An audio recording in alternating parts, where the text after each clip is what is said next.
Hello, lovelies. How's everybody doing this fine evening? A calmer stream indeed. We'll see. We'll see. Right, let's got my new loading screen. Let's turn that off. So I am, as advertised, going to do some archaeology, but just as I logged on, because I was running a little bit late tonight, I got waylaid. I got a PM from somebody who's found some named sheep, rams specifically. So I am just riding over to collect some rams from Finn before they all get butchered. I did do a quick test before I started, but that said, my worm sounds seem to be off, so let's turn those back on. It's all very well doing the testing, but then when I have to listen to the replay, I have to turn the worm sounds off so that I can hear the worm sounds on the replay, and I always forget to turn them back on. Clearly I need to add another step to my list. But how's the audio? Can you hear me okay? Can you hear my little cliffy clops across this lovely big bridge? Am I all good? Let's stop targeting that croc. Loud and clear. Perfect. So hello everybody in chat. Thank you all for turning out and being supportive. I really do appreciate it. Hi Mimas, hi Bun, hi Poison, hi Ruffle, hi Moomin, hi Vulcan, hi Calvert, obviously, Trouble, hi Bun. Don't know if I already said hi Bun. Hopefully I haven't missed anybody, but if I have, I'm very sorry. No, I've got Finn in local. Any minute now. There he is! There he is. And we've got a black one too. Whee! Hello. Oh my goodness. Let's just... Oh no! Oh, I stood on a tile with like 4 sheep for what? 20 seconds, and immediately I am diseased. Let's take him up onto the bridge. So we get off-deed.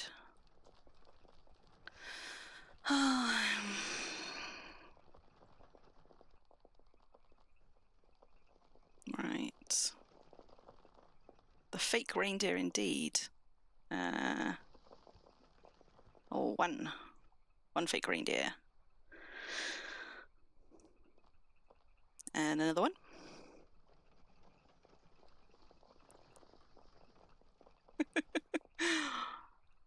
The rest. Yeah, which one? This one? This one? Oh, have we got all of them now? Lead. And... Haha! 4 fake reindeer.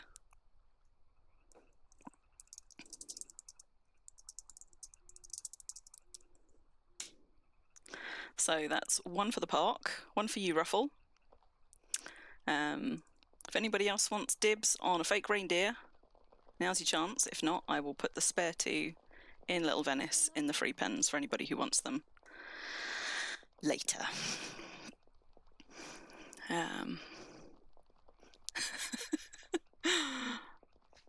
And I'm going to have to go home and drizzle myself now, which is going to be exciting because I haven't yet tried booting up a second tune while streaming. So we'll see how that goes. You got tortoises called reindeer on Harmony. Nice. There are Rudolphs on Exodus. There are pink fluffy unicorns on Deliverance. There's also, there's another thing back up on Finn's Island. I think he said there were lava spiders, although he may have now killed them all. I can't now remember what he said they were called, but he did ask me if I wanted one of those first. Might have been before I accidentally got idle logged out. But anyway, so hello. I'm going to be doing a little bit of festive archaeology because I figured that most people have probably done their reindeer stuff now, and we've already done that a little bit on stream.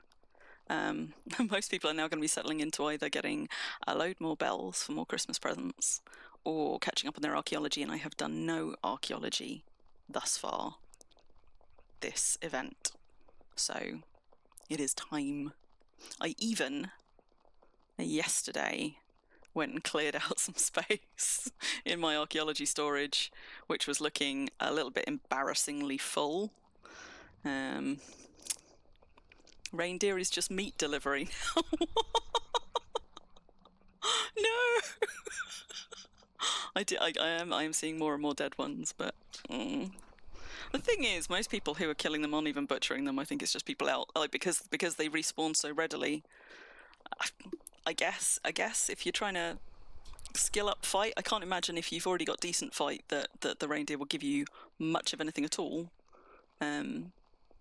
But if anybody's on a newer toon who doesn't have much fighting yet, then I guess the reindeer might be a good shout. At least you're not going to be depriving anybody else of them, given how fast they spawn. And if you're very lucky, they might just keep spawning near you, which sounds kind of awful for a slaughter. So I'm not encouraging it, but you know, people enjoy Wurm the way they enjoy Wurm. So geared for weapon skills, yeah, with how fast they spawn, yeah, because like I guess they're just going to be abundant. They'll just keep spawning. Oh, hello, little pheasant. My first ever pheasant that I kept as a pet in Wurm was one that I got from that. Oh, that's, well, you can't quite see it yet, but the other side of Zaxteed is the big desert. The eastern of the two deserts in Release, and crossing through a big tunnel that my alliance mates Fairy and Yuri built, that leads all the way to the middle coast. I came across this poor, venerable pheasant abandoned in the tunnel, and there were nasty mobs all around it, and there were like hell scorpiuses, and there were crocodiles, and one of them was attacking it and trying to kill it, and somehow I managed to rescue that pheasant, pull it away, took it back out the tunnel with me, and having rescued it from very, very near death, I did not feel like I could just abandon it back to the wilds. So if you're ever over in Brambleheim and you see a little pheasant called Boo, that is that pheasant. It's been with me for years. Make sure I have still got all of my sheep. Yes, I do. So for anybody who's not familiar with where I'm based, we are on Release at the moment. I live over on the eastern peninsula, so we are currently riding down this inner coast just here, because Brambleheim and the Wildlife Park are about here. So that's Little Venice over there, my marketplace. Just passed through Chica's Deed. Up there, that castle on the cliff top, that's another one of my alliance mates, Zakalwe, who's not in-game at the moment. God, I really am going to have to get that disease removed. It bugs me it being in there. And in fact, I think we were here briefly on stream last week. Why would I have come up here? Maybe it's when I was looking for reindeer.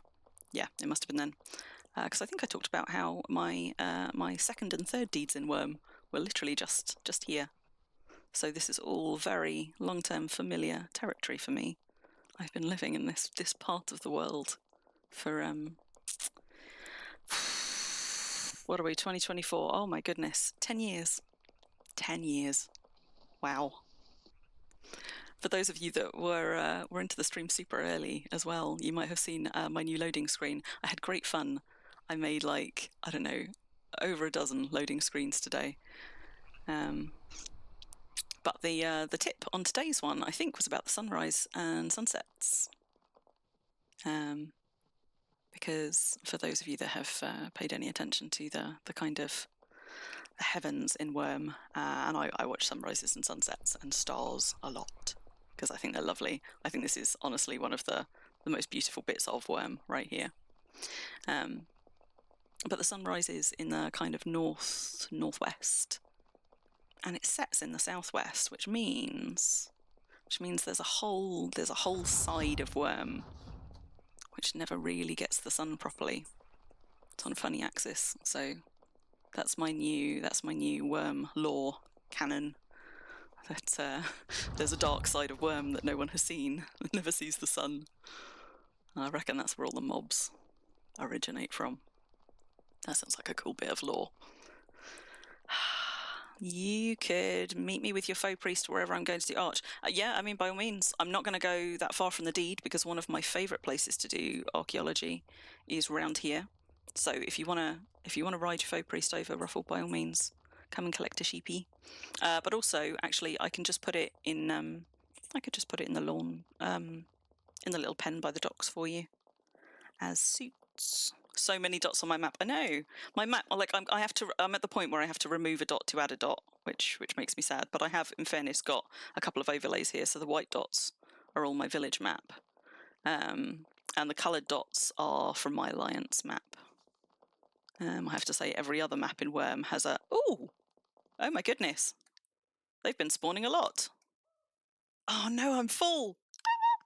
Okay, I'm going to come back for those in a second. We also have snow buffalo. I rode all the way up on the coast, and I'm coming back a slightly different route. So, do you want me to come and bring you one of those home too, Ruffle? Because I'm going to have to double back for these in a moment. In fact, they are literally, somebody spawned them right outside my deed. Look at that. Whichever GM did that. Thank you very much. I love you. So yeah, they're right outside my deed. If anybody wants to come and visit me whilst I'm streaming, I've got snow buffalo outside. But I will now go and just herd up 2 or 3 to make sure that the Ruffle gets one, that the zoo gets one, and that there's a spare for little Venice. Oh, this is going to throw my deed ratio into the danger zone. I can tell. What am I at? I haven't even looked. Oh, bringing those 4 sheep onto deed has just done it, for one thing. So let's just temporarily drop 3 sheep in here.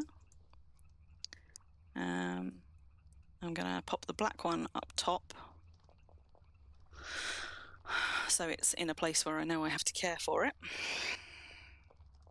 Oh, you're offering to come drizzle me.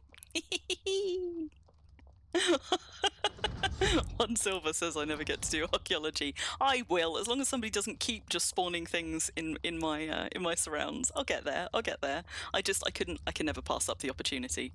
My original, you might remember, last time I bred 2 captive reindeer, but then they put out the patch, and I don't know if it was the patch that did it, that meant that they no longer spawn on deed, or if they've just got a timer, kind of like holy mobs, where maybe they only last like 48 hours or 72 hours. But I caught these a couple of days ago. I have bred them again, and thus far they are still there. I know that they have now confirmed that we are not going to get to keep the reindeer after the event, but since we've got a couple of weeks of a window left, several of us are still being like, okay, but if we breed them, what do we get? Do they pass their trait on? What about if we breed them with a deer? Can we pass the trait on to a deer? How can we break this? So 2 weeks, folks. We've got 2 weeks to discover all the things about how those work. But yes, please, Ruffle, if you're bringing your faux priest over anyway, save me a headache. Where are they? There they are. Oh, there's a load down there as well. Right, can we find some young'uns? There's one. Yeah, if you're bringing your faux priest over anyway, save me the headache, please. Yes, do come drizzle me. I'll be very grateful. So, oh, that one's mature. Let's have that one. I have so many creatures to care for that whenever I am out collecting them and I get a choice like this, look at this bounty. Oh my god, they're everywhere. There's enough for everybody. If anybody wants to come and get some, there's loads. Whenever I get a choice, I get the youngest ones I can, because it just buys me a little bit more time to get the alts ready to do care slots, because I have groomed my way to Animal Husbandry 30 on, I did a count, I think I'm up to about 130 alts now. But I've still got about 15 of those that are not yet up to spec, which I have to do over the remainder of the Christmas period. Maybe it's only 12. There's another adolescent one. Let's have that one. Do I really need to pull 4 away? Possibly I don't. Probably only really need 3. Ruffle. Bun. I mean, how many creatures did I say there were branded on Brambleheim? I looked at this last time. 410 creatures branded. There's another dozen at Little Venice temporarily, waiting for me to bring them back from GM named spawns from recent events. And I've got about a half dozen at Brambleheim still waiting for caring. So if you do the math, that's not actually that far off. Like 100 alts with 4 care slots each just about covers that, but they're not all that efficient. Some of them have expired when they only got to 3 care slots. God, they are literally just everywhere. All my off-deed pens decayed, so I don't even have somewhere that I can just put a couple in safekeeping. But anyway, Ruffle, I've got one for you, I've got one for me, and I've got a spare. Currently I've got 2 spares, but there's so many of them. If those get depleted, there'll be an extra spare for somebody. Hopefully nobody's going to come slaughtering them all. Oh, Ruffle! Apparently I healed myself. My disease is gone. Maybe the bison did it.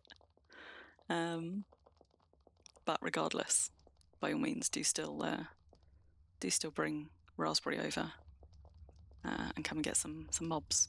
I'm just gonna have to suck it up, I think, and have my deed ratio be a little bit naff for this evening. I might just do a very quick circuit. I am going to get to the archaeology.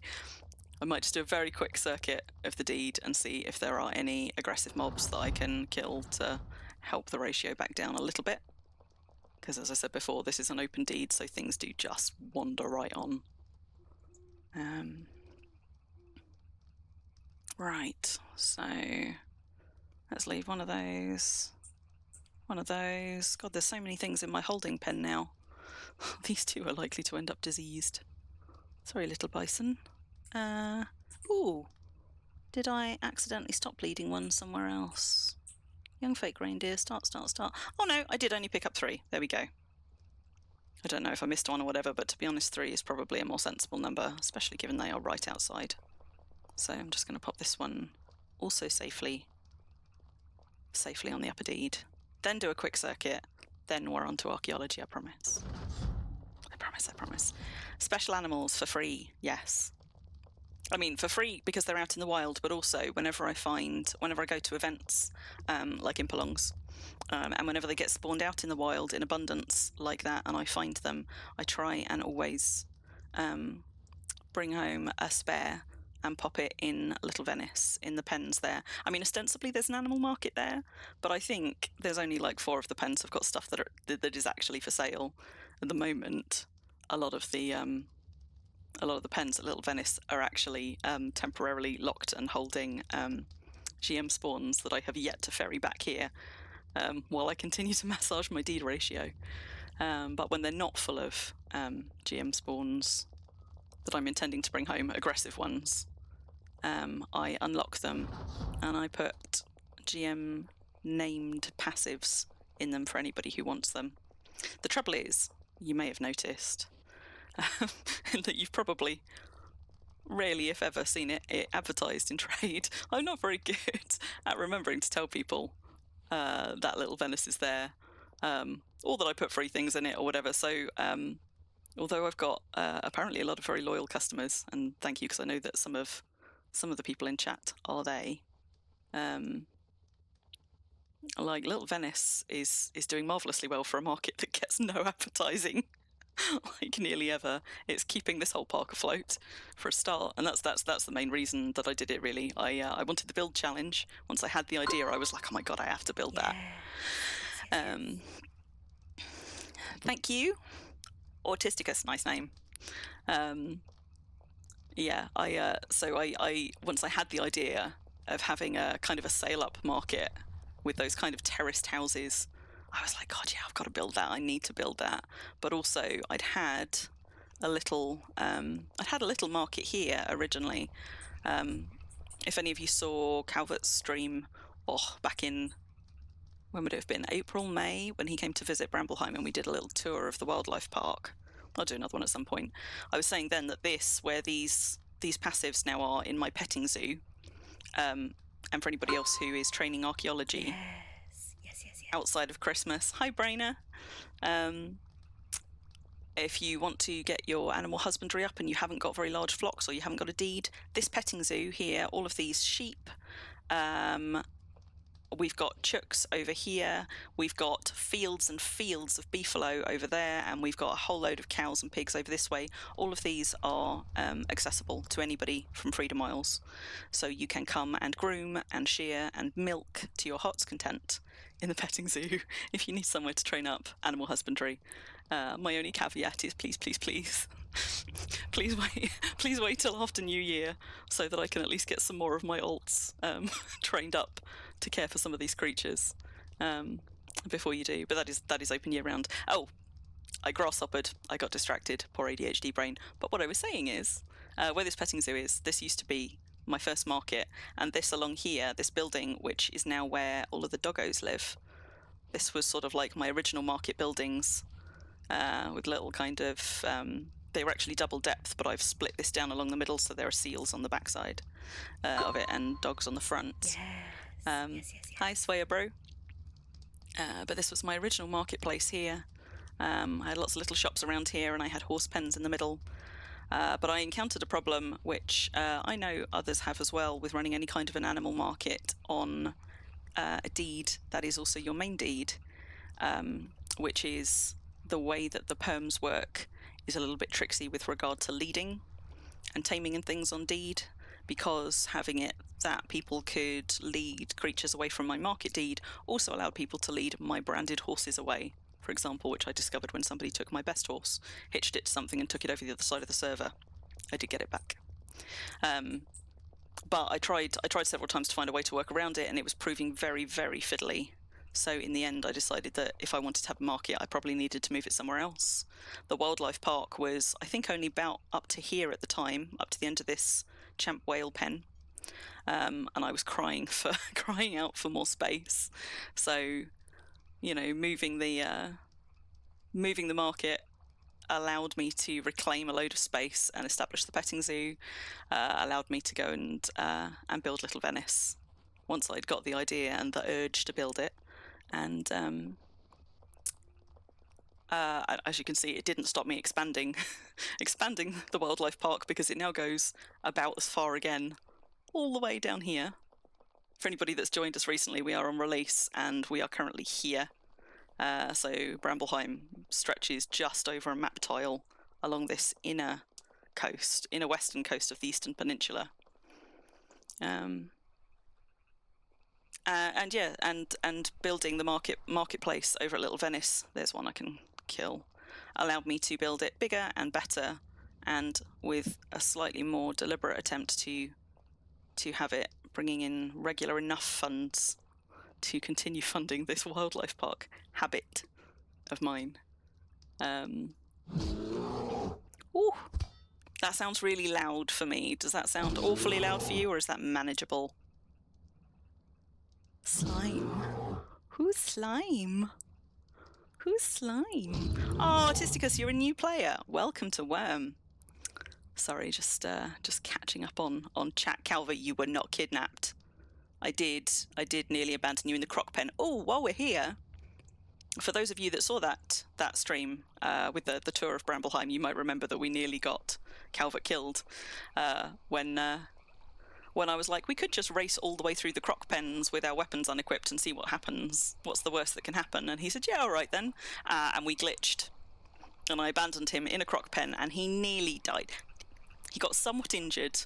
I feel like he probably should have died here, though. So, in our recent stream, where we threw ourselves off the very, very top of Dragonfang, I came away with the Calvert corpse, which I have dutifully planted a gravestone for in the croc pens next to the champion Crimson Earth crocodile, where frankly we all know Calvert should have died. So there he is. There he is. Right, just give me a second. So have I missed someone? Slime? Oh, okay. So is that your character, Autisticus? Your dead body is famous. What do you mean he doesn't trust me? Like, I said we could do that. We could race through those croc pens. But I know how spooked you are by things, and I don't want to freak you out. And he was like, nah, let's do it. He totally signed up for it. I didn't trick him or anything. Oh, hello. Let's go and pick up Raspberry's animals. Just follow me for a bit, Ruffle. I'm just doing a quick sweep to see if I can see any more mobs. But I have to say, this deed ratio problem might be a me problem, because I'm not actually seeing that many things on deed that shouldn't be. I think I might just have to expand again. And I've been, well, there are some reindeer though. I've been so resisting expanding this again. This deed has been getting bigger and bigger, creeping bigger, fairly constantly. But it has just reached a beautifully round 10 silver a month. That's with a trader discount, so it would be more without it. Yeah, I'm still not seeing any mobs. I think I may just have reached that point where I have to expand again.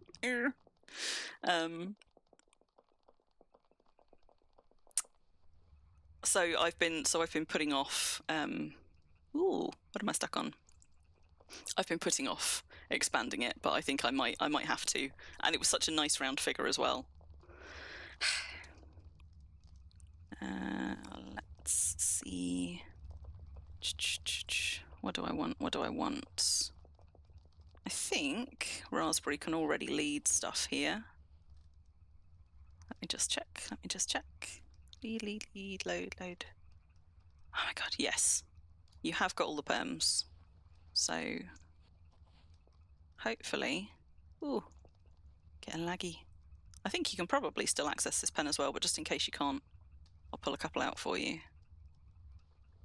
Let's get you one of the adolescent ones, because they look smaller and therefore I'm going to assume they are younger. Oh, okay, so you're in the pen. Oh, you were fine. Right, okay. You ready? Let's do the buffalo first, because he's a big one. Okay, grab that one. And now the sheep. And if you want to pick up a spare beefalo for anybody, for Madoon or anybody else, they are just out. If you go up through the deed and then hang a right and up out through the gate by the alchemy den, they're literally just at the top on the highway there, just off to the left, if you want to grab any extras.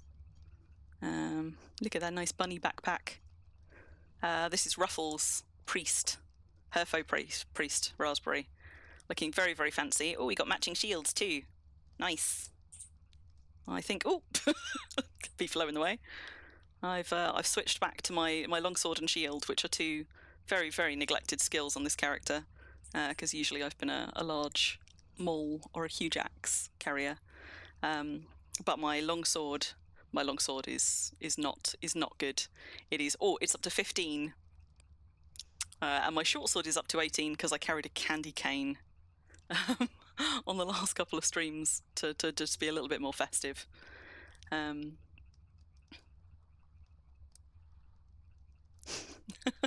You're a fan of the Dragon Bunk sticker, you Vulcan. You know what? I've got one ready to train up, but I am not there yet. Directions. What was that? So they're at Bramble, up on the road on the right. So I tell you what, for anybody who wants to come and get some, I will show you exactly where they are. And Ruffle, if you want to follow me, if you want to get any more, do. So this is where this is coming up from the south through Brambleheim. And for anybody who wants to come and get some, we are right here on the map right now on release. So you can get here relatively easily by coast, just north of Brambleheim.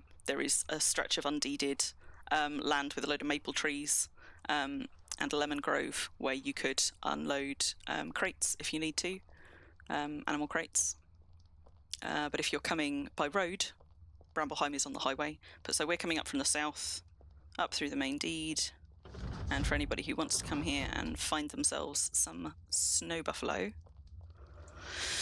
let's get out of third person because that's always weird.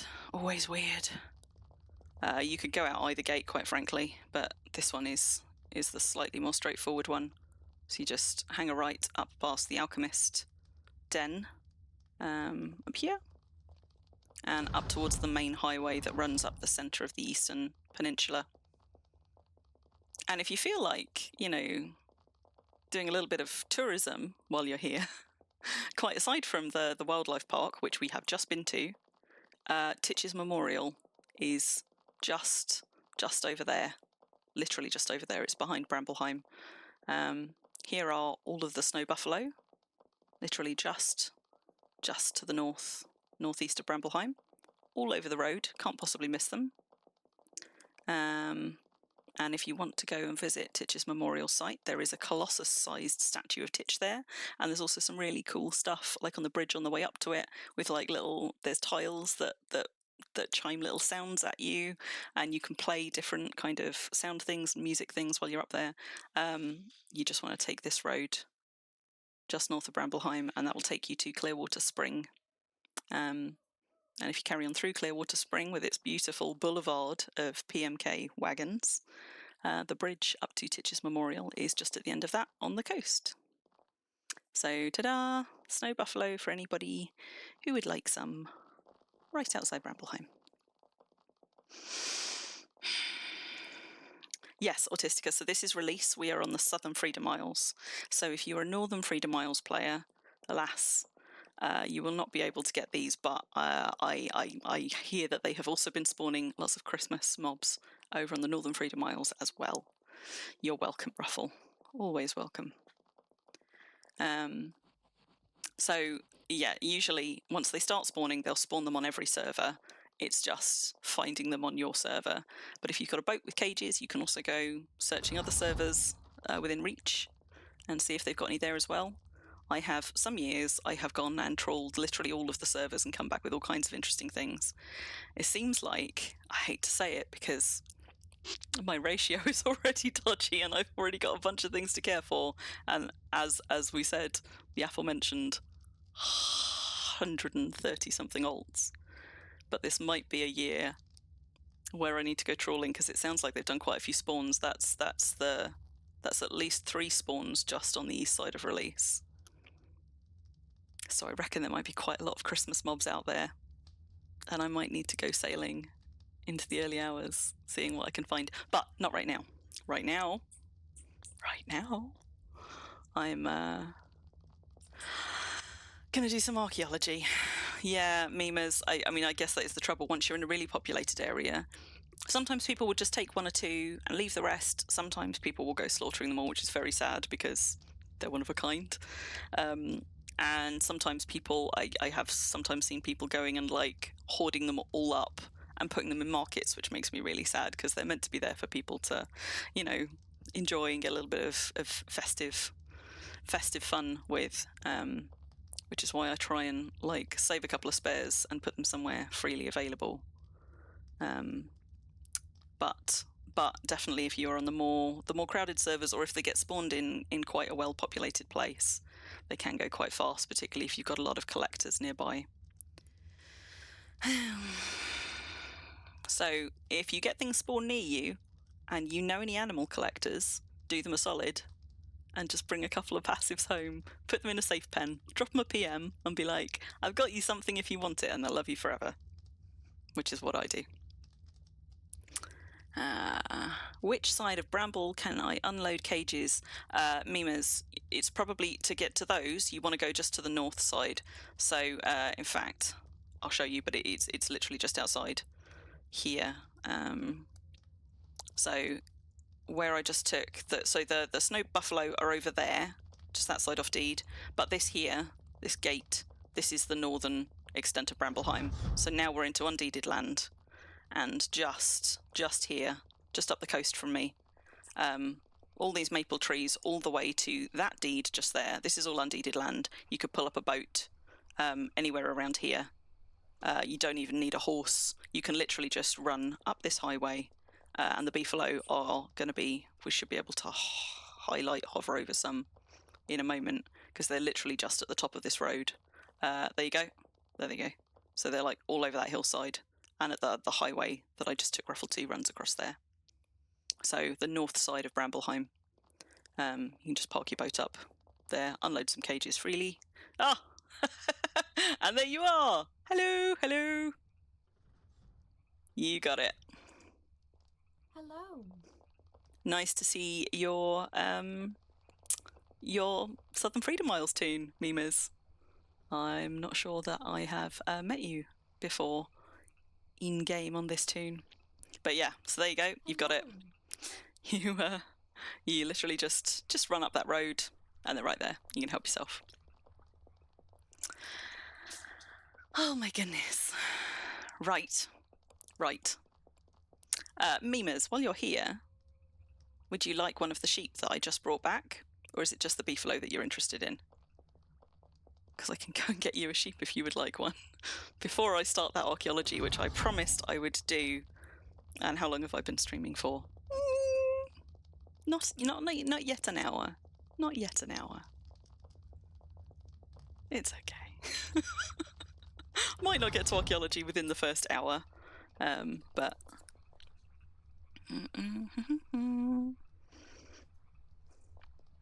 Well, I can give you one of these sheep, a fake reindeer, and you can help yourself to as many beefalo as you can give a good home to be honest. There are plenty up there, so it's not like you're going to deplete the whole herd. If you want to take a few, and I will run this ram back to you.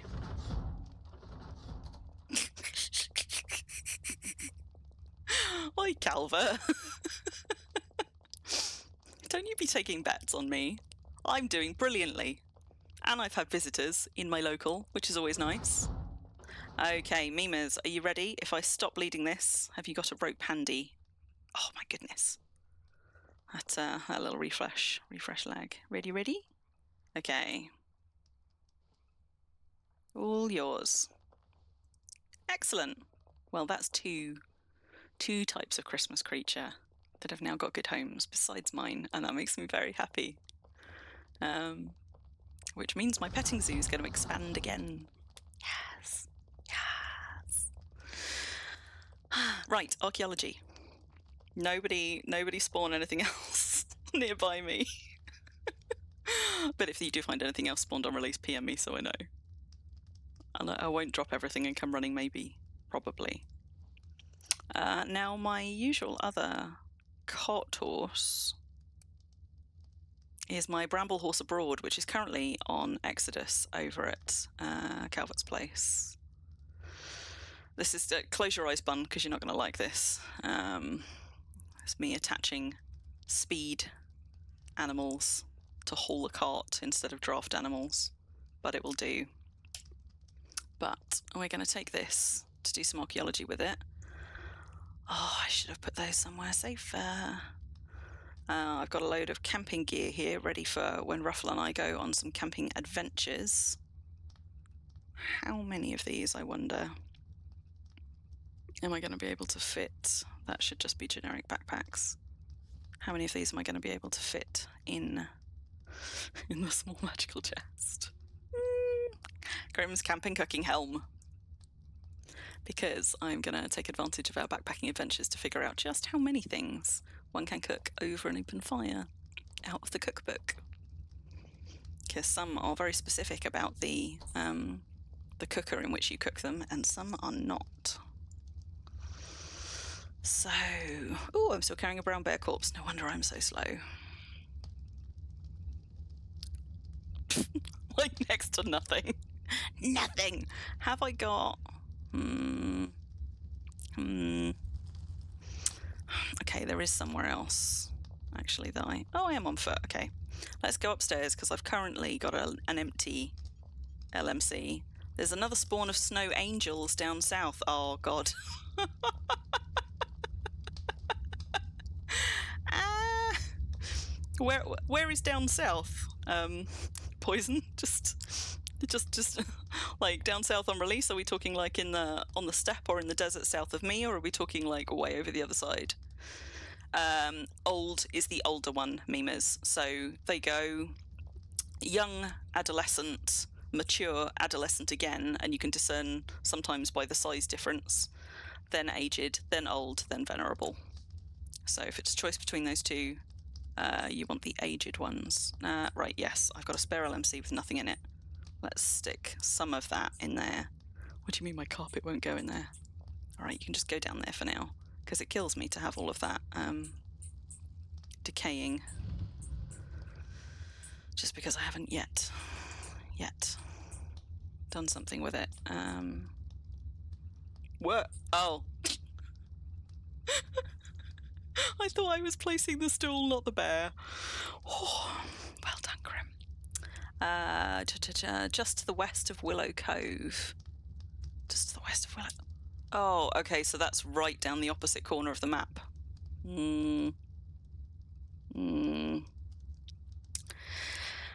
Hey, Ruffle, there's some snow angels. But Willow Cove, so for reference, I mean, Willow Cove is down this way here, somewhere, I think. Isn't it? Wait, have I? Yes. So Willow Cove is over there. We are over here. I could sail down there, but then I definitely would not be getting to archaeology in the next hour. So I'm going to be good, and excuse my champion shark, I'm going to be good, and I'm not going to sail down there right now and get them. Tempting as it is. Okay, Ruffle. Willow Cove is here. So it's by one of the canals that you can use to get through to the slaying site. If you do happen to venture down that way and you happen to pick up a spare, I would love you forever. Just saying. Excellent. See, and this is the other good thing about collecting mobs for other people. Sometimes they will also come and collect mobs for you. Right, what was I doing? I was prepping my archaeology cart, so not worried about the beer steins. I've got a whole load of backpacks, some in better shape than others. I really need to bury that bear corpse. Ooh, yay, coins. That was a big drum roll. I've gotten quite a lot of coins this holiday, and I imagine other people have too, because we've all been foraging for bells. I had a particularly fortuitous bout of RNG where I got something like 5 rare coins in the space of about 12 minutes. So if you haven't been foraging yet, that's as good a reason to do it as any, even if you don't want the bells. But I hear that the bells are selling well if you're not interested in them. Bear with me, I'm just catching up on chat again because I rolled it up and then it carried on without me. Will I combine archaeology with mountain climbing? No. There's a little bit of climbing on the site that I'm going to go to, but I haven't actually gone and looked at it yet, and it might be that somebody else has done that one recently, in which case I shall pivot to another, but not the kind of climbing that requires booze. It's going to be a while before I attempt anything like that kind of a climb again. Because it was good, but it was stressful, and I have literally just like 2-3 hours ago gone and got a full body massage to fix my back from all of the tension of both Dragonfang just before Christmas and the 15-16 hours that we spent in a car over Christmas over 3 days, traveling to see family. And it really messed with my back. So I've just gone and had somebody fix that up for me. And I'm not in a hurry to unfix it again. Oh, Calvert, you keep your peace dreams to yourself.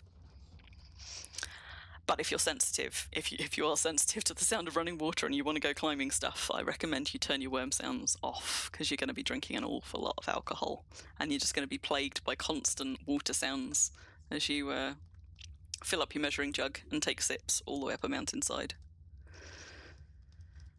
Okay, so I've got plenty of backpacks. Why have I got fishing hooks in there? I've also got, whoops, how long has that been in there? I mean, it's not decayed. I think possibly by virtue of having been on an animal, which seems to be like a weird loophole. So we're going to put one in the horse. I'm going to go and just drop that meat somewhere that I can find it again to feed to animals later. Vulcan, the last time you did any serious climbing was maps on Independence.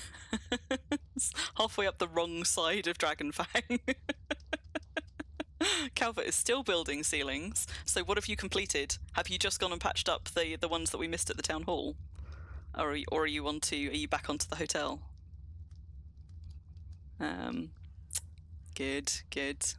We thought we'd done it all, and then we got on stream and we were like, look, we did the town hall. Oh, wait. Except for those ones that we missed. Whoops. Silver fishing hook as well. Do you know what? I'm terrible. I hate throwing things away that might be useful. And every time I get a fishing hook of like quality 70 or above, I'm like, well, on the rare occasions where I fish, I do sometimes lose my hooks in things. Fishing is not my best skill. And then I go and I put it in my fishing tackle box, and I'm reminded just how many hooks I already have, which is quite a lot, although actually not that many metal ones. So there we go, hoarding justified. Waste not, want not. Wait, what's for the OnlyFans? Oh, the P stream. Oh no. No. I'm sorry I scrolled all the way back up for that.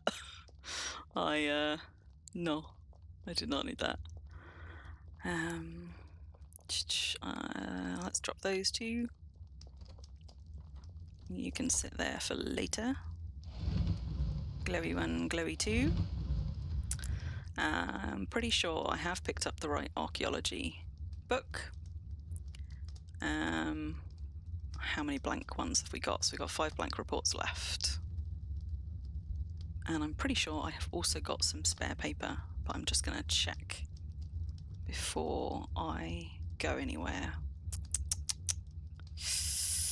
Yes. Plenty of high enough quality blank papyrus. Right. So I've got my trowel, I've got my shovel, got my cart and my horse, got my archaeology journal, although let's pull it out of the miscellaneous folder so that it's easier to find. Also, let's find one of these, that one, and move it to the bottom, and you'll see why in a bit. Close that back up. I think Myra runs through like 200 a night. Yeah, well, Myra is like, my archaeology is only what is my archaeology? 95. And I'm sure that Myra has got me beat by miles. I will not go through anywhere near that many in a night. So in particular, because I'm not going to be ranging around doing lots and lots of deeds, what I tend to do during events, because the skill is less important to me than the quality of the frags that I get when I'm trying to get special limited edition frags, what I tend to do is I tend to pick one really good site and get as many caches from it as I can in one go, or 2 or 3 near one another, and do it that way. So I shouldn't use that many reports tonight. We hope.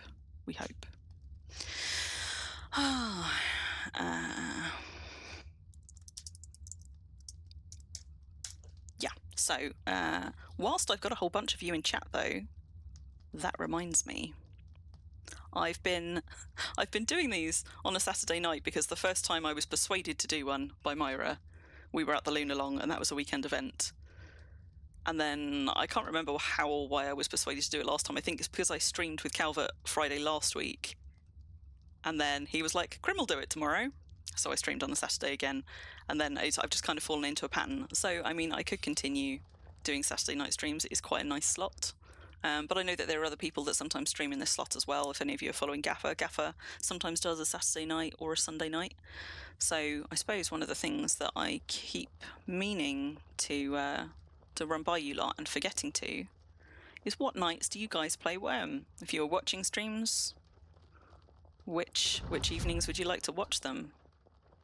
I could potentially do weeknight streams. I mean, I could do both. It might be that I do some Saturday ones, and maybe do something like a Monday or a Thursday. Well, as in, when are you playing Wurm, and therefore willing or interested in watching and hearing streams? I mean, I guess some of you might also watch Wurm streams when you are not playing Wurm, but it strikes me that Wurm streams are probably the kind of thing that most people have just so you can do a little bit of like parallel play with somebody else, because we spend a lot of time on our own in Wurm building stuff and doing stuff.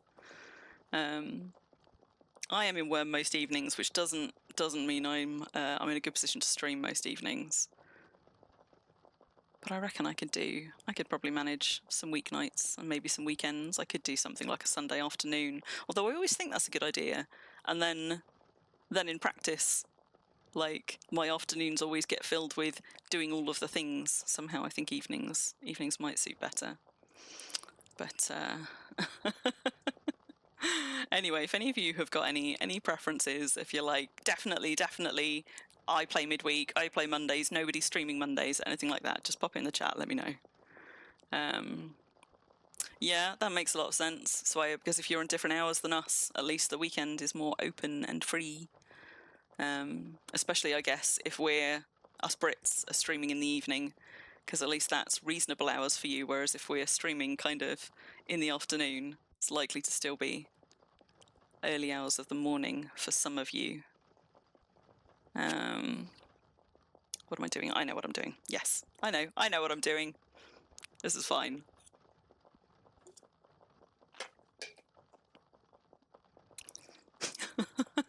It is a lovely horn, Calvert, and yet you took it away from us.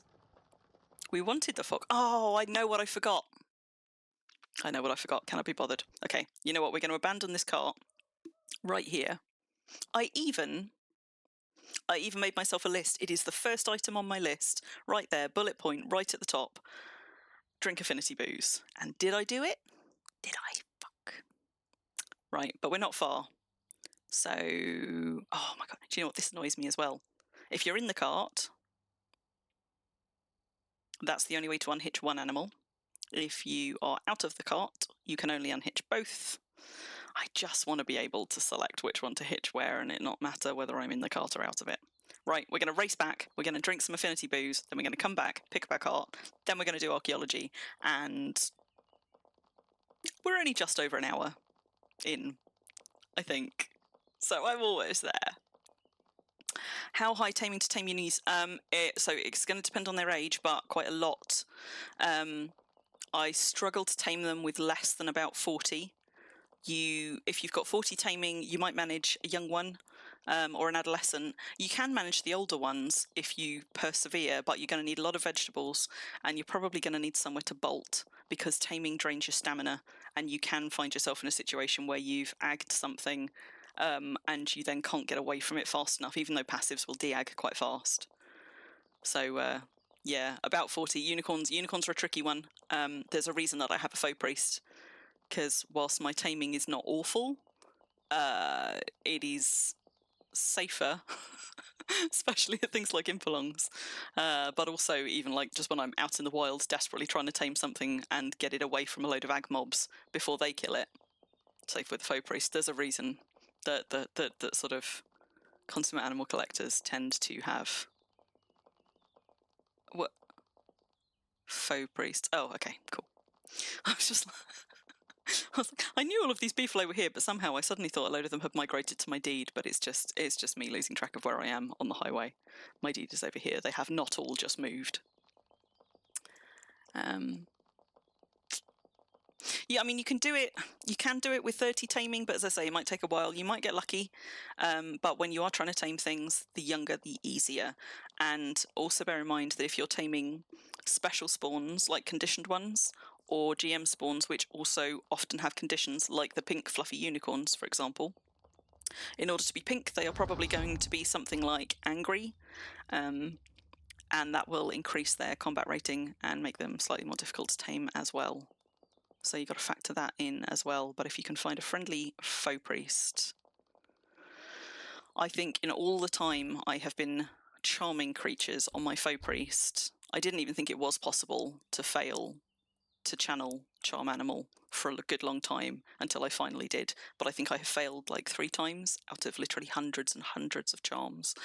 And like her channeling is a little bit higher now, but it wasn't when I started. So you can get a faux priest and get them up to enough favour to get charm animal, and it doesn't matter if the channeling isn't great, they will still perform like 99% of the time. They will perform perfectly on a charm animal. Right, affinity booze.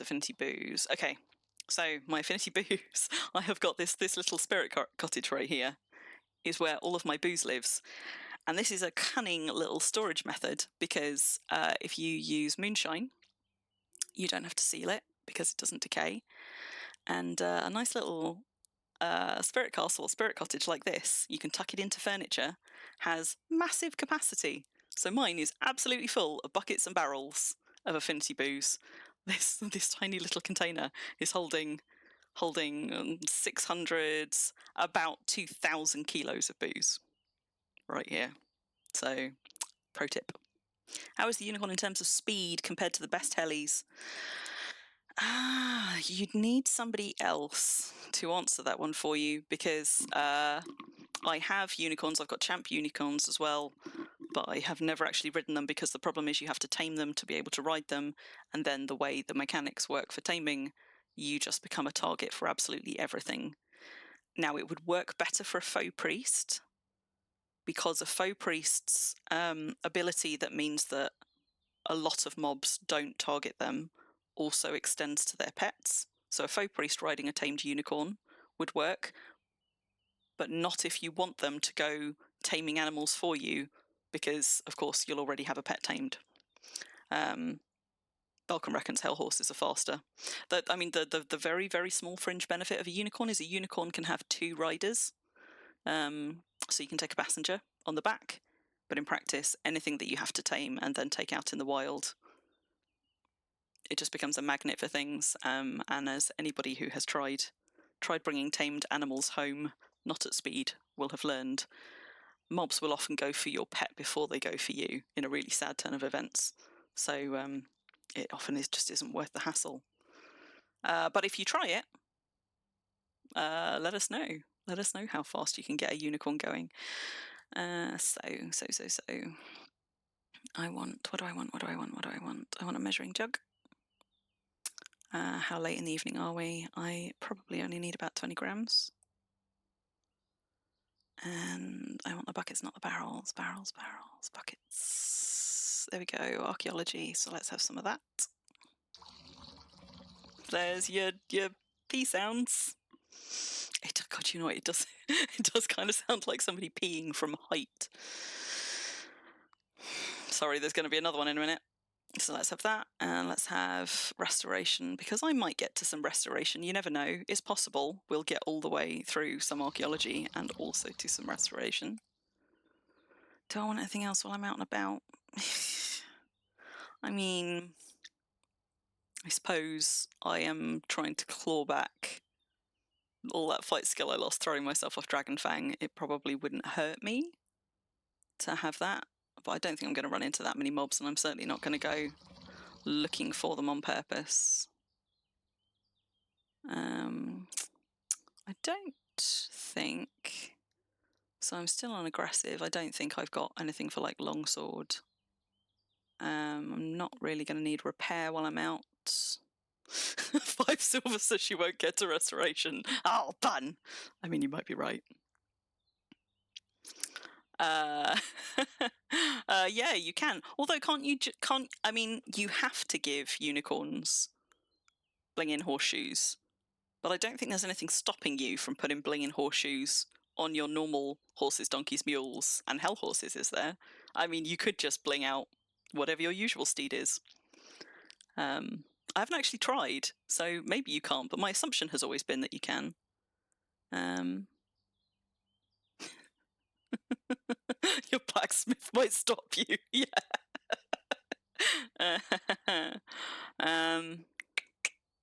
Just having a look back at chat. Oh, only 6 in taming. Yeah. Sorry, memers. Skill came from stuffing meat down the mouth of pigs. Whoa, what did... Oh. Your taming skill, I see. Right. I don't think I need anything else. I'm sure there's always something else which doesn't occur to me until I'm already out. Mind logic. I could do mind logic, I guess. Because nobody ever has enough mind logic. Where is mine? There it is. For anybody who's not familiar with affinity booze and how it works, so moonshine has become the affinity booze of choice because it allows you to get very, very good long affinities. So these are quality 99 for the most part. Some of them are lower 90s, but quality 99 affinity booze, I'm drinking 20 grams at a time, which is nothing. So, like, I think my alcohol condition has just vanished again. I don't think... Oh, what are you doing? There, let me just move the mission progress window because that's going to be in an annoying spot. You can go there.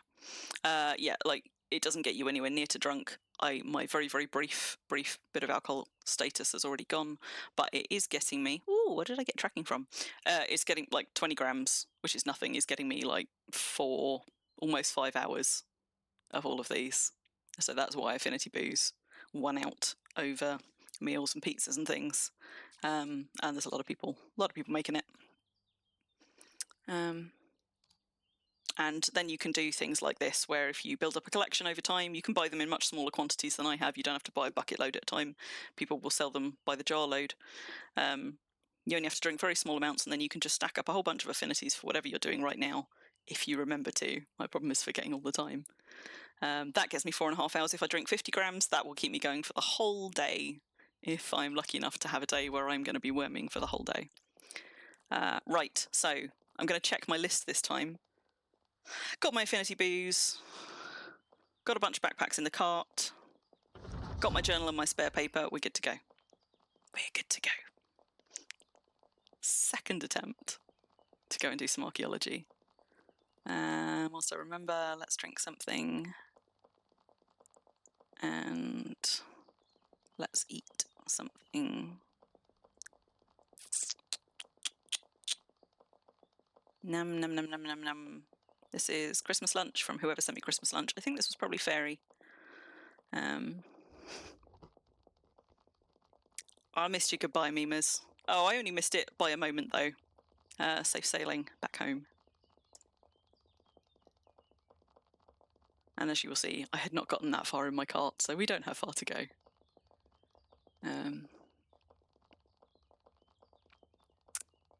So I am, despite my 95 archaeology, by no means an expert in archaeology.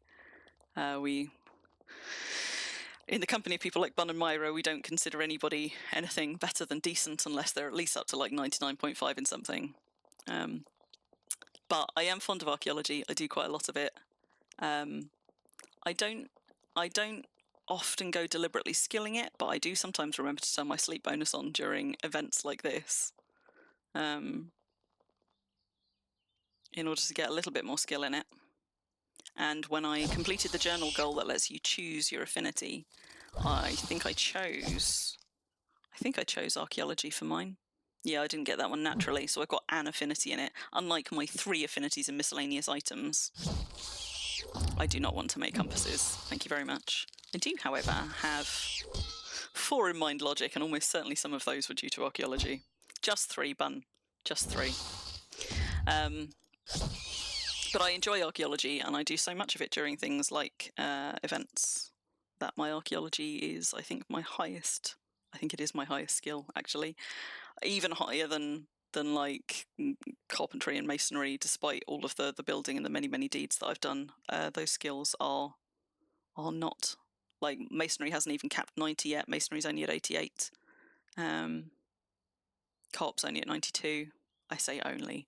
If you're newish to game, or even if you're not newish to game and you haven't got any skills in the 90s yet, please don't be put off by that only.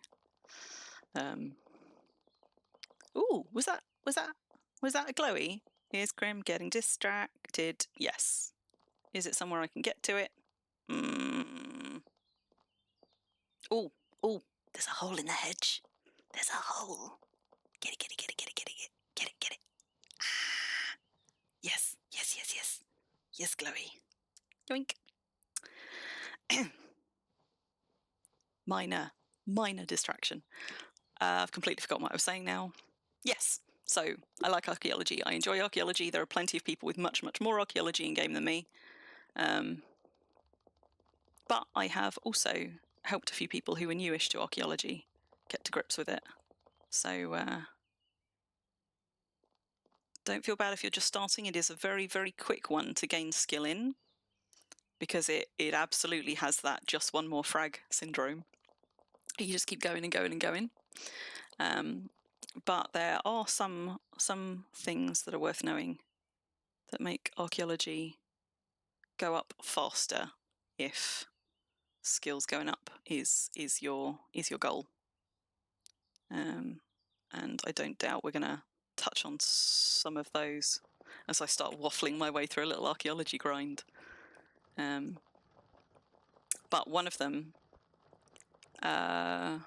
is the tool that you use. So archaeology will ask you to equip a trowel, and at lower levels you absolutely want to do that. At higher levels, if you want more skill and are willing to sacrifice some frags for it, you can switch to a shovel, which is slightly higher difficulty. Gets you a bit more skill for what you're doing. If you're interested in frags more than skill, there's also some compromises to be made there. Why am I showing as... God, am I really that bad with longsword?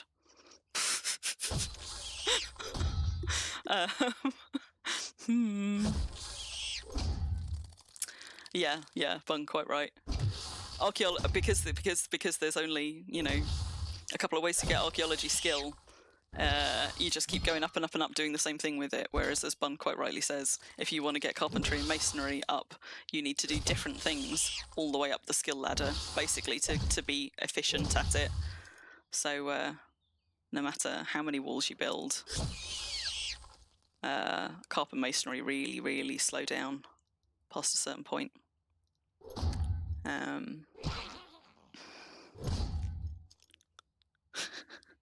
Okay, but Autisticus, you are a new player.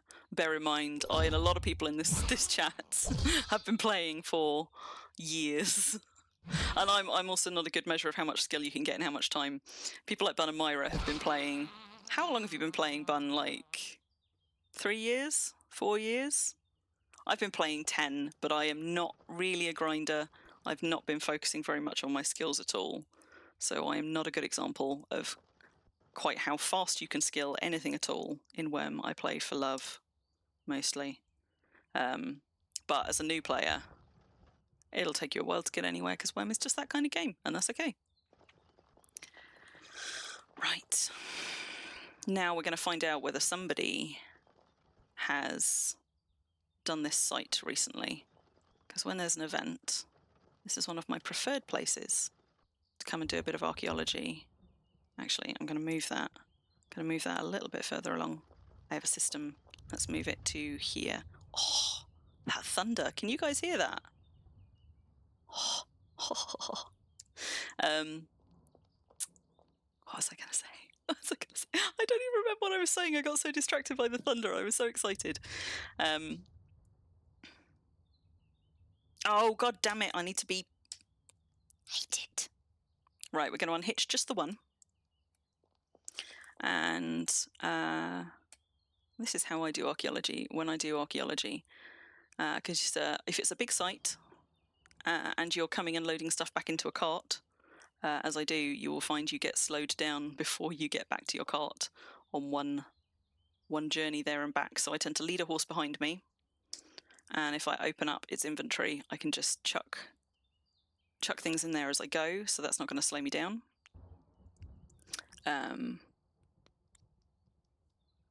Mimas, you've been playing for 4 years. I mean, if you're a builder, carpet masonry do go up fast, but also if you're a decorator, you probably end up doing those a lot. And also if you go to Impelongs, I mean, so my blacksmithing skill is almost entirely owing to Impelongs. And it's not brilliant, but it's respectable. It's respectable. What is it? Smithing. So my blacksmithing is up to 82, and that is almost entirely just from imping stuff at Impelongs for people. So if you want to get up a skill whilst, like, without feeling like you're just staring at the forge all day, not talking to anybody, not doing anything, I highly recommend going along to an Impelong and helping out, and you'll find your skill creeps up in no time. I'm glad you're enjoying the grind, Autisticus. Funnily enough, I'm autistic too, and I think there's certainly a certain kind of neurospicy subset, might even not be a minority, who really enjoy this kind of thing. For some people, it's the numbers going up. For some people, it's just the kind of the depth of the simulation, like the granularity of it. I'm not really a numbers go up person, but I just like getting to exist in this world, in this space. And as you have hopefully already discovered, but if not, we'll undoubtedly discover soon, Wurm has a very special sort of a community. And like any MMO, there's always going to be some personality clashes, and there's always going to be some bad apples. But Wurm has a community kind of unlike any other that I've ever found in any gaming spaces on the internet. And there's a lot of really very lovely people who will go out of their way to help others. A very generous player base. Always very willing to help other people learn how to do stuff, and a lot of people make friends here that last them for life. Like, people have met life partners here. Some people have got friendships spanning decades, not just months or years. And for a lot of people, when the grind is not keeping them going, or the urge to build stuff is not keeping them going, or for whatever reason, like logging into Wurm, some stuff has started to feel more like a chore than a pleasure. It's often the community that keeps people coming back, either regularly or sometimes just, after a few months break, coming back, seeing all of their friends again and getting sucked back in. So there's a lot to be said for our community. Right, so I'm not going to be using a shovel, I'm going to be using a trowel, because I care more about getting good frags and more of them than I do about getting skill. But I've been sitting on sleep bonus for a while, so I suppose I might as well use it. Now I've just got to remember what I keybound investigate to. Is it... She says. What is it? What is it? What did I do? Which one is it? Oh my goodness. Is it going to tell me? Have I lost my investigate key binding? Surely I have not. What I might find here is this is going to be a problem where I've got certain keys on my laptop that I don't have at my desk. Oh my goodness, I've lost my investigate key binding. And that's going to auto set it to dig. Right, let's quickly set up a new key binding, because clearly I've been fiddling with stuff since the last time I came and did any amount of archaeology. Hotkeys. So you can do these in the console with / commands, but it is much easier now to do it via this key binding setting. And if you're new Autisticus and you haven't discovered this yet, you've got your F key does whatever you've got activated, but you can also set more specific key bindings, which can be really helpful for stuff like this.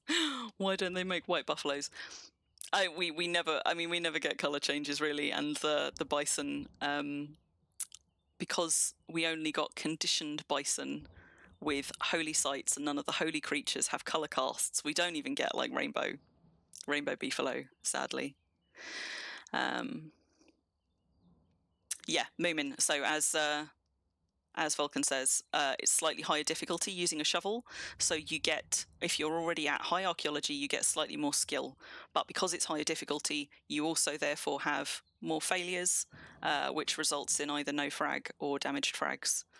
It's not a massive difference, to be honest, in terms of frags you get. A lot of people would just use the shovel, but because I really don't care about numbers at this point. Like there's no barrier that I'm trying to get past in terms of like archaeology skill, where I will suddenly get a new thing once I pass that skill.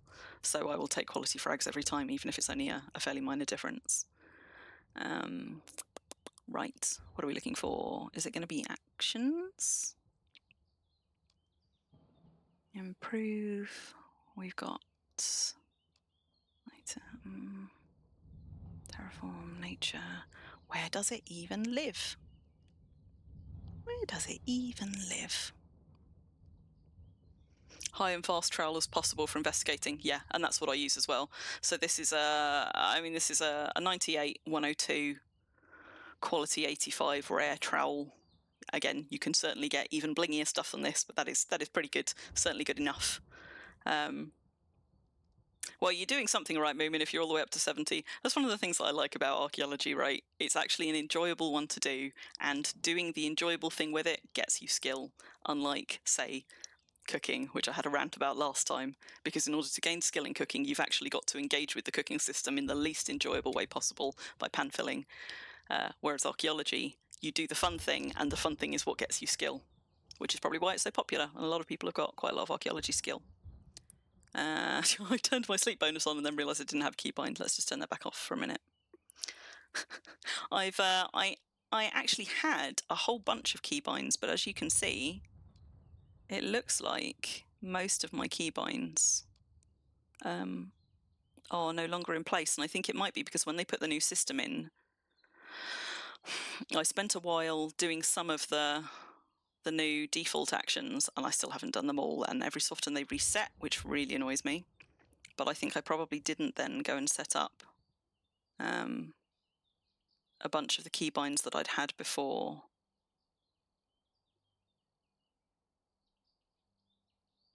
Okay, so if Alt-I, so it should be a Control-I, because I usually have it so that I can identify fragment is Shift-I. Improve is Alt-I, it should be Control-I. Where is it? Where is it?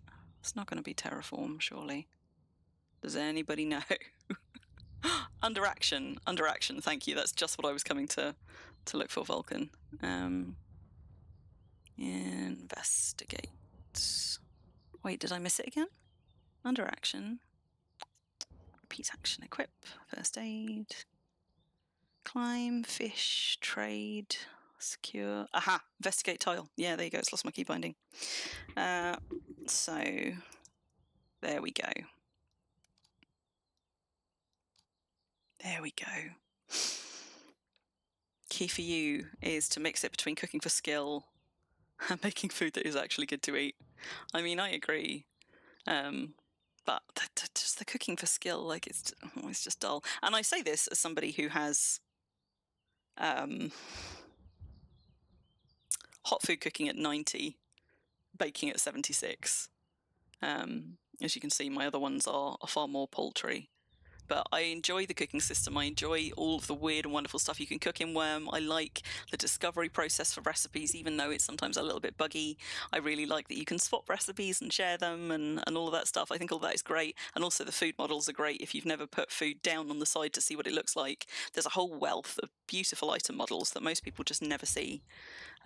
Which is why if you were here when I went and ran to drop those fishing hooks off earlier, you might have just caught a glimpse as I raced past of all of that food laid out on my LMCs in my feasting hall, because the models are really nice and people don't see them, and I'm like, look at all of the good stuff.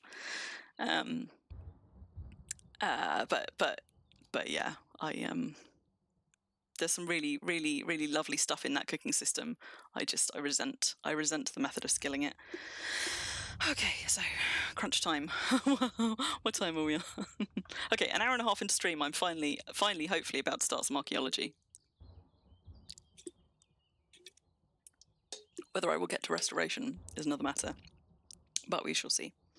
So what we're going to do is now discover that somebody has maybe already been through this, but okay, no, there's still some to be had.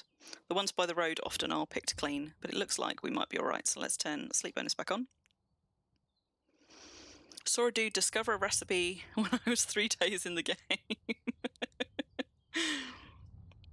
There's recipes that you can pick up off mobs, the rare, supreme, and if you're very lucky, fantastic ones. By the way, I don't know if I noticed. I don't know if you said earlier when I was talking about where you are, Autistic. Are you on the Autisticus? Are you on? Oh, hello, troll. Are you on Northern Freedom Isles or are you on Southern Freedom Isles? I know most new players are on Northern Freedom Isles. You're a melody. So if you like discovering things for yourselves, check Goblin and Troll corpses for rare, supreme, and fantastic recipes. If you hadn't already discovered that in game, it is only those 2 that drop them outside of rifts. If you get to a point where you're going to rifts as well, you also want to look on ogre corpses because they might drop them too. They have a chance of dropping them. But if that does not sound like fun for you, they are quite abundant and people will give them to you for free. The fantastic ones, maybe not. Sometimes people will give them away for free, but obviously they're much rarer drops. But there will be a lot of people who, like me, are just walking around with like a sack full of recipes to give to anybody who needs them. So if going and fighting trolls for them or taking your time to discover them is not for you, you'll be able to get them from anybody in the community that you need to. I was like, why is this troll taking so long? And then I remembered that I'm using my longsword, which is not yet up to 20. Hi, Myra. How are you doing? You picked the perfect moment because an hour and a half into stream, I am only just now starting the archaeology that I promised to come and stream to do because I got waylaid by collecting Christmas animals, which are being spawned all over the place, apparently. It's taking forever, but I'm going to persevere because otherwise I am never, ever going to gain any longsword skill.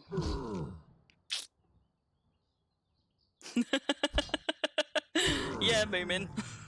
Gotta give him some recipes. Ooh, look at that. I got a shiny copper. Thanks, troll. Trollolol. Let's close that. I don't want all of these open or I'm never going to be able to find anything at all. Let's bury that so it's not in the way. Do still, however, have my my sleep bonus going. And I can't remember how far I got to in terms of tiles, so I must have done these ones.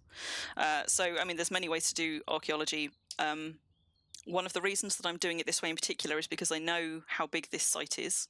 I am on a single settlement site here. And for anybody who is new to archaeology or not new to archaeology, but who still finds it rather a mystery, there's a couple of reasons why when you find a single settlement site, you want to stick to it like glue. And that is because, first of all, you will get to the caches a lot quicker. If there is only one site on the place that you're at, anytime you get more information, it will be for that one.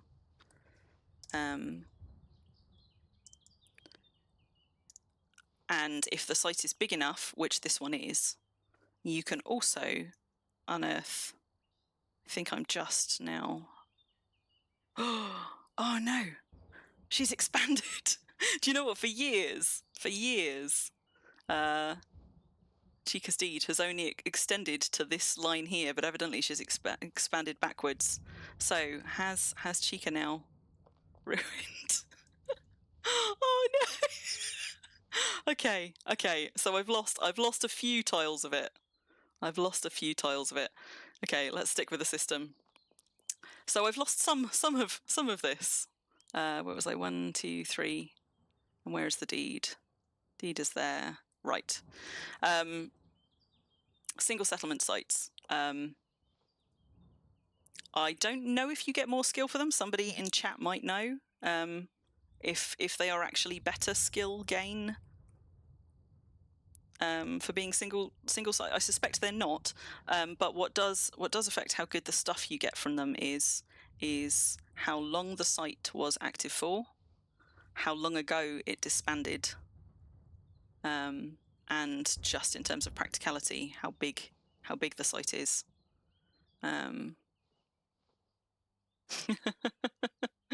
Better for skill if there is more deeds. You think, Bun? But so if Bun's right, more deeds equals more skills, but less caches less often, because when you get clues that are adding... wait, hang on. Oh my god, I'm examining, not investigating. Oh, try again. It's because I'm talking. Yeah, there we go. Let's at least be trying the right thing. Why did none of you tell me I was examining? Basically, anytime you get a successful action, you will be adding more information, which won't necessarily further... This is all looking picked clean, which is not good. There's one. Which will not necessarily move your survey along a step. But it does mean that it was a successful action. And so is presumably getting you skill. And if you're on a single site, sorry, I know I'm rambling a bit here because I'm trying to do 3 things at once. If you're on a single settlement site, basically every time that a survey gets pushed forward, it's always going to be the same one, which means one of the reasons that I bumped this down was so I could have this open. So I'm currently looking at a site called Spark of Hope. It overlaps a little bit once I get up to here with a deed, 2 or 3 deeds which were here. But for the most part, this site is all just Spark of Hope. So I'm gonna keep this open, and at some point this report is going to show as complete.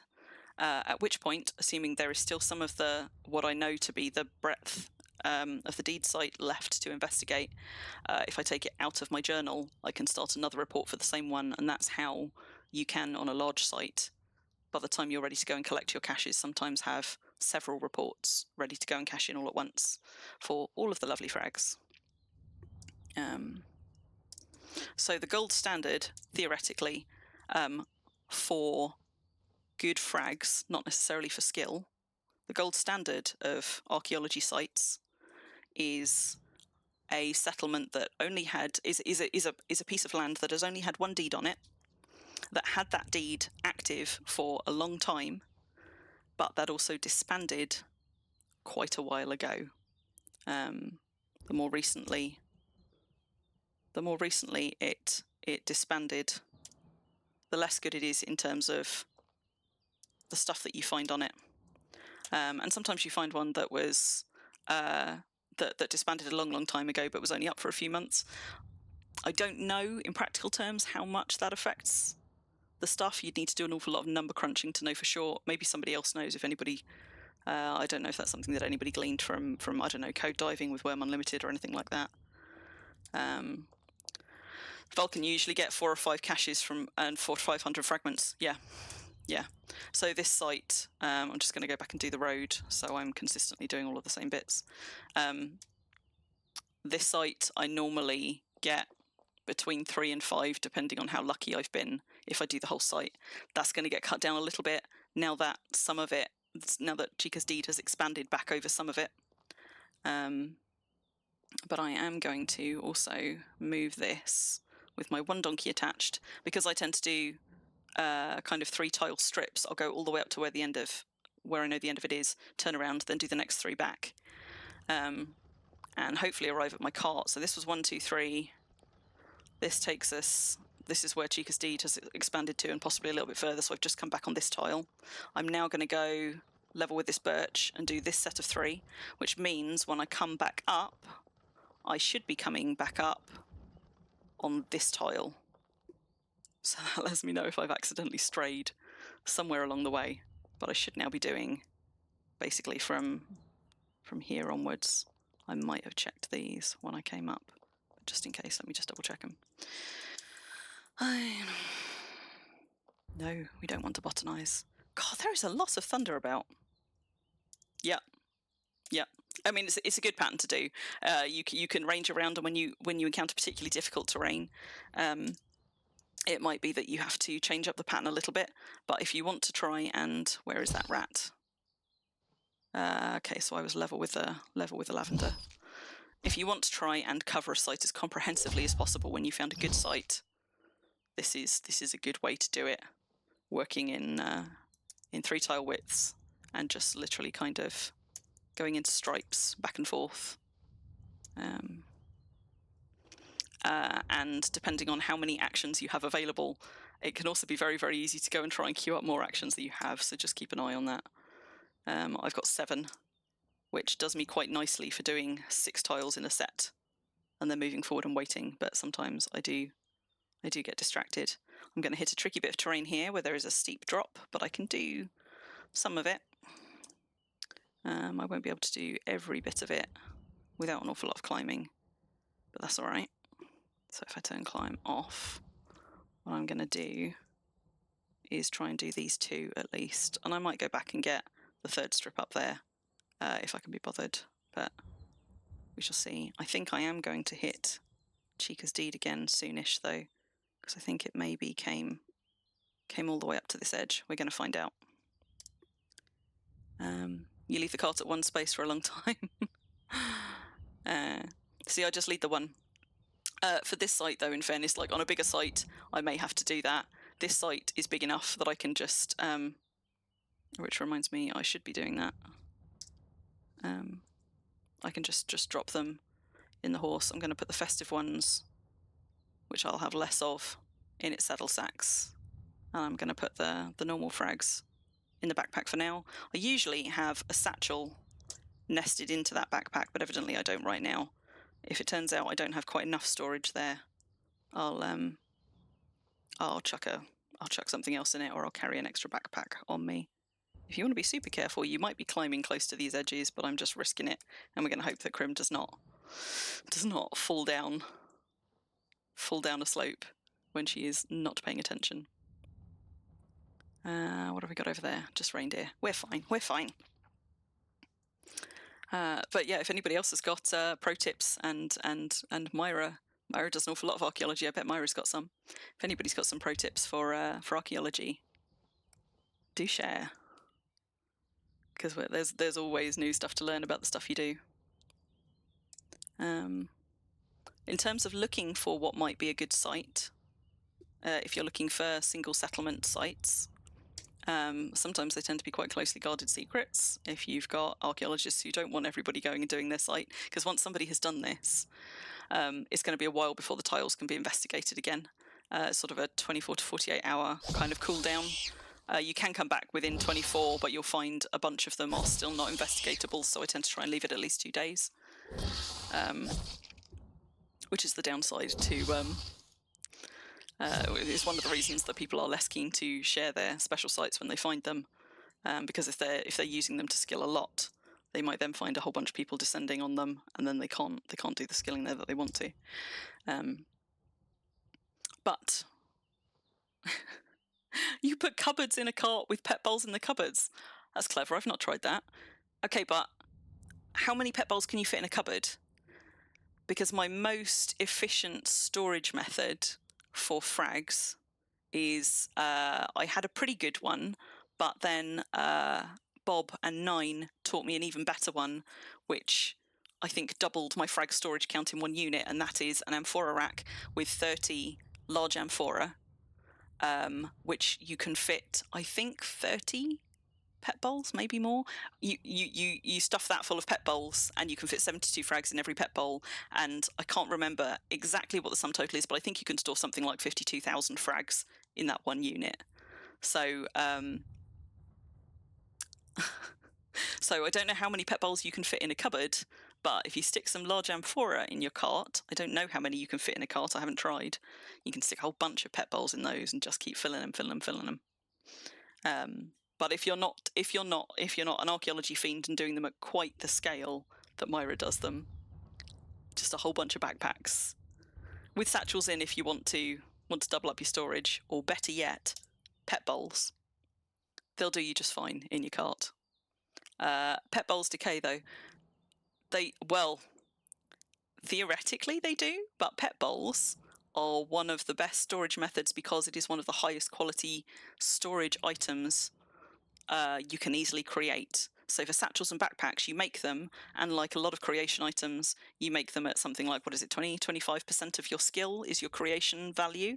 So then you've got to imp them up. Whereas pet bowls, you can chop them off the log at more or less the log's QL if you've got high carpentry.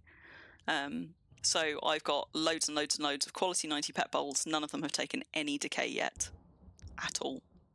Whereas I am forever rescuing backpacks from the brink of exploding. Now, there are some things that pet bowls don't store well. For example, runes. They're terrible at storing runes. They're terrible at storing berries if you're a forester and you go berry picking. So there are some items that they don't store well. But frags, I think they store 72, which is plenty. And I did test, because I was using buckets before in a large storage unit. I tested how many frags you could get in how many buckets versus how many frags in how many pet bowls. And buckets did not win out, so you might as well just go straight to the pet bowls. Hi Robbie, you got up to 57 frags before you had to take a multiple day break.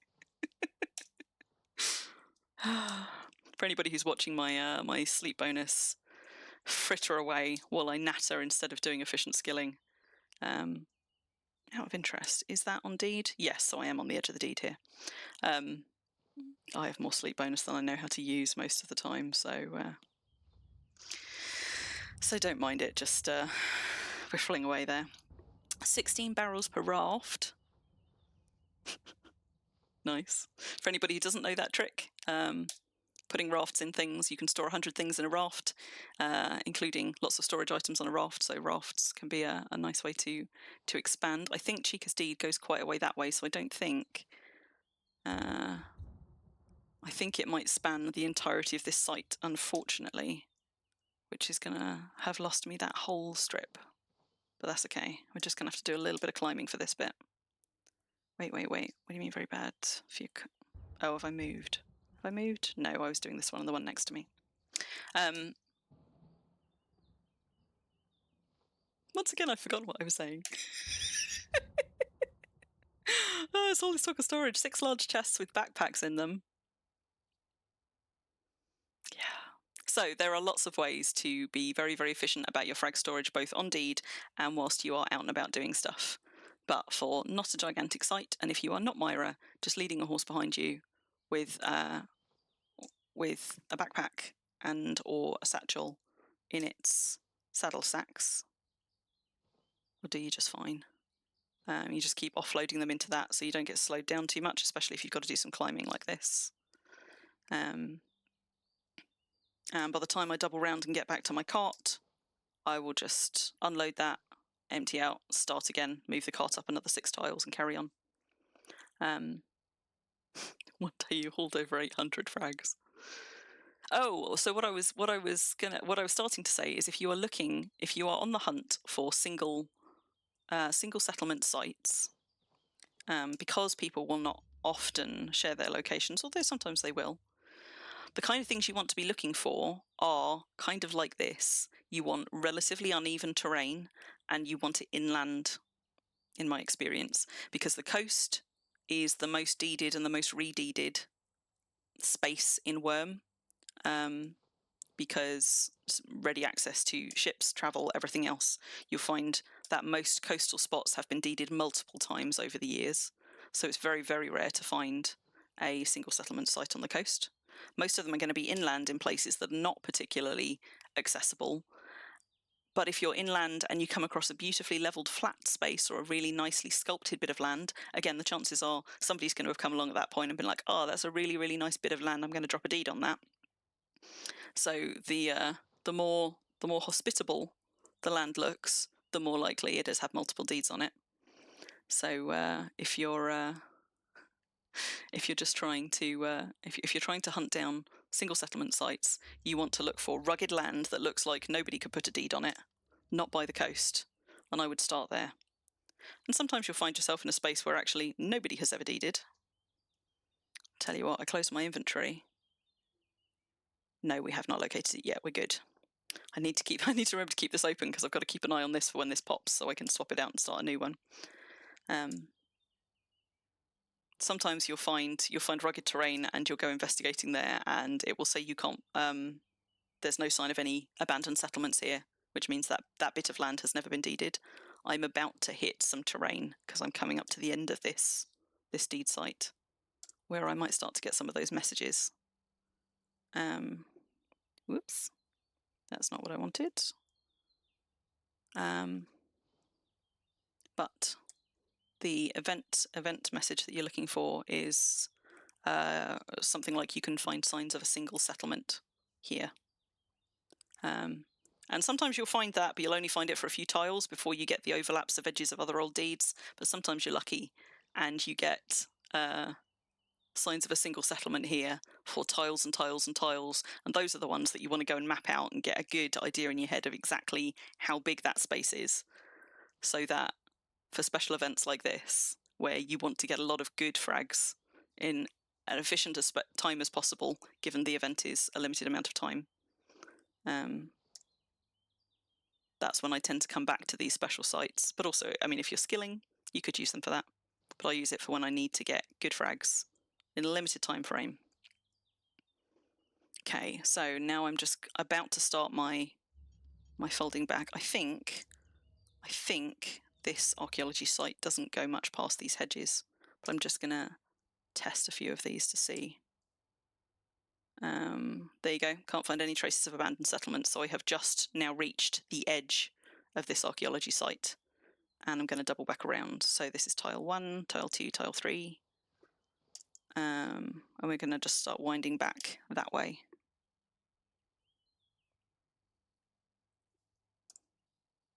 So Mimas is saying they've got their deed set so that anybody can do archaeology on it, which is nice. Most people, if they've got the default perms set, you won't be able to do archaeology on anybody else's deed. You can absolutely do archaeology on your own deed. I think maybe Myra can confirm, or Vulcan. I think you don't get as much skill doing it on a deeded site as you do on an undeeded site. Possibly just as a result of a lot of the progress that you're getting on reports being on... because you're not going to be getting a report together for the deed that is currently up. Anyway, like if you've got a big deed and you're worried about getting attacked by mobs out in the wild, or you just want to stay close to your storage, you can absolutely just do archaeology all over your own deed. But good night, Calvert. But it is generally held wisdom is it is better to do it on undeeded land, even if you get the option to do it on deeded land. Either for better skill gains or for better frags. Who knows? Yeah, Delhi has been around an awful long time. Indie is probably very good for archaeology if you know where to go, because Indie is both a big server that has been around a very long time and also has a lot of very inhospitable terrain. But given that Indie is one of the oldest servers around, before everybody had all of this land and all of these options, there will have been a lot of people who deeded on Indie back when there wasn't anywhere else to deed, possibly in some quite inhospitable places. You know, where there was where they were quite pressed for good land. And you'll find now on Indie, almost all of the settlements are again following coastlines, or they are on particularly interesting bits of terrain, like up the side of Dragonfang, winding round it and stuff like that. So interesting. Okay. So I'm trying to. So I think. I mean, this is something I've never looked into the figures of. So it might have just been advice that I accepted at face value. But I know when I started doing archaeology, I was told to avoid doing it on deed where possible. I wonder if anybody has actually gone testing it. I kind of want to test it, but I also kind of don't. I like data. I don't like number crunching. But if anybody has, let us know. But yeah, Indie's been around so long and probably has a whole bunch of places which were deeded in the early days of indie when there weren't other choices, and just haven't really been deeded since. The downside of indie, because it is so big, is you might have to do an awful lot of walking or riding to find some of those places. But once you find a good one, it's also entirely possible you'll find 2 or 3 others nearby. Because on that principle, if somebody had deeded there once and then there were better places to deed, they might have had neighbours. You might be lucky and find a cluster of sort of 2 or 3 single settlement sites, which will have been disbanded an awful long time. The question is whether they were up for a long time before they were disbanded, but I suspect... Yeah, Ruffle was on indie on day 1. But I suspect that indie is probably a goldmine for archaeology if you are patient enough, or if you have been living on indie long enough that you know the terrain and know where to go looking, like where these things where there used to be a bunch of deeds and just haven't been for years.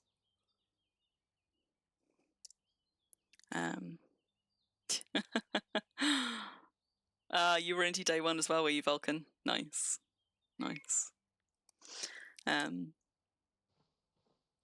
So yeah, but also, I mean, we're talking in terms of like gold standard places to do archaeology. Frankly, anywhere that has ever had a settlement is a good place to do archaeology. So you don't need to find those by any means. If there's just a bit of terrain that you know really well, that you particularly like, if you're interested in unearthing all of the history of the space that you now have deeded, that's a pretty common motivation for a lot of people, and a nice one. I've got tiny deed tokens for pretty much every deed that was on any part of the space that Brambleheim now occupies. If you're someone who's been in game long enough that you have had multiple deeds in multiple places, it's really nice to go back to all of your former deed sites and go digging and digging and digging until you dig up some nice tokens for your former deeds, just for posterity. I've done that with all of mine. I think I have now got one for... Well, actually, that's not true, because I've had a lot of... All of my main deeds, I've got them for.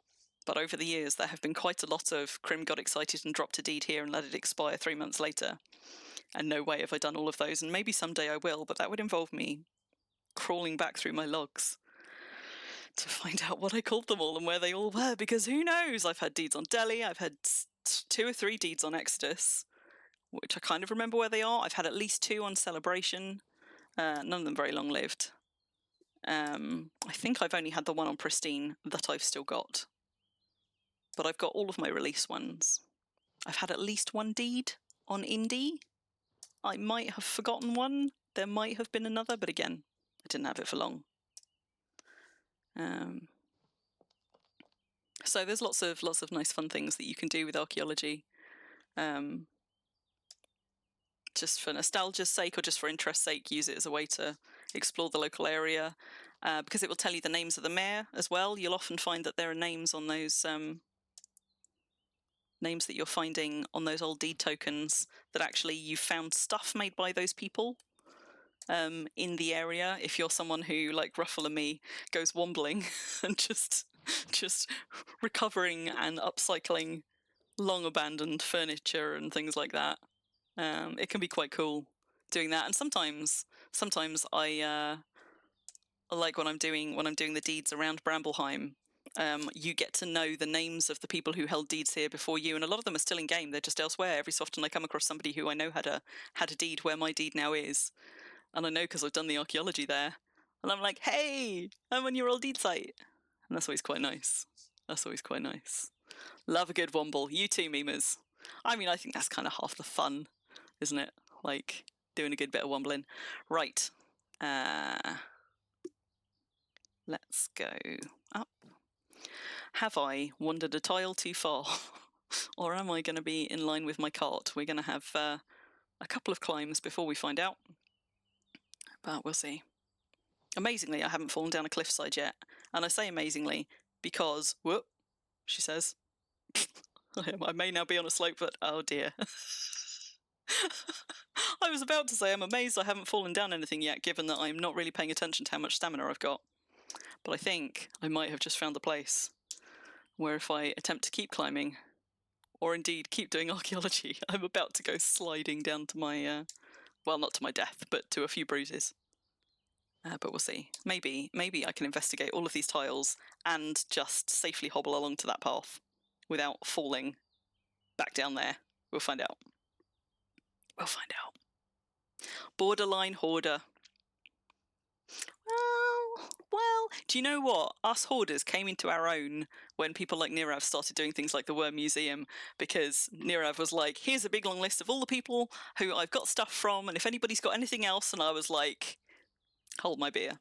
Not that I drink beer, but I went rummaging through my warehouse of Wombled stuff that I get. Like, I pick up furniture and things and bring it home just so that when I am decorating, because I do a lot of decorating, I try and reuse stuff, because I think it's quite nice to have stuff that other people have made, and also because actually if you do really dense decorating like I do, it can be exhausting. Like, you think building a building is slow, actually decorating all of the rooms in that building, that takes 3 times as long. I know I've given out this statistic before, but when I was building Little Venice, my market, for example, where was I? I was on that tile. When I was building Little Venice, it took me, I think, 2 or 3 weeks to drop all of the dirt, because that was an island that didn't exist before. It took me a month, 4 or 5 weeks to build all of the buildings and bridges on Little Venice. And then it took me 3 months to decorate it. Yeah.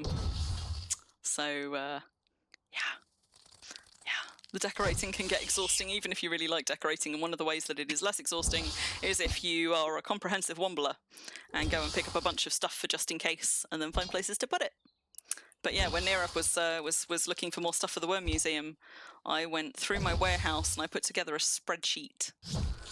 And in fact, I might still have it. Let me see how many names I found that he didn't already have stuff from people for, because he's, if anybody doesn't know, and is interested in maybe donating stuff to things like the Rockcliffe Museum, Nirav publishes and periodically updates on the Rockcliffe Museum website a list of all of the toon names that they have already got items from, so that if you're going through stuff that you've wombled, you can check it off against that list to see if you can find anything that he hasn't got.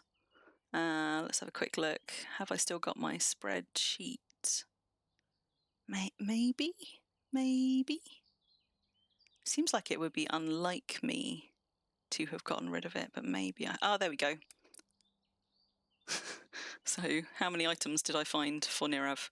103 toon names that he didn't already have 2 or 3 years into having the museum and hundreds of people's stuff in there, and that was just in my warehouse. So, hoarding in Wurm is not a bad thing.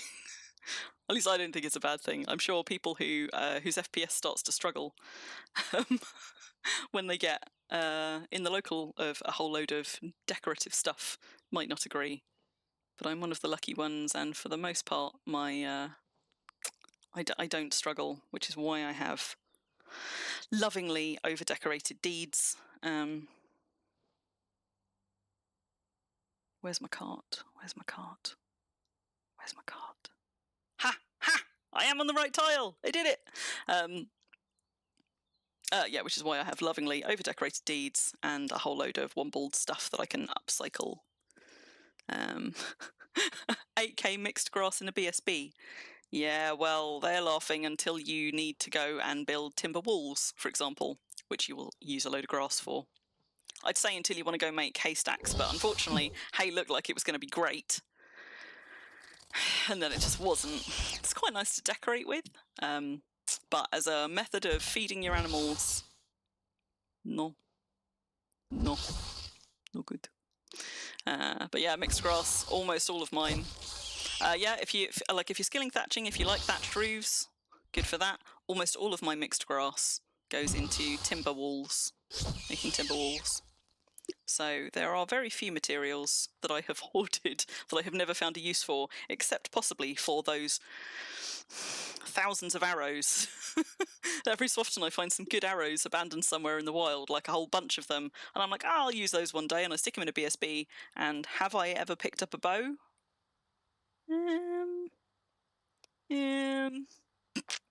Apparently I have picked up a bow at some point, but none of those skills are over 10, so I haven't picked it up for more than a few minutes. But maybe one day I will, and maybe one day that 10 plus years of arrows that I've hoarded will come in useful. You never know. Oh, ratty friend, sorry, I should have buried you and I didn't. Roots and bulbs. So yeah, hoard away. Hoard away. If anything else, it's an excuse to keep getting a bigger deed, and it's an extra building. When you've run out of other things to build yourself a warehouse. That's what I did. And then another one. And then reorganise your storage. Oh no, I moved over. I was doing so well. I was on the right tile, and then I moved. Although, tell you what I didn't do well. I think I have missed this tile a whole lot of the way, because I was coming along there, wasn't I? Or was I? Well, just in case. No harm in... See, somebody's been doing archaeology here. Just in case. I'm gonna go back down this one tile and just make sure I do not want a lump, and I'm going to be a litter bug. Let's pop all those in there. I suspect, actually, given how many of these tiles have been picked clean already, somebody has done this relatively recently. Somebody might have done this yesterday. Yes, please, can you come and organise our storage? I mean, I do enjoy organising stuff.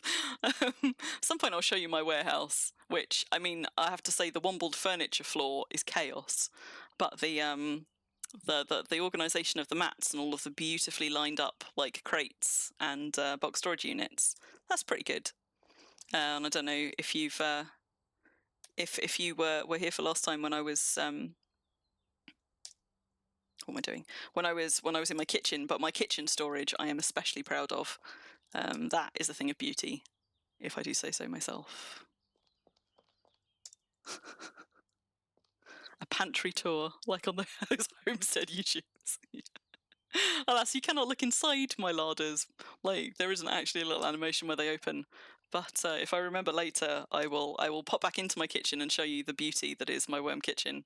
For those of you that didn't see it last week, when I was making ice cream for Christmas gifts. See, I did miss some. Or you could go and watch last week's stream. It'll be on Twitch for a few more days, maybe, or has Twitch already taken it down? I can't remember how long they last when you're a new Twitcher. But I've got a YouTube that I'm loading all of the VODs up onto for longevity. So once Twitch takes them down, or even before Twitch takes them down, I usually get them loaded up to YouTube within about 24 hours. So you can always go and see it in all its glory with me making ice cream if I forget to go and show anybody. You paved and prepped all of the floor last night. Only 8 minutes left of today. Oh, okay, yeah. In Norway, like there's an hour and 7 minutes left of my day. So so what was that? What's that? You're paving and prepping, Myra? You've got a house for every stone type. As in, for storing every stone type, or you're just doing a build from every stone type for funsies? The marble store. Okay, you've got a house to store every stone type. Wow. Okay. Nice. Or is it just that you've got a house of every stone type and each one stores something? All of my bricks and mortar and building materials are stored in one warehouse. But I do feel a little bit queasy if I drop below about 5,000 bricks of any type that I build with regularly, or mortar. And if I drop below about 10,000 dirt, it makes me feel a little bit ugh. So I keep my stocks quite high. You hear Dirk is lurking. Hello, Dirk, wherever you're lurking. And some of you might be like, oh my god, who needs 5,000 of every brick type? But when you build as much as I build, and when you have the kind of grasshopper brain that I have, and your urge to do things sometimes goes as fast as it comes. Basically, when I get an idea for a new deed or a new thing that I want to build, if I have to go making all of the mats first, I will never get to actually building the thing. So that's why I keep a bunch of building, all of my favourite building materials, keep a good reserve of them. Enough to do you know, a particularly large building or a small deed of mixed materials. Have I now got to the end of this one that I missed? I'm just gonna let my stamina come back. So that when I get an idea for a thing, when I want to build a thing, when I just go and drop a deed like I did with the Gloaming Sanctum down Central Release, I built an island. Like almost all of that dirt came out of storage, but I needed about 30 to 40,000 and I only had about 20. Which is why actually having less than 10 dirt was my threshold, but actually maybe I need to keep more like 20 or 30 in stock. But yeah, when I come up with an idea like that, I don't want to be held back by not having the materials or having to make the materials, because that will sap all of my enthusiasm. So I like to be able to just have an idea, run it through Deed Planner, and then rock up with all of my materials and just start building. That's the only way I get stuff done.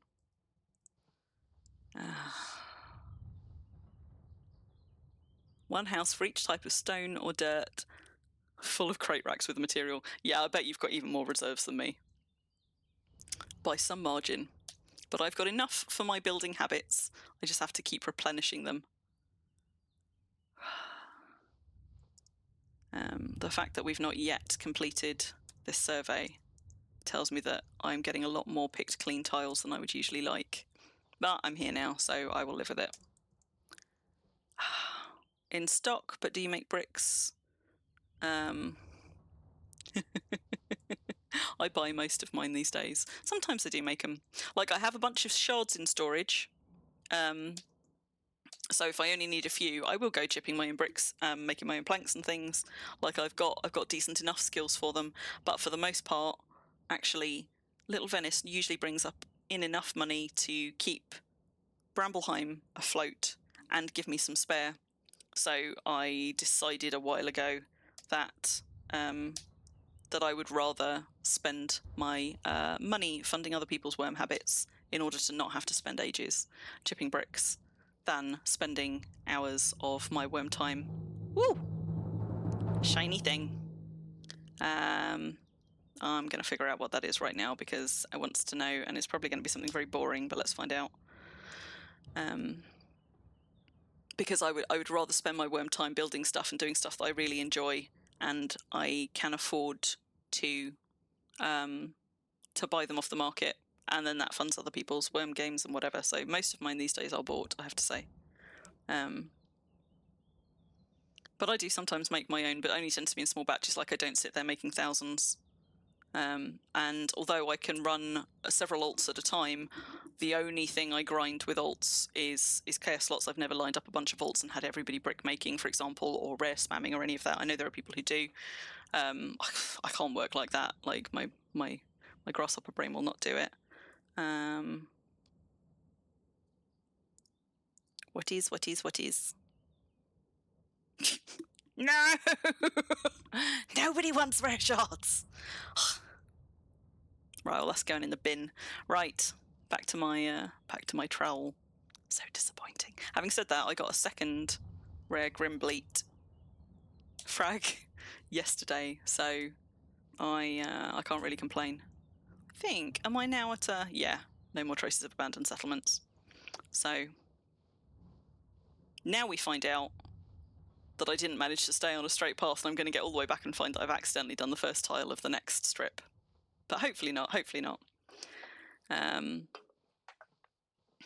Bin. Yes, bin. It's a rare shards fragment. So first of all, I've got to find 25 other marble shards, and all of my shards go straight in the bin. My lumps don't, but my ore and my shards and my bricks and most of my shingles do. I keep the slate and pottery shingles, although even those... So I never have... It's not like I've just got a bunch of marble shards back at home that I can attach to it, but also once I put all of the other pieces, then what have I got? I've got a rare marble shard, which I can, I guess I could imp something. Have a fairly poor chance to rare it, but there is a very small possibility that I will. God damn it! You know what? I have moved across. Shh! Nobody saw that. Crim knows what she's doing. Shush your face. I might hang on to it, make it into a rare marble shard, and then fail to rare something with it. But I might just stick it in the trash pile while nobody's looking. Or I could throw it in the backpack of doom, where all of my rare frags that I don't have use for right now are. Oof, that's steep. Steeper than it should be. I think somebody's dug down there. Hello, spider friend.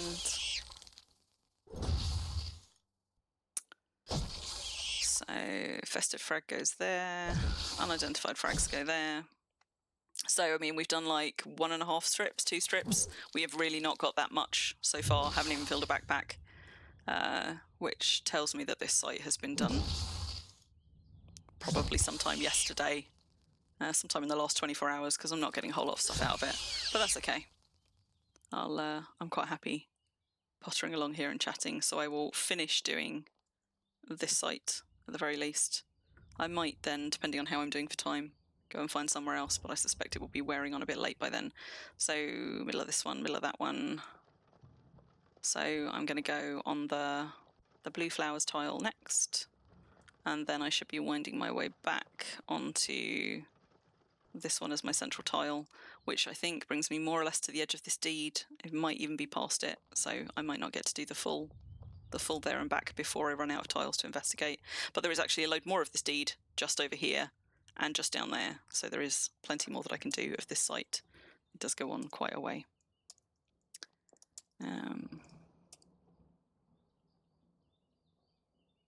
Don't do like Crim. Well, I don't know. I see now I would counteract that tip, because yes, you want to sit down and do it all in one lot, but I would argue that the low difficulty items are not worth your time if you've got more frags than you've got time. So there's two different kinds of frags in terms of the difficulty and therefore the amount of skill that you get from doing them. So your statues, your tools, your weapons, your armor, those are all high difficulty frags, so those are good skill for chipping. But things like your containers, your wood pieces, your shards, your lumps, your ore, all of that stuff is low difficulty, so you get less skill for doing those. So if you've got time aplenty and more, and you're always running out of frags to chip, by all means, go home and chip everything all at once. But if, like me, you've got thousands of frags unchipped at any one moment and struggle to keep up in terms of restoration with your archaeology habit, frankly, unless you need them, I would trash the shards and the ore, maybe also the lumps. But you can keep the lumps. It's a pain in the arse to then sort them into their crates if you're somebody who sorts their stuff by quality, which I am. I keep the wood because the wood is useful. Archaeology wood is always useful. If you like pottery pieces, particularly if you decorate a lot, keep the containers. But basically all of my shards, all of my ores, most of my bricks and shingle, and sometimes my lumps just go straight in the trash. You combine all. You do combine all. You know what? I've never seen that list before. I didn't even know that existed, but that is very cool. Goodness me. Well, if you want to attempt to beat Myra's ult to the top of that list, I guess, go and do them all. But if you've got more frags than you know what to do with, I would lose at least half of the low difficulty ones. Keep the wood because it's useful. Keep the pottery if you actually use pottery. But focus on the tools and the weapons, the armor and the statues, because those are the ones that'll get you the most skill. And if you are sitting there and doing it for a whole period of time, you're going to get a rare roll in that time if you're lucky. And you don't really want to be wasting that rare roll on shards. Shards and ores, if you can help it. You really want it to go on one of the good things. Yes. Thank you, Samuel. Welcome to the stream. Right, have I got... Yeah, I've got enough stamina to get back down there. How do you get those stats, Myra? So I assume that's Wormnode doing something similar to what Nyasha used to do, where players can upload their skills and their stats, and it's measuring them against one another. Is that right, Myra? I mean, I've never done it. I never did it on Nyasha either, so I don't know. So players will upload stuff, and it then goes and ranks players against all of the other players who have uploaded their stuff. So it's not everybody in Wurm, but it's everybody who cares about their stats enough to go and submit them onto Wormnode for comparison. Okay, so this is still Spark of Hope, but I need to pay attention to this tile just on my right, because I'm approaching the edge of this deed. I think I've still got a little. Yes, good. Okay, I'm still squarely on this archaeology site. Scrapes your stats for that kind of thing. There you go. Nice. So you wondered if you needed the extra thing, you've forgotten what it's called. Oh, on Wormnode. I don't even have a login to Wormnode, so I can't even go adding things onto the map things. I think I missed the window at the point that I tried to go and make a Wormnode login. Nothing was happening with them because I was trying to go and add points of interest on there when I was doing treasure hunting. But I can't log in there, but I still very much appreciate it for things like keeping track of like holy sites and rifts and all of that kind of stuff. It's still a brilliant resource. Very much needed. I've run out of one drink, but it's okay because I have another. Just going to sit here pissing away my sleep bonus while I chat and open more drinks. Send a message to Drogos in Discord. Well, I could, but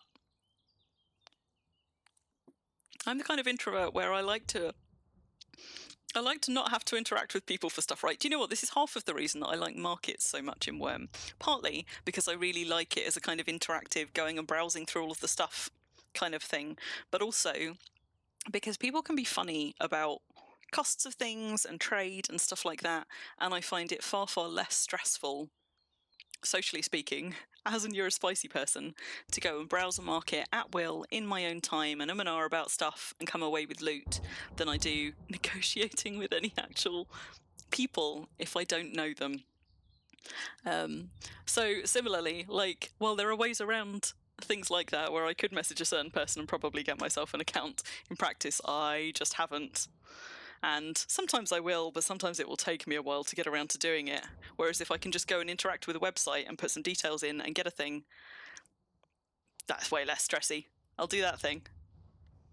But when it doesn't work, I'll be like, oh, well, clearly I was not meant to have this account or do this thing or whatever. It's like today, I was running late after my massage, and I was like, I'm meant to be streaming in an hour, and I've still got half an hour to drive home. I was going to try and bring a Domino's home so I didn't have to cook. And I had 2 fallouts with Domino's in the browser on my phone. And I was like, well, I could phone them up and place an order, or I could just not have pizza tonight. And I didn't, and that was my bloody mindedness once again, being like, happy to do it on my phone, not happy to phone somebody to achieve the same thing. No. You know what I didn't do on my last 2 passes back to the cart, though? Which is fine, because I'm not actually getting that many frags, but I didn't actually drop off any of the frags from my horse, so I must remember to do it on the next one before I turn around and do the other bit. Oh, do you know what else I've not been looking at? The Christmas messages. Because I bet they've changed again. So for anybody who has not done archaeology yet or hasn't been paying attention, like me, when you do archaeology during an event season, you sometimes get some fun messages like this, and they herald when you found a festive frag. This when you see a little elf running towards you with a festive fragment. How many others have we missed? String of purple tinsel and tiny golden bells around that one. We got other fun ones here. Whoa, whoa, whoa. While walking in a winter wonderland, you stubbed your toe on this fragment. Right, I have to keep an eye out for the green things, because I do like those, but event goes so fast, particularly if you've only got a few lines visible, like I do, that I often just miss the messages, which is the other reason I keep my inventory open, because you absolutely do not want to be relying on your event window for when you've completed a report. If you use...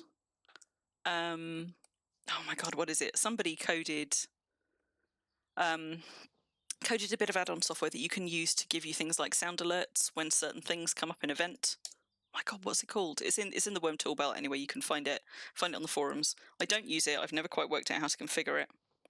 But if you're somebody who does, I'm sure you can ask that to tell you when you get something pop up in event, like this report is now complete or whatever the text is. But that is not a tool that I use. Worm Assist, thank you, Vulcan. That is not a tool that I use. Therefore, I have to keep my inventory open, keep an eye on those reports and wait for it to complete.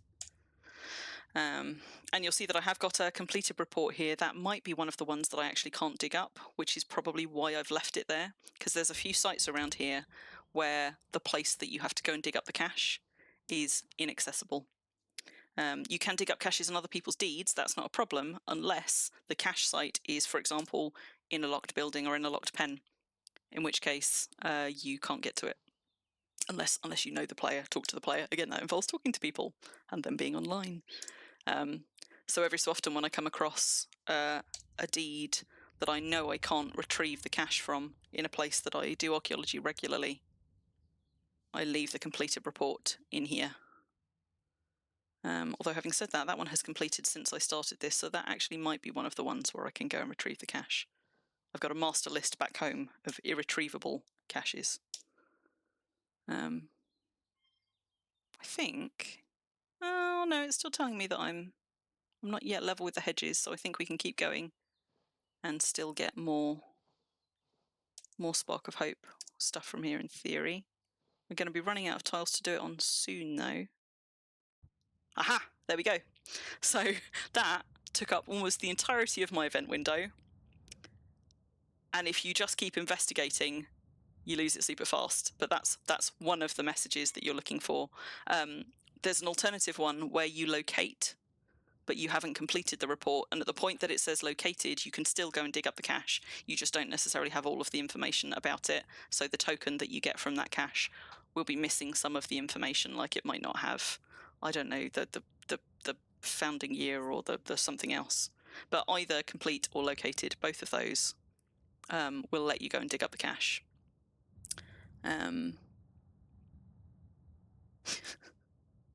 Yeah, Myra, you've got some uncompletable ones as well. I think if you do enough archaeology, everybody will end up with some. So I'm going to take that report out of my archaeology journal.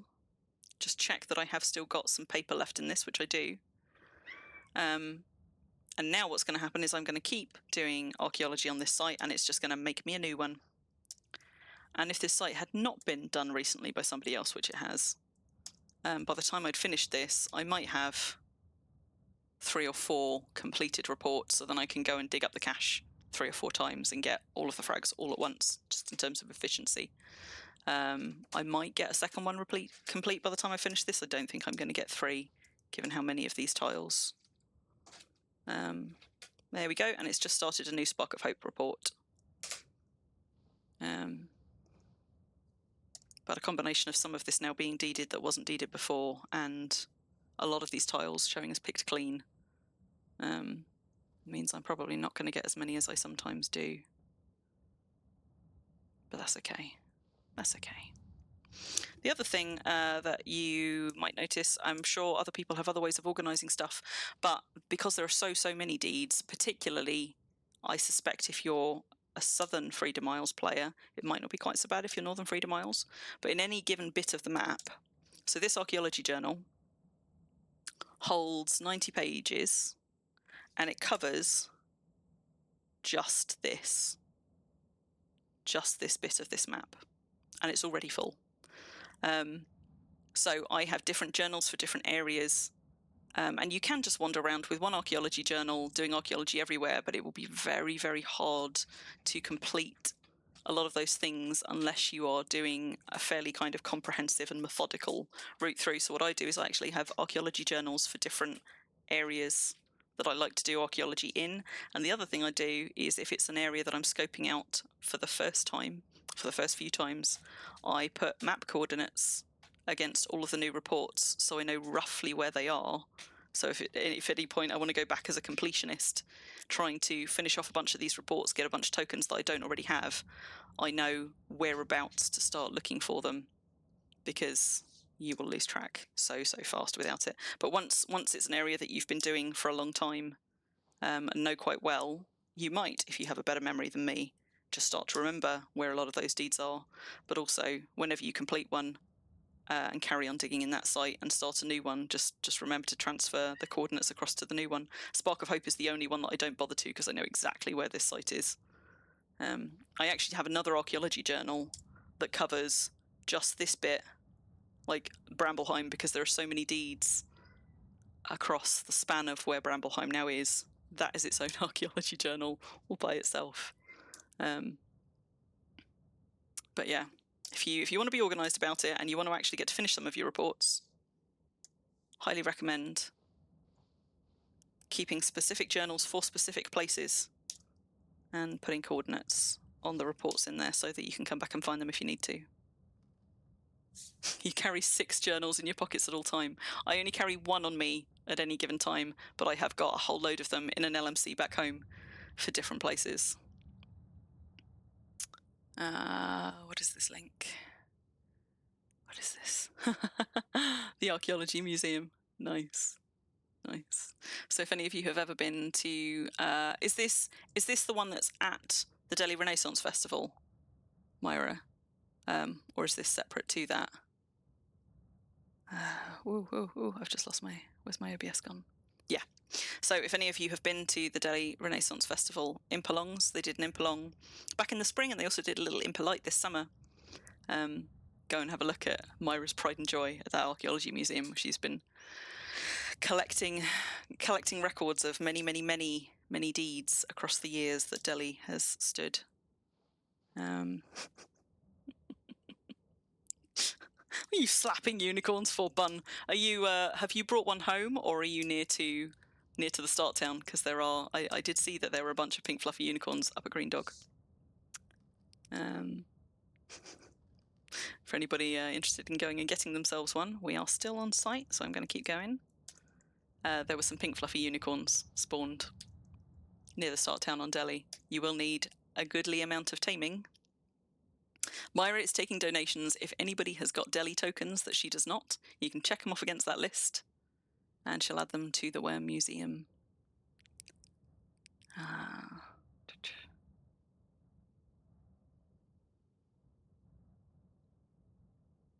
Oh, Dragos is a friend of yours, huh?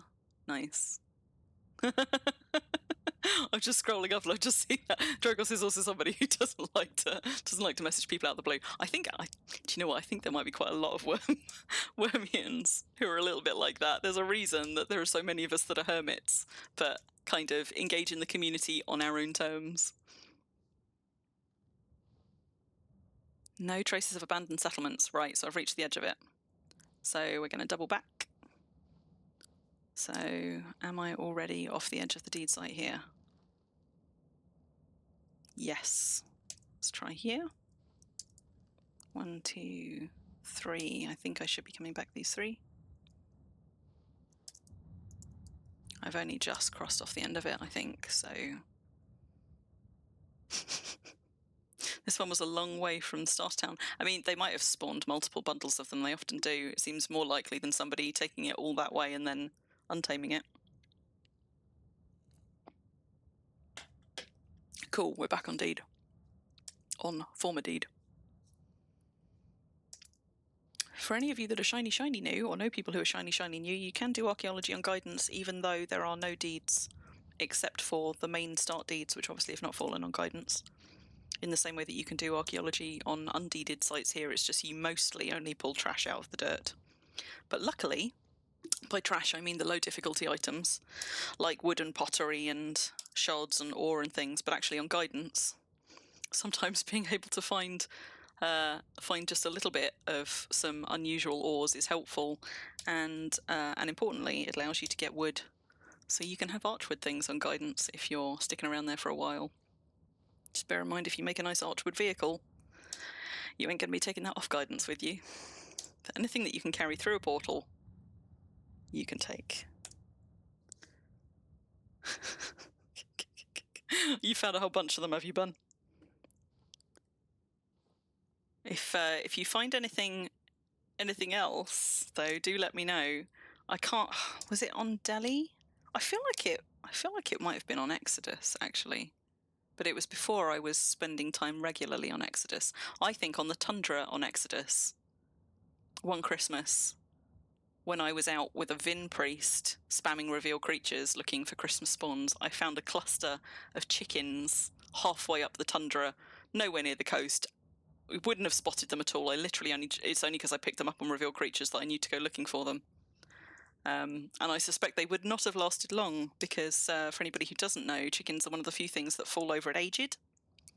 And another little bit of trivia for you, when GMs spawn things, they all almost immediately age up one category. And often it won't show. So, like, they'll spawn something which will say, I don't know, young, whatever, but actually it'll already be adolescent, and you'll know in the event window when you start leading it. Which means, on the rare occasion that Christmas or any kind of event chickens get spawned, about 50% of them die fairly quickly. And of course, if they're spawned anywhere near aggressive mobs, they also get hunted down really quite quickly. So finding event chickens in the wild is a rare occurrence. And if you ever find them, you should bring them home in every colour you can see, and then give them to me. Yes, please. Yes, please. Because I love chooks. I love them. I love them. I'd say they're my favourite, but I've got lots of favourites. They are certainly one of my favourites.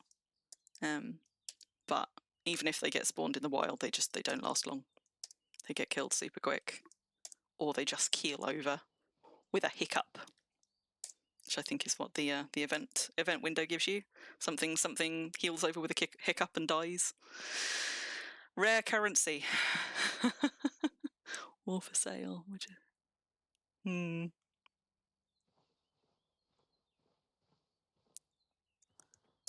Is there an economy going on guidance, or are we talking just more generally? Because archwoods absolutely do sell. Like, there is never enough lingonberry in the world, for example. Lingonberry and thorn, very sought after archwoods, tend to be the ones that sell fastest. Lingonberry in particular, super duper popular. Can almost never get hold of it. I know you do, Myra, because Ruffle and I keep going and plundering them for stuff when we're looking for things to build furniture with. In my case, or I don't know what Ruffle's building with them. Ships maybe. But yeah, because Myra does all of the archaeology, Myra is a very good place to go if you're looking to buy archwoods. I don't know why we have arrived at a community on referring to archaeology in short form as arch instead of arc. I suspect actually when you hear people say it out loud, it does vary a lot. But I guess it's because we write it as arch instead of arc. It's not archaeology, and yet. Spark of hope. Still going. But yeah, is there any kind of a functional economy on guidance? Does anybody know? It's been a while since I've logged into my guidance toon. I'm sorry to say. We went and set up there and we had some fun there, and we did quite a few streams on guidance. For anybody who's interested, Calvert and I went sailing around guidance and explored all of its coasts, all of them, on stream. You'll find them all on Calvert's channel, which you'll have seen them in chat earlier, but it's spelt the same way on Twitch and on YouTube. If you're interested to just see a new world and what it looks like, I love it whenever they do a new server. I know it's problematic for a lot of reasons in terms of splitting the community and all of that other stuff, but nothing beats that kind of fresh, untouched landscape. There's something so shiny and lovely about it, and a kind of an essence that very, very quickly dissipates when people start terraforming it and like rounding off all those lovely round corners and putting roads through it. But we had a lovely new... Oh, it's a goblin. We had a lovely new server spawn, albeit a starter server. So, like a lot of people, Ruffle and I went and made toons over there, so we could help some of the new players that were coming in and just help sort of, create a bit of a community about it, and also to explore a nice new place. And then Calvert came over and we also streamed and explored a load of it. I'm sad in a way that I missed so many of the other server spawns, because when I started a few weeks after release was dropped. when I was very, very new to the game. So there's no way I was going to be playing multiple servers at a time. But most of the other servers came before the release and pristine ones. They were actually some of the last ones in the Southern Freedom Isles set, other than Xanadu. And I enjoy Xanadu now that I have very good boats and patience and a better understanding of how to navigate Wurm maps. But when Xanadu came out, navigating Xanadu was very hard work, and it took a very, very long time. So that was not one that I explored much when it was released.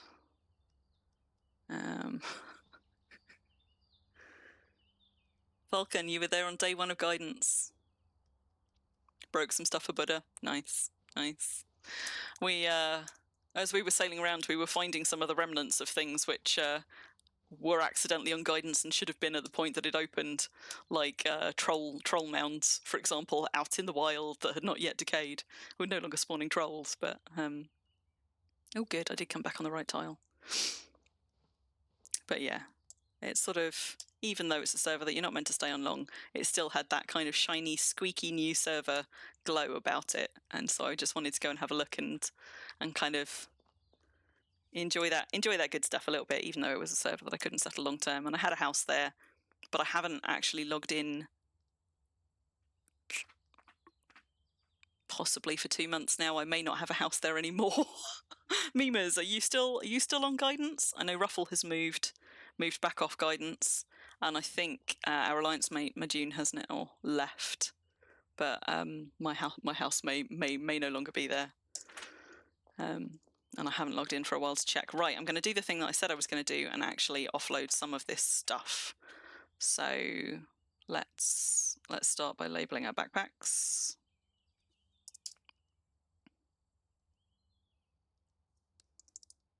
So actually we don't need to label the frags ones, but what we do want to do is label where the festive ones are going.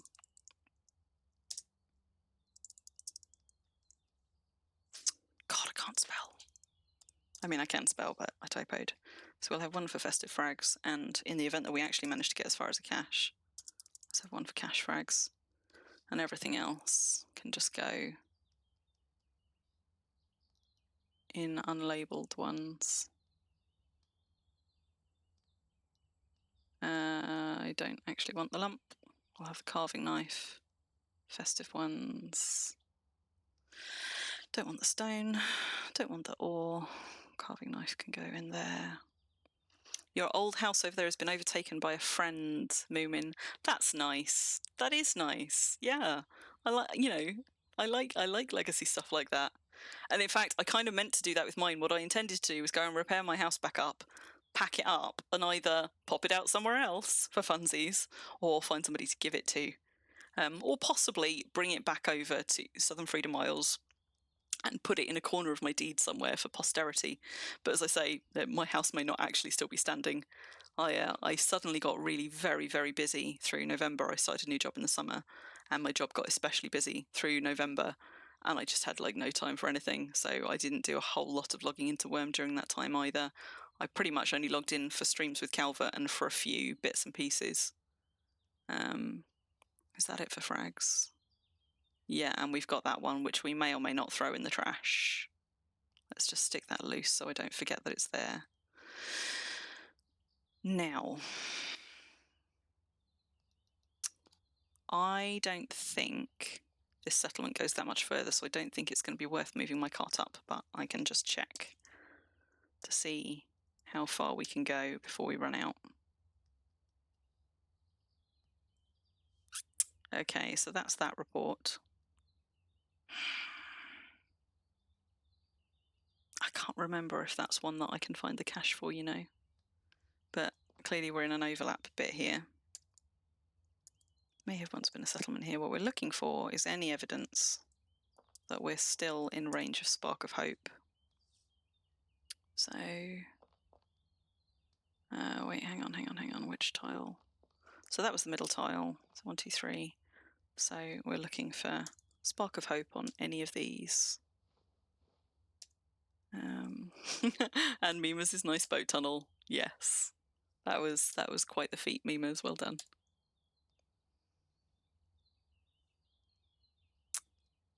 Yeah, hopefully the guard tower will be there for a while. Yeah, so you left guidance as well. Those are the storage houses for different types of materials in bulk. Try and guess what is what. Oh, so have we all now moved back off guidance? Has it just become that time?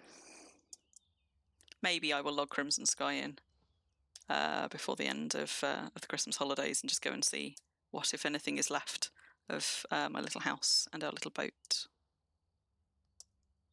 Okay, it's still saying there was a settlement here. Is it Spark of Hope though, or is it the unpronounceable for me one? This one. I guess we're going to find out.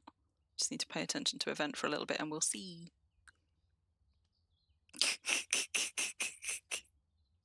Which boat tunnel? Yeah, it's sort of northwest of New Dawn. There's a little inland lake just by kind of like a slip of mountain. And Mimas and Moomin and Calvert and Ruffle and I all put down little houses. Well, Calvert didn't put down a house. Calvert just assumed control of my house as his house as well. Not that he was on there much outside of streams. But we popped a load of houses down by that lake, put up a guard tower with Mimas, and Mimas built a little boat tunnel that allowed us to get from the lake out to the ocean. And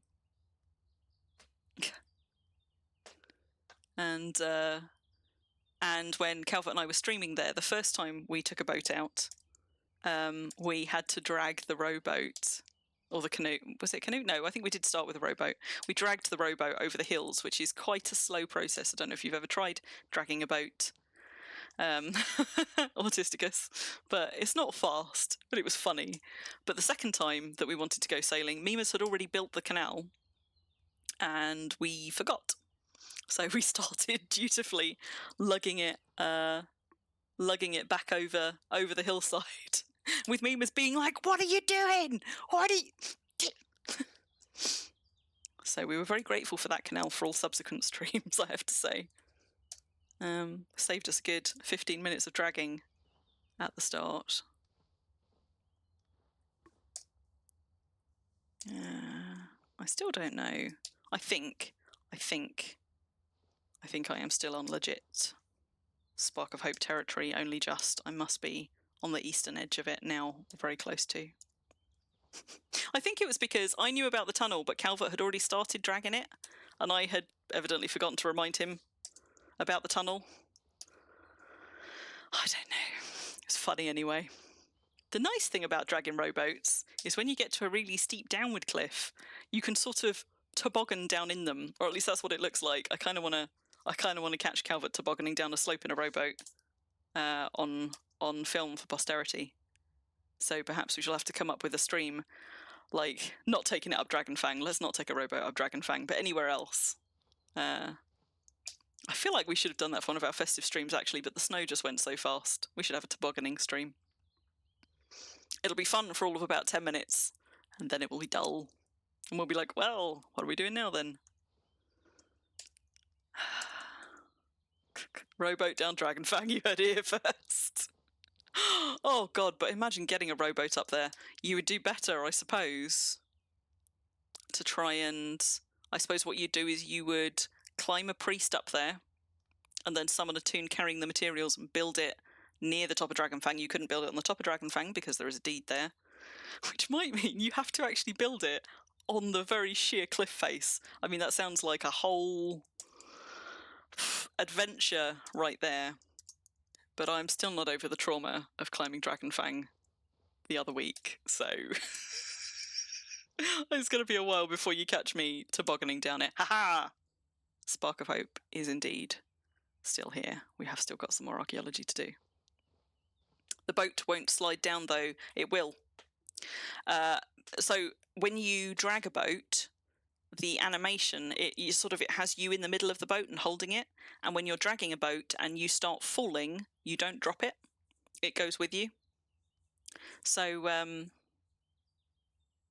if you are dragging a boat and you hit a slope, you and the boat will start sliding down it, and it looks like you're tobogganing.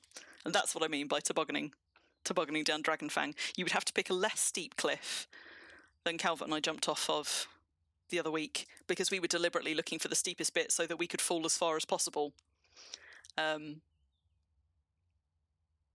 No, because it comes with you at speed, in the same way that if you're leading an animal and you start falling down a cliff, the animal will also come with you at speed. You don't abandon it halfway down the cliff. The animal just comes shooting down the same speed as you, and it's the same if you're dragging stuff.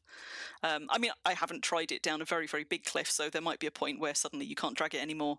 But in my experience, it moves with you. It's just you're moving really, really fast.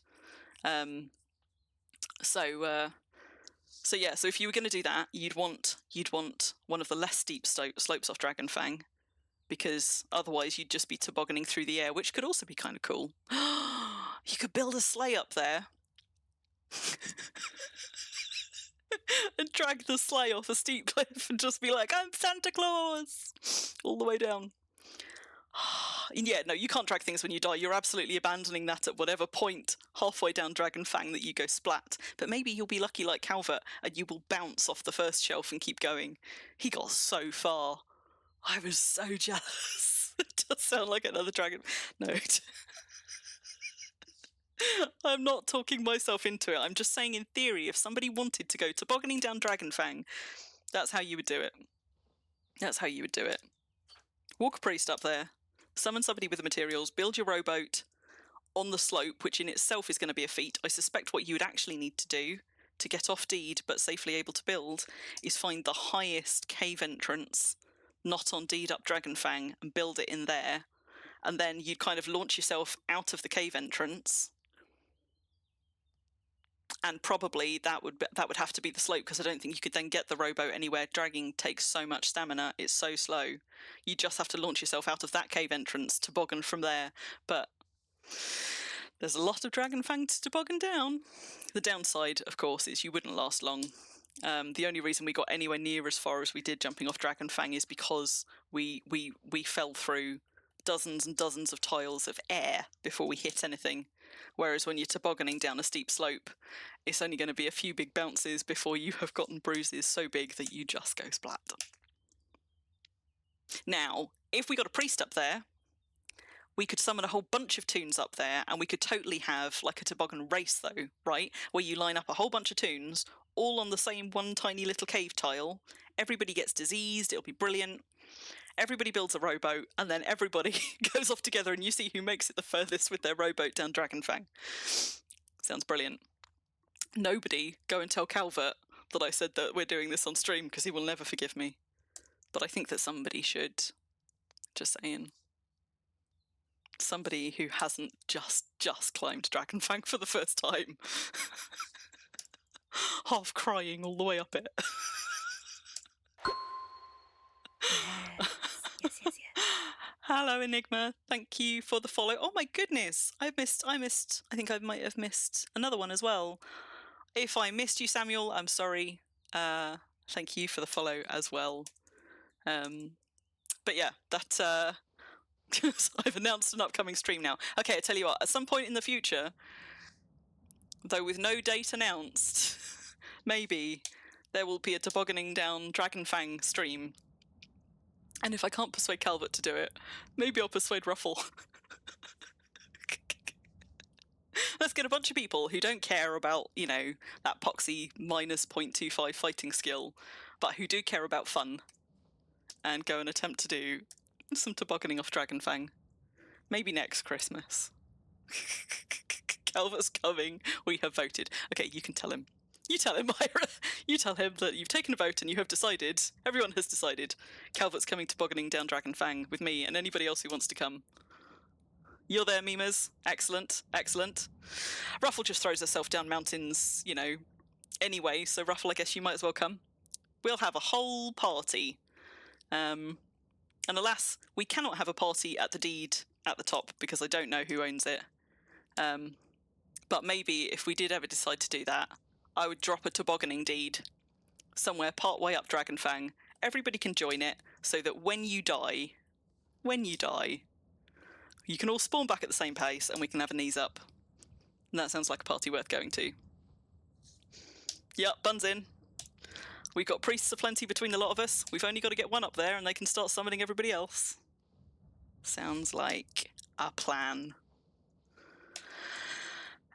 Then you just need somebody to catch it all on stream, or better yet, maybe you want a couple of streamers lined up like across the mountains, so you can sort of, you can get somebody streaming from the top when people go over the edge in their toboggans, and you got somebody else partway down the mountainside trying to get you like a sideways view of all of these toons just going whee, just like that, just like that. I think we should do it. Oh, God, I've even talked myself into it now, and there was me like 5 minutes ago being like, I'm not going up Dragonfang again, I've just done Dragonfang. God, you guys. It's been 0 days since I killed Ruffle in a terrible accident.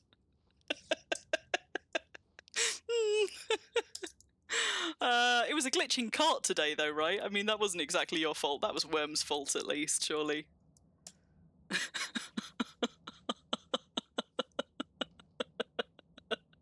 I so talked myself into it. This was a terrible idea. I was only really being facetious and being like, okay, but somebody could. Now I do kind of want to do it. Oh, that was on F Ruffle. Yes, you did drown Ruffle. So actually, you've killed 2 toons today. You're doing brilliantly. Way better than me. I'd have gotten off a little bit more lightly with Crim when I threw myself off Dragonfang if I hadn't misclicked my Karma window and town portaled all the way to the other side of Indy. So I had to die twice in short shrift. But I don't mind that much. Again, I'm not that bothered about the numbers, so I don't mind much about losing them since I switched to Path of Knowledge. I minded about losing them back when it kept knocking down my archaeology and my carpentry, which were 2 of my favourite skills, but fighting, I can lose fighting all day. I don't care.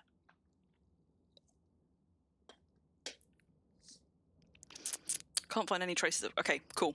I've reached the edge of this one. Is there another strip or 2 of Spark of Hope before we run out in this direction? Let's find out. No traces? Is that just because I'm too far off the other end? Let's see. Memes, you're going to come up and come to Boggling with us too. Excellent. Yay! Okay, so there's more Spark of Hope there. Is there more Spark of Hope as far as here? Yes! Cool. We have got another full 3-tile strip to do. Well, if nobody beats me to it, maybe once I've brought Calvert round, we'll put a thread up on the forum and we'll invite people to sign up for this adventure. We'll see how many people we can assemble in a time and place to go and do a tobogganing down Dragonfang stream, followed by a wild party, which will definitely not be streamed because parties aren't really wild if there's there's a bunch of people watching and a load of evidence. So maybe the stream will end with the beginning of the after toboggan party. It's on indie memers, so you couldn't do it on your main, but you could do it on your SFI toon. Dragonfang is in the middle of indie. But with the new portal system, it's not even like you need to sail there. You can portal to Freedom Market, which is what we did last week, which is the closest start town to it. Really right close by the base of Dragonfang. Strictly speaking, is actually kind of part way up it, but I think Dragonfang proper only really starts at about that level. So you can portal right over to Freedom Market, and it is like a 1-minute run to the beginning of the path up Dragonfang. And the first third of Dragonfang you can run on foot, then you reach base camp, which I think is one of Hugh's deeds. Hugh Mungus, who does the indie maps. And from base camp, you can either then continue running up a tunnel, which Hugh diligently mined, or if you're Calvert on a previous stream, get somebody to escort you up there in a cart, or you can do what Calvert and I did last time and be like 400 and something tiles running up the tunnel, or only 73 tiles or whatever it was if we climb. And we looked up that and we were like, let's just climb. And so went an hour of our lives clinging onto vertical cliff faces, being like, oh my god, it's taking so long. Oh my god, don't look down. Madness. Well, okay, yes, I suppose you could do it on your main, actually. You could bring Mimas over without any of Mimas' stuff, but then you probably don't want stuff anyway. If you're climbing, you want to be traveling light. We could give you some alcohol. Get you not running into trolls. So, yeah. Anybody could come from anywhere, including guidance. You just couldn't come with all of your stuff, but as we say, you're going to die. You probably don't want your stuff anyway. The only caveat is if you are coming with stuff, you want to make sure you've got enough karma to get your corpse back, because ain't nobody climbing all the way back up to retrieve it for you. The people who live in and around the base of Dragonfang might not be too pleased with this, because what's going to happen after an event such as this is Dragonfang is going to have a collection of rowboats scattered all down one strip of the mountainside. And maybe we need to find whatever path is at the level directly below it and just put up a load of signs explaining it. Because otherwise, it's just going to be years of people like walking past, looking up the mountain and being like, what are all those boats doing? That's true, they do decay fast, especially as we would be building them up there and we wouldn't be imping them.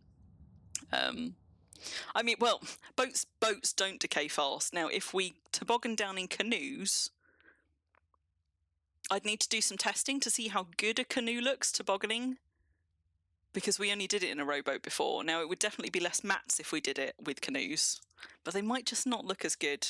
Might have to be rowboats. We'll see. It does take significantly more materials to build a rowboat, though, and for something that we're going to do on stream, I have to say, canoes would definitely be better.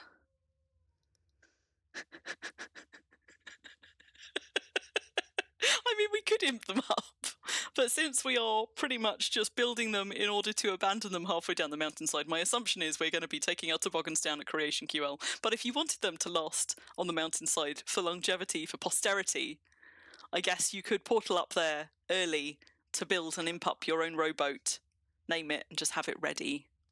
And to be honest, we probably wouldn't want to be building them all from scratch on the stream anyway. I suspect what we would need to do is portal a bunch of toons up there, go and build a bunch of boats relative to how many people we think we're going to get, and have them ready to go. Yeah, if it comes supreme, you've then got to get it all the way back down. I suppose you could do a summon chain, right? So if you had a couple of priests, or maybe you just keep having toons die, dragging it down, and then you've just got to climb another toon up to wherever the last one died, pick it up, carry on. I don't know, it sounds like a whole mess of a problem, but I'm not going to borrow trouble. I'm not going to work on any kind of assumption that I would manage to rare or supreme a boat up there, but it would be super funny if someone did. So, let's not rule it out.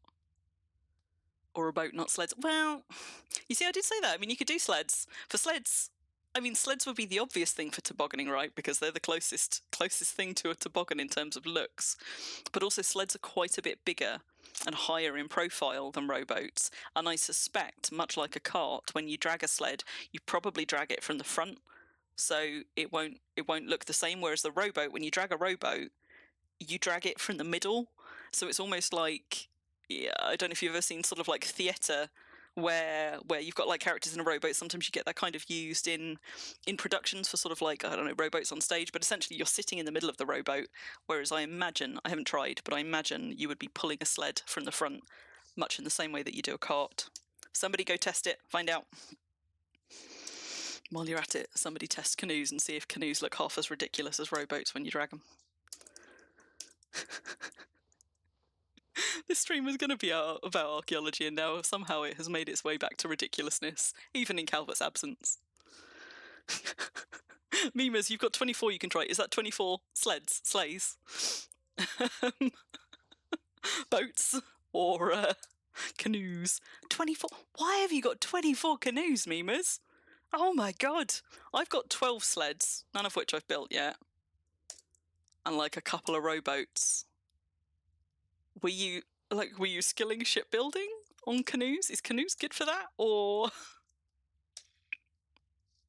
Oh, apparently I have just hit a level of weight that I have slowed right down. So, where's my horse? There's my horse. It's as good a prompt as any to offload some of this stuff. 24 canoes. Vulcan's got 3 sleds, 1 unfinished, 1 lingonberry and 1 rare thorn. Nice. Nice. I hung on to mine, meaning to make them last Christmas, and then this Christmas I was like, maybe I'll make a sled this Christmas, but I still haven't done it. I did, though. I saw at I think it actually, was it at the Delhi Renaissance Festival in Palong back in the spring? Was it you that did sled races? Where Pom came and like turned a bunch of people into rabbits, and that was pretty cool, seeing all of the bunnies on their sleds. Yeah, there you go. It was at Myra and Buns. And their alliances in Palong back in the spring. I don't know if anybody got some screenies from that. I'm sure there are some kicking about. But it gets even funnier when you have a friendly GM nearby transforming people into weird stuff. And you can do it to a certain degree with things like yellow potions. But obviously the extent of... am I still going in the right direction? Yes. Yes. Trust the process. If you've got a friendly GM about, they can transform players into many more things than yellow potions can. So you can get some really funny ones. Some of my best screenies from canoes don't rot so fast in a cave, so good for a year or so. But they will rot faster on mountainsides, right? Whereas if we build rowboats, assuming they're not absolutely terrible QL, they at least might last a little while, because boats out in the wild do. I mean, they stop being seaworthy, but boats are slow to decay for a reason, because they're so difficult to make, I guess. People don't want to be losing them that fast. It wouldn't be fun. Yes, so when you've got a friendly killer bunny around, then you get to turn people into fun stuff, and then it just gets even funnier. Because some models, some creature models look particularly funny in certain vehicles. There's in fact, I found one earlier and I turned it into one of my worm tip loading screens for this stream. But at some point in the future, I found a great screenie that I took. Let me see if I put it somewhere that I can share it with you all. Of Calvert when he'd been turned into a goblin leader. Sat in our rowboat on guidance. And I meant to share it on the stream at the time, but I don't think I ever actually got round to it. So let me just see if I uploaded it. I did. Oh, I uploaded at least one of them. Hang on. Right. So here's one, but it's not my favourite one, and I'm going to go and upload my favourite one for you all. So there's one close to, but there's just a really good, I think, silhouette one, which I'm just going to go and dig out of my archives and upload to share with you all, which I found today, and I was like, I've got to put that on stream. I've got to find a way to use that. That's a good one. It looks almost artistic. So this would have been on Crimson Sky instead of Crimson Earth. Let's have a look-see. That's the one. Upload. Here it is. I love this one. I think it's great. I kind of want to put it into Photoshop and just play with the levels a little bit to make it like completely silhouetted. Does this link work for me? Yes, yes.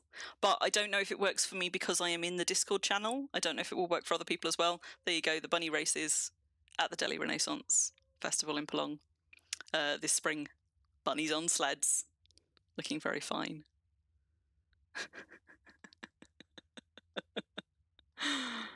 Excellent. So there you go. There's some nice screenies. Bunny races and gigantic goblin leaders in rowboats. Perhaps unsurprisingly, some of my best pictures, screenies of dragons as well, are actually of players turned into dragons. Although, I need to...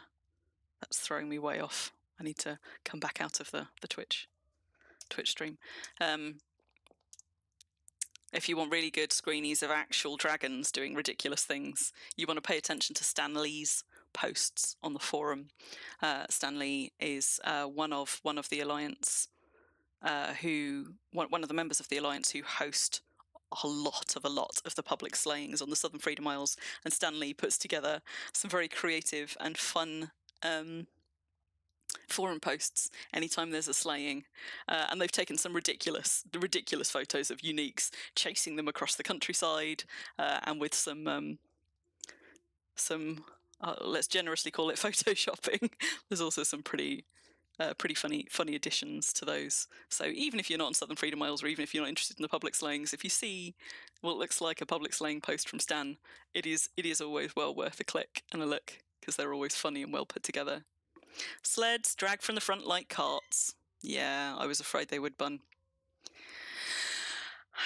Which is a shame, because those would be the most toboggan-like. But back to rowboats or canoes, we are yet to be determined. Now have I finally run out of Spark of Hope? We'll find out. Oh my god, it's like 5 to midnight, guys. Been at this for a while. I can't find anything of use. Well, that's not saying no abandoned settlements, so we'll try a little bit more. The trouble is I'm overlapping with another settlement here that isn't Spark of Hope, so it might be a little bit misleading. So there is something here, but it's that other one. Can we still find Spark of Hope? How far do we have to go to find out? I can hear you, Wolfie Wolf, howling away.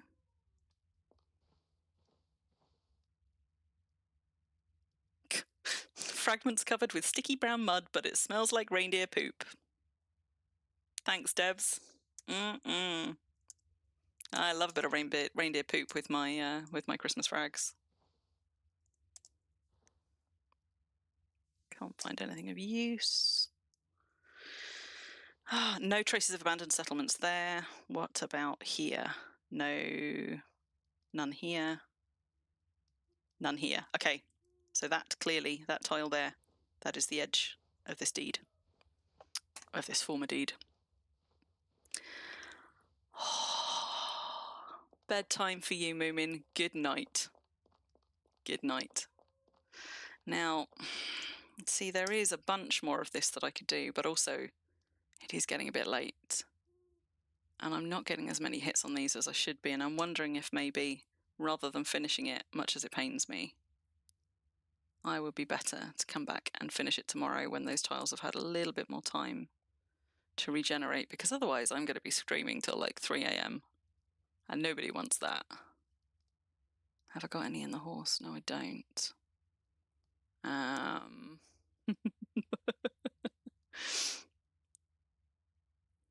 How are we still doing? Well, we still got some for you. I mean, Myra and Bun, I guess it's coming up for 1 for you guys. We can still go for a little bit longer. The question is, do we want to archaeology? Do we want to go home and do some restoration? Choices.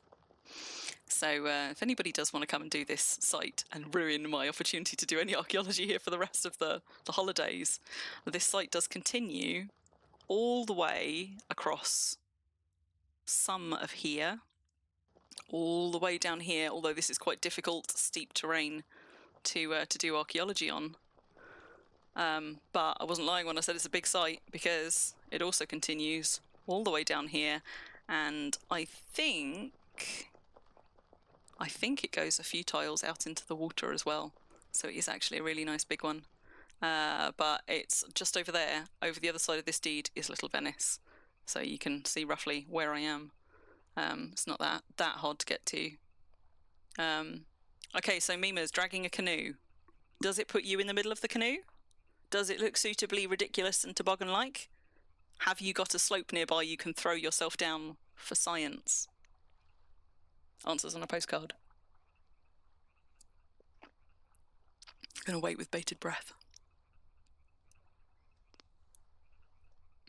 Hello, Puss Puss.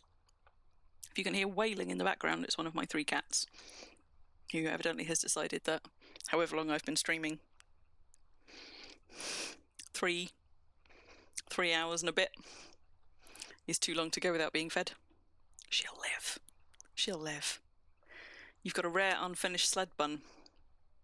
Is that because you've already got a rare finished sled and you've got a spare? The thing is, okay, so the bunnies look really funny on the sleds. Yeah, Mimas. Okay, so the rowboats look the same. You just look like you're walking along in the middle of the rowboat. And in the rowboats, it looks sufficiently funny that it would do. I don't know if it also looks as funny in the canoes. I might have to try one. I don't actually own any canoes, but I could knock up a canoe quickly to try one back on deed and make a judgment call, because they are that much easier to make than rowboats. But the trick is now you need to just drag that off a cliffside in third person, see how funny it looks. The thing about the sleds, I think what put me off finishing my sleds or doing anything with my sleds last year, other than the fact that I got distracted by archaeology, guess why, was the bunnies look really funny on sleds, but Toons on sleds, it looks kind of rude, right? Let's just turn my sleep bonus off since it's warning me about it. Oh, Autisticus, you've been imping clay planters for a long old time then. Yeah, when you sit on sleds, like you sit with kind of like your legs apart. And it's oh, nice memes. Let's have a look. Somehow I just said a trigger word, and she who must not be named, Alexa, is trying to respond. Goodness knows what to.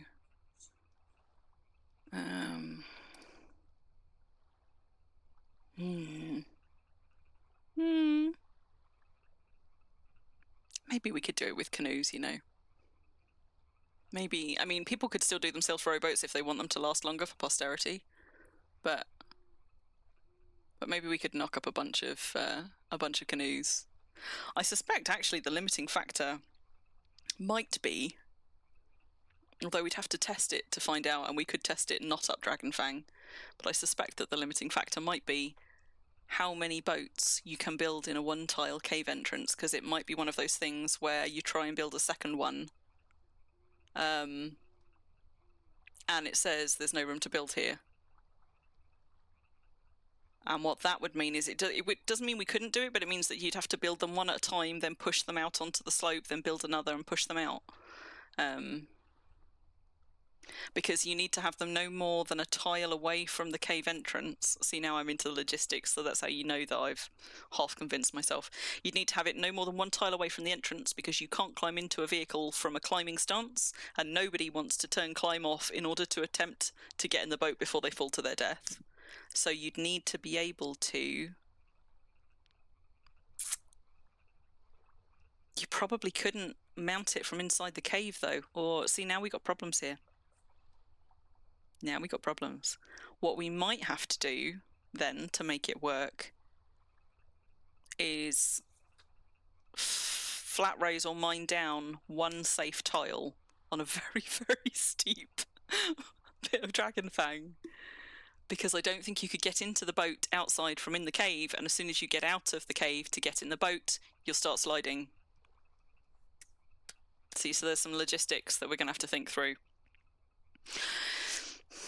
Or, I suppose what we could do is, if it's not a 200-tile steep slope like some of the ones that Calvert and I were climbing up, it might be possible to just put a fence barrier below the cave for everybody to fall onto, but that it doesn't have to be very steep before you just bounce over the top of it. Okay, so that's true. So you're not getting in the boat, but you are dragging it. No, you're right. Actually, you're right, Mimas. Because all you need to do is come out of the cave in climb mode, go and get into position with the boat, start dragging it, and then turn climb off. See, I was making problems that we didn't need at all. Well done, Mimas.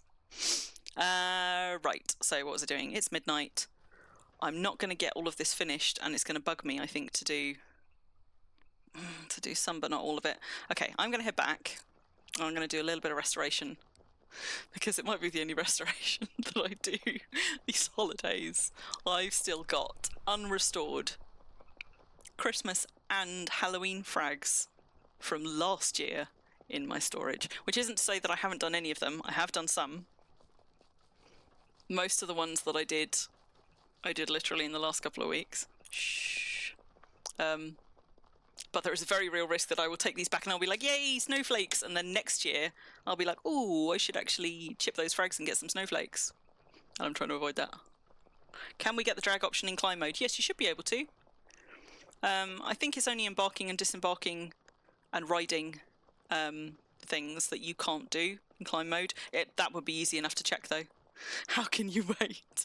Well, sometimes I do. But the thing is, given the limited time window and how excited I get by archaeology, I'm like, I could restore them now, but I can restore them anytime, whereas the only time I can get more of them is right now. So what I tend to do is when I'm in archaeology mode during an event window, I spend the whole time doing archaeology, getting as many frags as I can in that window, and only afterwards do I give myself permission to chip them, because they can be chipped any time. But what actually happens is I'm usually doing archaeology literally right up until the timer runs out at the end of the event.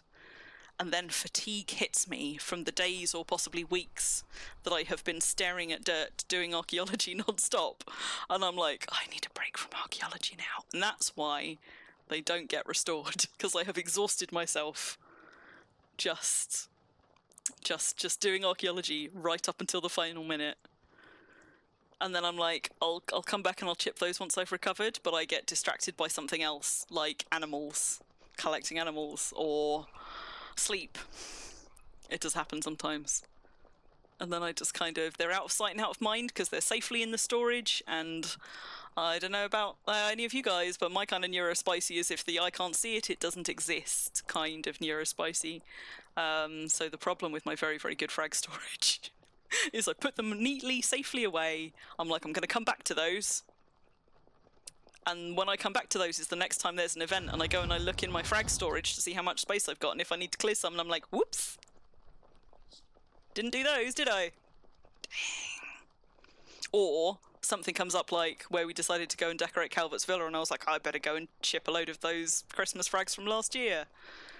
Because that is absolutely what got last year's ones chipped a few weeks ago. Oh well. For anybody who joined the stream later on, if you're into collecting animals with names that GMs have spawned, there is probably still, I'll go up and have a quick look, a whole bunch of snow buffalo just outside of my deed, Bramblheim. Let's go and have a nosy. A few people came over and picked up some friends. But I reckon there's, yeah, look, there we go, snow buffalo, all peppered all over the place. So, leave a little frag trail. Do you know what I could? I probably could. The problem is my frag storage is in my main house. My archaeology den is also, like, it's the one that's got my bedroom in and everything else. And I decorate a lot. And a lot of the things that I decorate with are not strictly decorations, which means if you put more than 2 of them on a tile, they turn into a pile. And I'm forever being like, oh, I'm just going to add 1 more decoration in here. And then a whole bunch of my deco goes, like, turns into an item pile. And I realise the error of my ways. So I'll show you my archaeology frag storage, in fact. So how much stuff do we have to take? So we've got 1 rare one. We've got only like 20 festive ones. We were really not doing terribly well on that site. And 2 backpacks. I can manage all that. So this is Bramblheim for those of you that joined us later. And who don't know me in game. So we are on release on the Southern Freedom Isles. We are on the Eastern Peninsula, and Bramblheim is just here. And I have a big wildlife park here full of GM named spawns. Around 350, 400 of them at the moment, all different. But the very north end of this deed is my is my main deed. So this is the village where I live, and everything else, like almost 100 tiles south of this, is just wildlife park, animals as far as the eye can see. But this little upper bit, this is my deed where I live. I'll remember to go and have a look at my feasting hall over there for anybody who is interested to see my beautifully arrayed cooking storage space. But this is my archaeology den.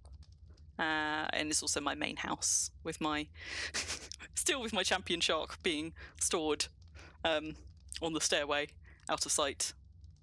See, that's definitely not out of sight, out of mind. There's nowhere I could put that it wasn't sticking out of a building. So like my bedroom's on the top floor, my carpentry area and my tailoring and papyrus making area is on this first floor. But I rebuilt this because all of these buildings existed. I built them all quite early when I built this deed, but I've been going through a process of knocking down the original buildings or knocking down some of the walls and modifying them. So the feasting hall has been rebuilt from the original little kitchen that I had there. And my original archaeology den was not sufficient to keep up with my archaeology appetite, so I rebuilt this. This is my archaeology den, so that I could have a gallery level that I could display all of my rare statues on. And I've got rare frags for most of the statues now, I just haven't actually completed them. But I've got my alloy drake statue. Like, that's quite an achievement. It's an alloy one. I've got that one completed, and I've got a couple of little ones, but in time, all of my rare archaeology statues are going to go along this gallery level so they can all be seen from the lower floor. Excuse the champion shark, which is again sticking through the wall. On this ground floor, I've got a variety of things like my papyrus making. If I put my thing back on, for those of you that have never seen me at an event, at events I sit there when I'm not doing imping at Impalongs. For other people, I usually sit there quietly, tinking up my papyrus making by making books, and I name a few new books every event. Sometimes just because they occur to me. Often they're named after players. Often they're named after things that have happened. Sometimes they're just spun out of conversations that are happening in local. And a thought comes out, like Sid's Jars makes a girl see stars, for example.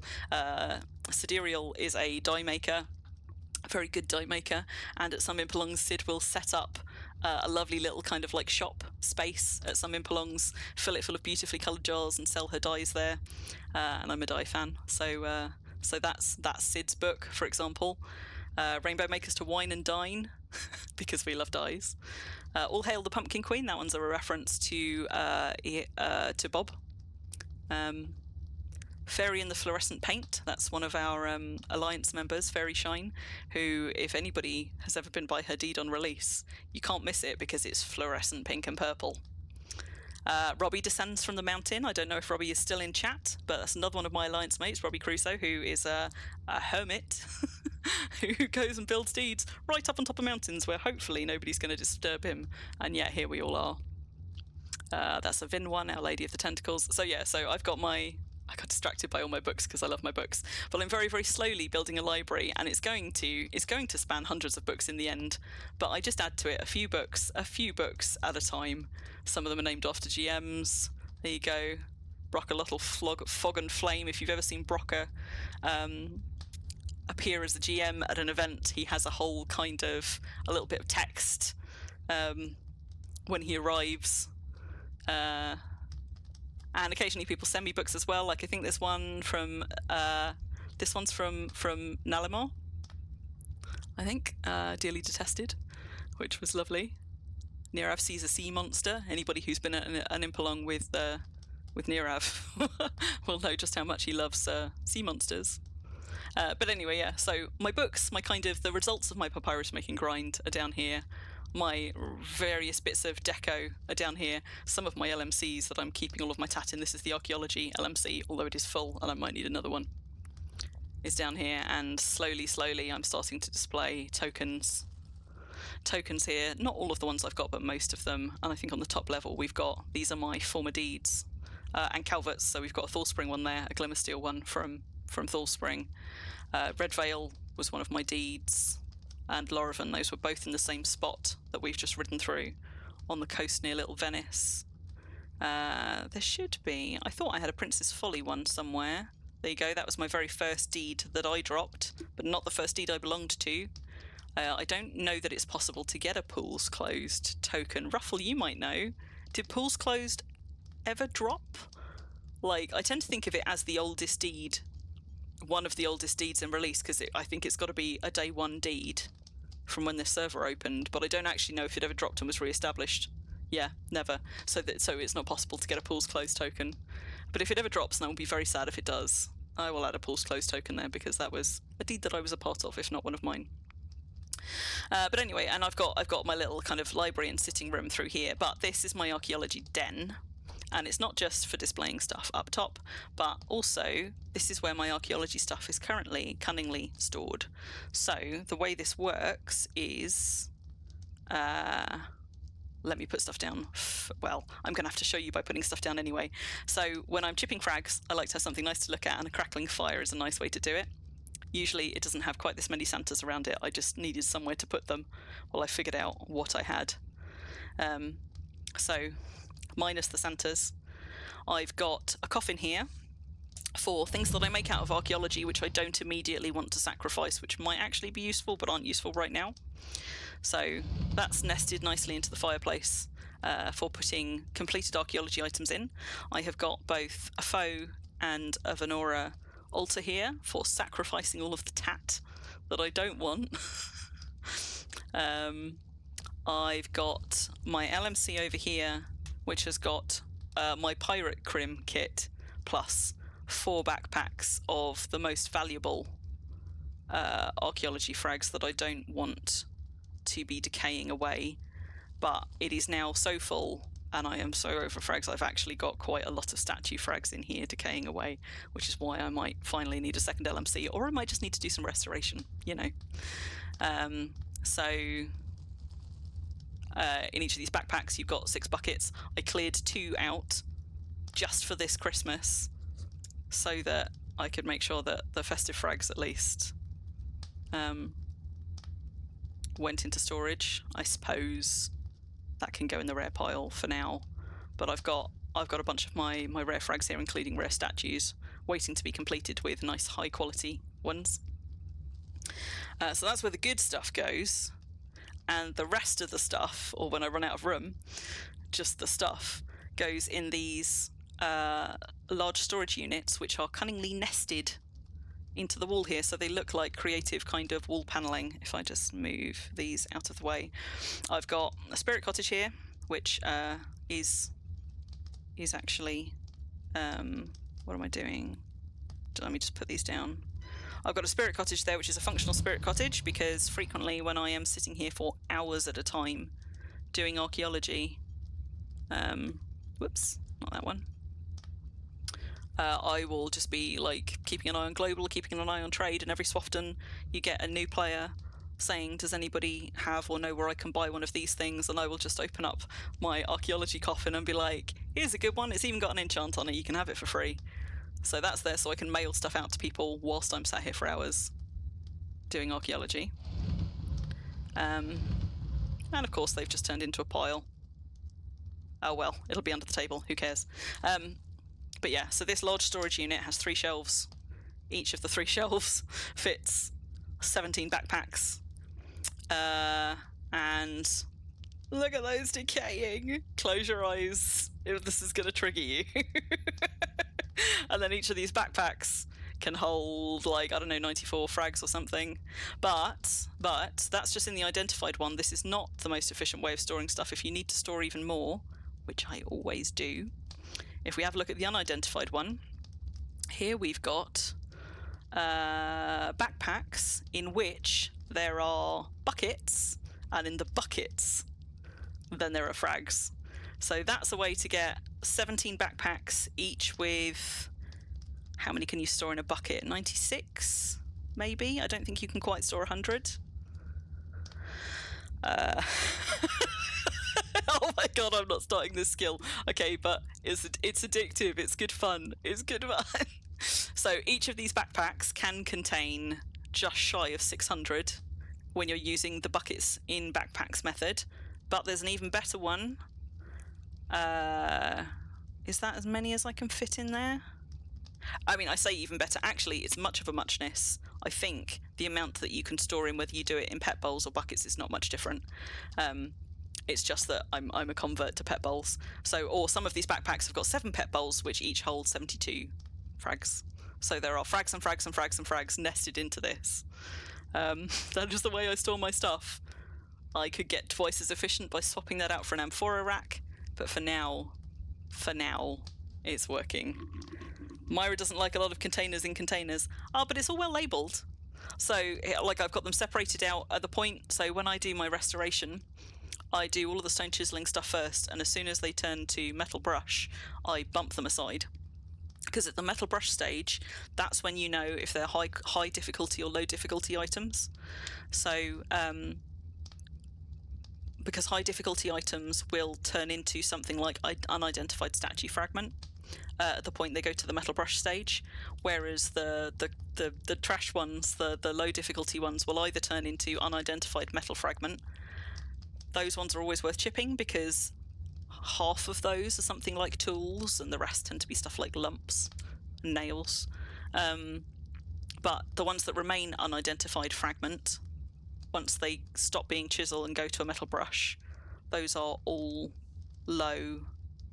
I'll tell you, those are all low difficulty ones. So my restoration is 93, it's a couple of points behind. Not switching to metal brush and continuing to use the chisel. I don't know, actually, because you still get skill either way. It will happily accept the stone chisel. I don't know if you get less skill using the wrong tool, if you get more skill but it's a higher difficulty using the wrong tool. Maybe Myra knows. Just do it all and be done. No, I can't work like that. I would not find that fun at all. So there you go. Increases difficulty using the wrong tool, so you get more skill just continuing to use a stone chisel for everything, but as a result you would end up with a few more frags that are slightly damaged along the way, which is not the end of the world, because most things you can make with frags you can then imp if you care enough about it once the item is finished. So I do them all with stone chisel and then bump them into things once they turn to metal brushes, because that's the point usually that you are... Have I got any of these that haven't been done? That's the point that it then tells you what type of a thing it is. Which means the reason that I do it this way and not all at once is because if you are trying to get rares, and I like shiny things, you might have noticed there's quite a lot of shiny things around this place. When I am deliberately trying to get rare frags, I want to focus on only the high difficulty ones because they're the good ones, regardless of the skill gain. They tend to be the ones that you want rares of, right? Like statues especially. Maybe you want them for things like tools and weapons and armor, but mostly it's the statues that are good stuff that you want it for, which means when I'm chipping the stuff that I don't care about having rares in, I will just do it willy-nilly. I will stack up my whole queue, but whenever I am doing the statues, I will do those, I will save them all, and then I will spend some time slowly doing statues. Like, I will sacrifice a bunch of outright items, get my deed bonus up the extra 10 seconds for the rare window, and then I will set a timer going, and I will sit there slowly chipping statue frags, one every 25 seconds, and just slowly work my way through those ones specifically to have the best chance I can have of getting a rare one or more than one rare one across the course of that thing. See, so sometimes I do things efficiently. Sometimes I do.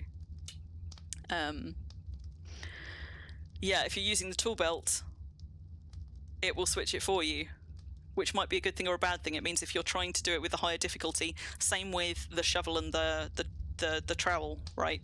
When you're doing investigation on a tile, presumably if you've got a trowel in your tool belt, it will only ever use the trowel. So if you're trying to deliberately use a shovel, I don't know, but if you have the shovel activated, maybe it will still take the shovel. But I would, if you're using it off the tool belt, just make sure you haven't also got a trowel in it if you are trying to use a shovel to investigate, basically, if you're trying to deliberately increase the difficulty. Yes. Yeah. I mean, it's a good way to do it for grinding for any rares, but the kind of rares that I care about tend to be like the shiny ones that I can continue to decorate my archaeology den with. So that's part of the reason that I separate them out halfway through the restoration phase at the metal brush, instead of just working my way through and doing a whole load all from beginning to end. I would end up getting as many rare rolls, probably, maybe not quite as many, but I would also end up with a lot more rare tat that I don't care about. So I split them off at that point, and then I do all of the metal brush stuff, either slowly for things that I care about maybe raring, or at speed just to get through them for the rest. So there is a lot stored in there, and the way that this also works as well, it means that my lounge doesn't look like it's full of ridiculously large, horrible storage. After all that, I didn't actually drop off the new ones, so let me just find an empty spot. You know what, they can go in those buckets for now. The other thing that I do, just for my own peace of mind, although this stops working at a certain point, is I tend to mark whether these are new or older ones, and every so often I have to go and cycle them, but when I'm starting to work my way through storage, I start with whatever is now labelled as the oldest frags first, because those are the ones most likely to be popping if I don't do something with them. But yeah, this means that they are not out of sight, out of mind. I'm reminded that they're there at all times, but I don't have to look at great big ugly storage units in my otherwise quite nice archaeology den. And the way that this works with the upper gallery floor is, of course, by having a secret passage just through the fireplace, which is where the ugly storage sits. And that's what allows me the gallery floor level over the top. You made a supreme carving knife yesterday. And an iron one. Well done. I was so pissed at those 2 or 3. Like I got like a supreme zinc halberd and 1 or 2 rare halberds, and I think 1 was zinc and 1 was something else equally useless. It's not even like the halberd is particularly useful, but if it was an iron one or a steel one or even a silver one, I would have skilled that up. But zinc? No. I refuse. But yes, so I've got a secret passage, which is where all of this is tucked, and as you can see, those panels that these lattice work bits go into, those are just bookshelves turned backwards. So I can stand here in front of my nice cozy fire, or even sit here. I can't remember whether I can chip frags while sitting. I can do a lot of things while sitting, like papyrus making. But I can stand in front of my nice cozy fire. I've got a nice big amphora of water here, so I don't run out. Speaking of which, I need to drink. I can reach everything from this point, so I can reach both of my LMCs from this point. You'll see when I go and have a look at my kitchen in a minute, my kitchen is built on the same principle, but it kind of got ruined by one of the updates that's happened in the last year that affects how far you have to be, how close to storage you can access the stuff in it. And I can access both of these large storage units without having to go into that passage, and it all just looks quite nice and pretty. Come build a spot in Melody for me. Hello, Melnu. I'm sorry if you joined a little while ago and I missed it. I've been sort of half keeping an eye on chat, but I am. If I missed you joining, I'm sorry. But yeah, one of my favourite things you might have gleaned in Wurm, as somebody who does not much enjoy grinding or numbers go up, one of my favourite things is decoration. And some of it I've done better than others. Some of it is just a mess. Like this is just a chaotic mess of sentimental things chucked on top of an LMC, mostly gifts from people and cool things I found. I do have a plan over in this corner, because there's nothing really happening in here, and this is just a door that leads out into the kind of the back end of the mini stables where all of my holy chickens are. But I thought I might convert this corner in the little lounge into a kind of Victorian cabinet of curiosities type space. I don't know if any of you guys have seen those. Good night, Bun. Good night, Bun. Have we lost Myra as well? No, we still got Myra, just about. Chickens, yes, chickens. My holy chickens. Oh my goodness. Okay, little segue. Let me come back to the Victorian cabinet of curiosities, but because I love chickens, if you have not yet seen a champion chook or a champion rooster or a champion pheasant. This is Prince Fancy Pants, and it was Prince Fancy Pants before I became friends with Calvert, or knew that he was a Prince Fancy Pants. This here is a champion rooster, and they are gigantic. They're kind of like chocobos. If you ever played Final Fantasy, I love them. And if I turn that off and zoom out, you'll see just quite how big they are. Redonkulous is the answer, and I love them. And that's one kind of holy chook, but not the only kind. They also come with various other conditions, all of which affect their size in some way. This is a champion chicken. As you will see, she is quite a bit smaller than the rooster, but still almost my height. And then you've got the champion pheasants, which are not as ridiculously large, but compared to like a normal pheasant, like that one, as you can see, still kind of gigantic. That is my little segue. Uthgard, hello. Yeah, the pheasants, the champion pheasants, are still, compared to normal pheasants, ridiculously large. A little bit of trivia for anybody that didn't know. Roosters lay eggs. Don't ask why. Anyway, yes, that was my little segue into holy chooks. But what used to be my stables back when Brambleheim was a modest deed, where I also bred horses before it became a gigantic wildlife park. This used to be my stables, and now it pretty much just houses all of my, hang on, I need to put the UI back on so you can see the hoverovers, all of my holy chooks. So we got little lurking hens, we've got a fierce rooster, an angry rooster, a slow rooster over there, which as you can see is a bit bigger than these boys, but nowhere near as big as the champs. This is where my holy chooks free roam for the most part. Little one over there, little lurker. Do you know what? I don't know why I picked up that egg. There's a whole bunch of eggs here that need picking up, but that can wait for later. So what was I saying? Oh yeah, Victorian Cabinet of Curiosities. For those of you that are not Brits, this might be a less familiar concept, but then on the other hand, occasionally they pop up in things like TV shows and stuff. But basically the Victorians were really, really into weird shit. Right?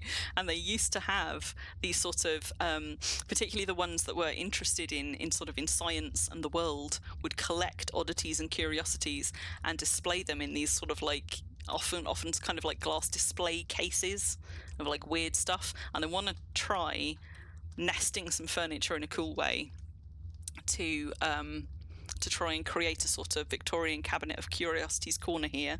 I'm going to have to nest an LMC into it. Probably the spare one that I've got upstairs, unless I buy another one.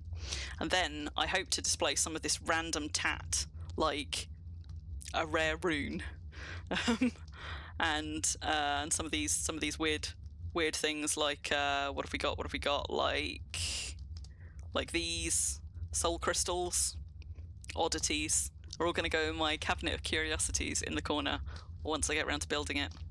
Somebody earlier said that they favour a shiny dragon staff. I've got one too, waiting for the day that I'm ready to skill another weapon. And that is the maul, which is my best skilled weapon, sitting nicely on the side. But yeah, so I grasshoppered like 2 or 3 topics away. That is my plan for all of that tat, but generally speaking, I like decoration. I like finding interesting ways to nest stuff. If you've never tried it, for example, bookcases in T-arches, sadly, you get this little sliver over the top, so it doesn't work quite so well for bookcases that have got books in, because you can just see that bottom line of books, which is a bit of a shame.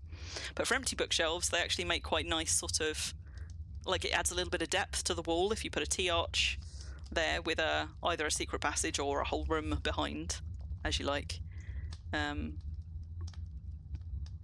Death to pointless bridges has just been founded by Grumples. But yeah, if you've got space behind, build a T-arch. You can just nest things into it. You'll notice the wood match. The wood colour here is quite deliberately matched very closely. If anybody wants to recreate this look, willow bookshelves are the closest match I've found to the timber colour of timber walls. So most of this room is willow. Now, willow doesn't look the same in every kind of furniture because it's Wurm. Your living room looks like Santa puked all over the place. In fairness, I mean, mine kind of does as well. As you can see, I've got a load of stuff just dumped all over this table because it's Christmas. This is not deliberate decoration. This is a dumping ground where some stuff needs to be on an LMC and some doesn't. But it will get tidied up after Christmas, and then it will be back to a slightly more serene and less chaotic one. But yeah, so for bookcases at least, willow bookcases are a good match for the timber, and then you can do cool things like this kind of deep panelled, built into the wall bookcases, which I think is really quite a nice look. As I said, like these LSUs are partly here because I think the lattice work looks pretty, but also because it makes them selectable from this side. LMCs fit really nicely under marble tables, not quite as nicely as you would like. They poke out a little bit from one of the two sides, whichever you do. But the reason I like them under marble tables is the colour contrast is not so big as with wooden things that they really glare at you. But also, marble tables are just tall enough that, as you can see, the LMC just pokes through the top, which means if you want to display a bunch of decayable stuff without it decaying, you can more or less cover most of the visible bit of the LMC as a central table display, but have your table mostly look like, you know, like the marble bit of it, basically. There's all of my Valray items. Instead of looking like the LMC, because some people might like them, but for me, these are really kind of out of place with a lot of the rest of the deco that we have. Like, they're kind of glaringly bright. I accidentally colour ruined one once, and it was one of the worst things I ever did. Don't do that. But if you hate the colour and you want to experiment and you're willing to live with the results, you can colour ruin them. Pro tip. But yeah, so a lot of my LMCs are nested into marble tables like this, precisely so I can do this thing. So I can have decayables on display on marble tables without having to look at the whole shiny, glary LMC get-up. So that's my archaeology den for the most part. At some point I will finish building that rare chessboard, but I've got to skill up toys a bit more first. This is my cartography bit over here, and usually I've got treasure maps scattered all over here, but I think I have actually moved them. Yeah, I've moved them over to this chest. So Bun's got a bunch of treasure maps for release. I've also got a bunch of treasure maps for release, and at some point Bun, who has just left chat sadly, Bun and I are going to go treasure hunting on stream. Bun's going to join me for that. Ruffle, who is, I think, have we still got Ruffle in chat? You still there? Yes. Ruffle, who is in chat there somewhere. Ruffle and I are going to go on backpacking adventures together. We've got whole like fancy coloured tents and tea sets, and we're going to build little camps and cook stuff on them and go exploring out in the wilderness, and it's going to be great. We're going to do that on stream. And Calvert, who had to leave a while ago but was in chat earlier, who I imagine a lot of you will know because he's probably one of Wurm's most regular streamers, and has been for a while now. Calvert, who I started streaming with before I tentatively started doing these just a few weeks ago. I've been streaming with Calvert since April, and he is going to come and stream with me sometimes as well. But we don't yet know what we're going to do on my streams because most of our ridiculousness and shenanigans happen on his. But at some point he's going to come stream with me too. So I've got 3 people lined up to do some guest streams with me, and we're going to do different things with all of them, and it's going to be brilliant. I'm still experimenting with ways to display eggs. I feel like I need more tiers than these shelves allow, because even if you stack them small to big, because anybody who has spent any time looking at Easter eggs will know that any given size category has about 4 or 5 different size eggs in it. So these are all small, but as you can see, there's a variety of sizes there, and these are the tiny, and again, a variety of sizes. I was trying to find a really, really good way to display eggs, and this is the best I've come up with so far, but it's still not quite scratching the itch for me. I need to do better. I just haven't yet figured out how I'm going to do it. This is not even all my eggs, memers. These bookshelves have a capacity which is far too few for me, and in fact the only reason I've got as many eggs on these as I do is because there are multiple bookshelves nested here. And this in particular is a feat, because as you'll see, some of the ones on the same shelves are actually on different bookcases, and nesting them in such a way that they don't then overlap when it's straight I also don't have a humongous egg. And I am so sad because I've got a lot of eggs, right? Like, these are the prettiest ones because I dropped them all on the floor and plucked them out. These are the prettiest ones I've got in a range of rainbow hues for each of the egg types. But this is nowhere near close to all of the eggs I own, because this is the other reason I have a secret passage. Back in my secret passage of shame, along with all of these things we do not look at from last year, I've got, I think my large and my medium ones are all up here. So there's, I don't know, probably 60 to 80 medium and large eggs of each type in those baskets. And then in these pet bowls, we've got loads more. And this is after I also used a bunch to go and decorate all over Calvertsteed, because that needed some extra tat. So I have got thousands. Well, I probably haven't got thousands. I've got hundreds. I have definitely got over 1,000. I don't even collect most of them at Easter either. I actually find it really addictive, kind of in the same way I find archaeology addictive. Every so often, I just go wandering around Xanadu, where there are still eggs to be found from last Easter. I just go wandering around being like, ooh, a gemmy little egg, ooh, a gemmy little egg, filling up my pockets, and I come home with a couple of hundred more eggs, and then I'm like, oh well, there they go. It is possible, because I've seen somebody else do this and I did try it, but I didn't like it. It is possible to get bookshelves stacked two levels high, which sounds really good in theory, but in practice, it did not hold up to my standards. It bugged me more than it pleased me. But the way to do it, if anybody wants to give it a try, is if you put an empty shelf and you nest it in, you can place a bookshelf on the top shelf of an empty shelf, but it doesn't line up perfectly. I think the empty shelf, I think it comes to about here. So what you then end up getting is the bottom of the next bookshelf, kind of cutting all of these books in half, and that's the bit that bothered me. And I couldn't find a way to position it just right where I liked the way it looked enough that I was like, ooh, double height bookshelves. But I have seen some people do it from a distance. It certainly looks good. I didn't like it at scrutiny up close. And if you're ever trying to do cool things with empty shelves, and I'll show you some in the kitchen in a minute, and you're like, but how do I get stuff on the top shelf without getting a cart up here? The answer is third person. Go into third person view, and you can tilt down, and it allows you to see and place things on top of tall stuff. So there you go. Another pro decorating tip for anybody who it just hadn't occurred to yet. That's how you get stuff on top of stuff without being mounted in a vehicle. And then this room is not particularly interesting. This room is a decoration project waiting to happen. At the moment it is just functional. This is my carpentry, tailoring and papyrus making space. But up on the top floor, in terms of more nice nested furniture, this is my how is it still showing me Billy Pick's thing? I'm sure it shouldn't be. This is my kind of top floor bedroom with windows on 3 sides, or balconies on 2 and windows on 1. So I get to look down at my ridiculously giant chooks from up here. I've got my super work in progress hot tub with bubbles here, which I have not yet finished. I've got to make many more trips to Xanadu before that is finished, looking down over the stables.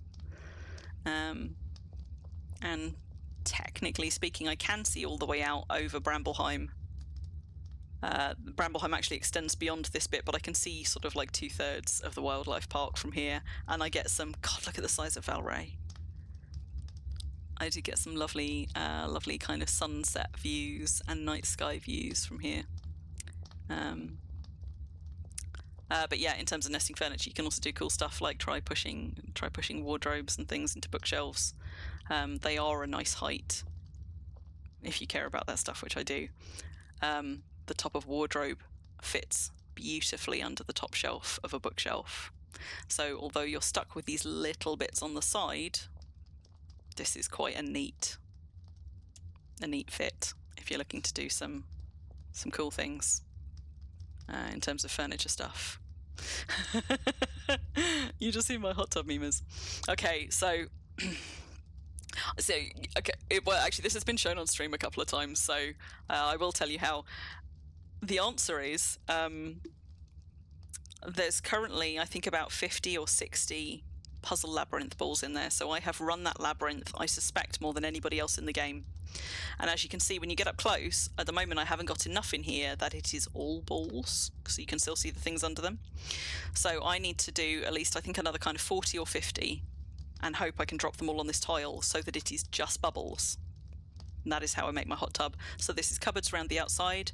We've got a huge oak wood tub, and the best bit, once I finish filling it full of bubbles, not only do they let off their own steam as well. You don't even have to put fog spider corpses in there.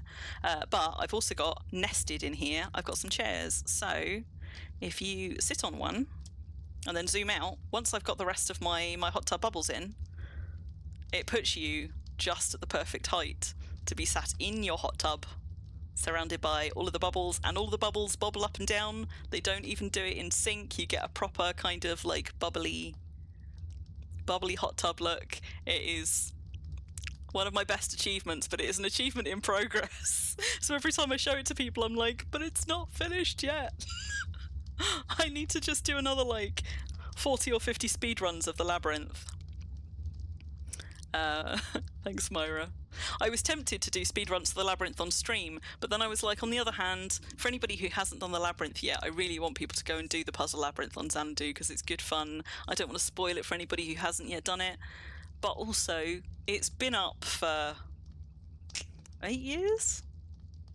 Must be nearly 8 years now. 2016, was it? It's been up a long old time, and at this point maybe I shouldn't be worried about spoiling stuff. You can only do it once per character, memers. But it doesn't have to be a premium character. Unlike a lot of event stuff, you can do it on free alts. You can take them cross server, you can't take them across clusters. So if you're from the Northern Freedom Isles, alas, you cannot take those home. But if you're from anywhere on SFI, the portals have made this a whole lot easier now. It used to be that I had to sail a toon all the way into Xanadu, like sail a boatload of toons into Xanadu and do them like 12 at a time. Now I can just portal across to Vrock Landing. It is a short run from there, from that start town, and well signposted. So the portals have made it much easier for me to finish this project off. But premium or not, any toon can get it, but you can only get it once per toon. So part of what has allowed me to do this is also having 130 care slot alts for that wildlife park just down there. I haven't even run all of them through it. I mean, as you can tell, because I've only got like, I don't know, 50 or 60 of them so far. And I should have done a better job of keeping track of which ones had gone through there or which ones hadn't. But now, basically, anytime I make a bunch of new care slot alts, at some point I try and portal them all over to Xanadu and speed run them all through the labyrinth. Yeah. I mean, if you bring your Northern Freedom Isles character, you can still run the labyrinth for fun. You just can't take the item at the end back home, but you could give it to your SFI toon. Use it to decorate. I use them in all kinds of places as well. Like, I mean, for example, this one here. This is I think quite cool. So this is a Puzzle Labyrinth crystal ball, a Puzzle King crystal ball, but the only bit of it you see is the little bouncy ball, because the rest is hidden neatly in this LMC, and this structure around it is actually a festive valve, which is what's adding the extra sparkles. So then you get the steam coming off it and the sparkles, but you can't see the pillar that it's on, and I thought that was quite a nice effect. But yeah, so as many characters as you've got, theoretically you can run them through the puzzle labyrinth. You just can't take the balls home if you're from the Northern Freedom Isles. But as I was saying, I speed run the labyrinth so often, like I know it like the back of my hand, and I was tempted. I may yet still do a stream sometime where I show people how to speed run it, like the fastest route you can take, the bits that you need to be aware of along the way. Calvert and I, when would it have been? End of October, start of November. He'd never done the puzzle labyrinth, so several of us have been badgering him to do it for a while, so we went over there, and he did it for the first time without assistance. I was going to be very good and just be there to like heckle and support and maybe give him a nudge if he needed it. But Willow was also there in chat, and she was like, no nudges, no help. So we had to watch him suffer his way through some of the puzzles. Just being like, but so technically I have done a slow stream, a proper exploring your way through the puzzle labyrinth stream with someone.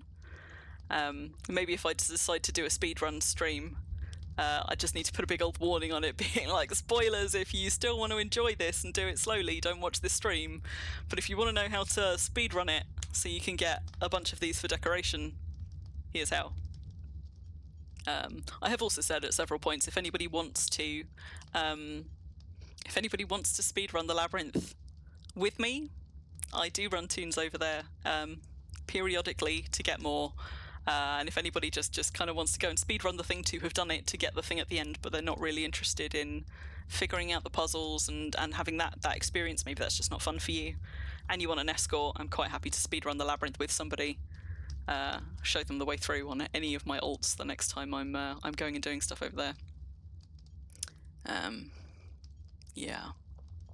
So that is that is my lovely bedroom. What time are we on? Oh my goodness, 10 to 1. I am, however, just going to go and show you the kitchen while we were talking about fancy storage solutions. Going to go and, for anybody who didn't see me making ice cream last week, do you a very, very quick glance around the kitchen. I can run you through it, Mimas. The night's still young. Myra, I mean, it's got to be what? It's coming up for 2 a.m. there. You must be exhausted. Normally, you go to bed before Bun does. Surely you've not got much left in you. You must be flagging. Oh, I mentioned earlier about food models, just for anybody who hasn't seen them and wasn't here last week. You're still good, are you, Myra? Food models, if you haven't seen them, have a look at them. Some of them are great. Some of them are a bit like these chiseled grapes. But look at the fish. Like, they're beautiful. Beautiful. I love them. And I love anything that I can decorate with, and food, alas, mostly we cannot decorate with because it just decays so fast. There are some things that are technically food items which don't decay anywhere near as fast as other food, but most of them will decay super fast. So the way to get around that, if you care to, is balancing them on large magical chests. And that way you can do like I have done and have a big food display down your feasting table. All it takes is the paltry sum of several large magical chests. And I have to say, these have mostly been accrued through every time a Black Friday comes around and I premium up my main and, like, one of my priests. They buy another LMC so I can display more stuff. And as you'll see, this is rare stuff because if I'm going to put food on it, it might as well be rare versions, right? So this is my ever-growing display of shiny rare foods, and if I put the thing back up, these are special, made by GMs, cakes from various events and things as well. But yeah, that's once again LMCs nested into marble tables, so that you get to see a bunch of the models in game that otherwise you just probably very rarely see, and they're really nice, some of them. And there's so much stuff in game that in practice we don't see because it decays super fast, so people just don't put it down anywhere that you can look at it. I got my little tea display over here, although that might get moved over to the tea cabinet to make room for another LMC of of rare foods over there. Got the little bar area here, which I'm still developing. Like, as you can see, I haven't quite finished decorating here. But for anybody who goes to Impelongs, I've got all of my Impelong tokens ever, because I'm a sentimental sod, all racked up along here, including a stolen boozum wagon thing from Red Dragon, plus some non-Impelong events, like that was Shido's reaching 100 plate armor smithing skill party, the Paz party, and some other random kind of events and things. We've got the friend along ones up here. We got some DRF ones up here. I'm a collector. There they all are. A lot of the food do need new looks. Yeah. I mean, that's a good caveat. Some of the food just looks. I tell you what, like, some of it doesn't look anything at all like you think it will. Some of it's just using a generic kind of plate of food model or something. Some of them are like really weird pics, right? So if you look at like the Halloween candy, generally speaking, all of the candied somethings, those all look the same, sadly. But they do look like little sweets, and it's quite nice to like place them on a table. So that's what all the sweets look like. The nuts all just look like the nuts, as we discovered on the Decorating the Villa stream over on Calvert's thing a few weeks ago, because there was a whole thing about Crim's nuts, but the nuts just look like the nut models. The fairy cakes have their own model, which is quite nice. While we're here, little muffin. But if you look at something like somewhere here, there's going to be popcorn, right? There we go. The popcorn model.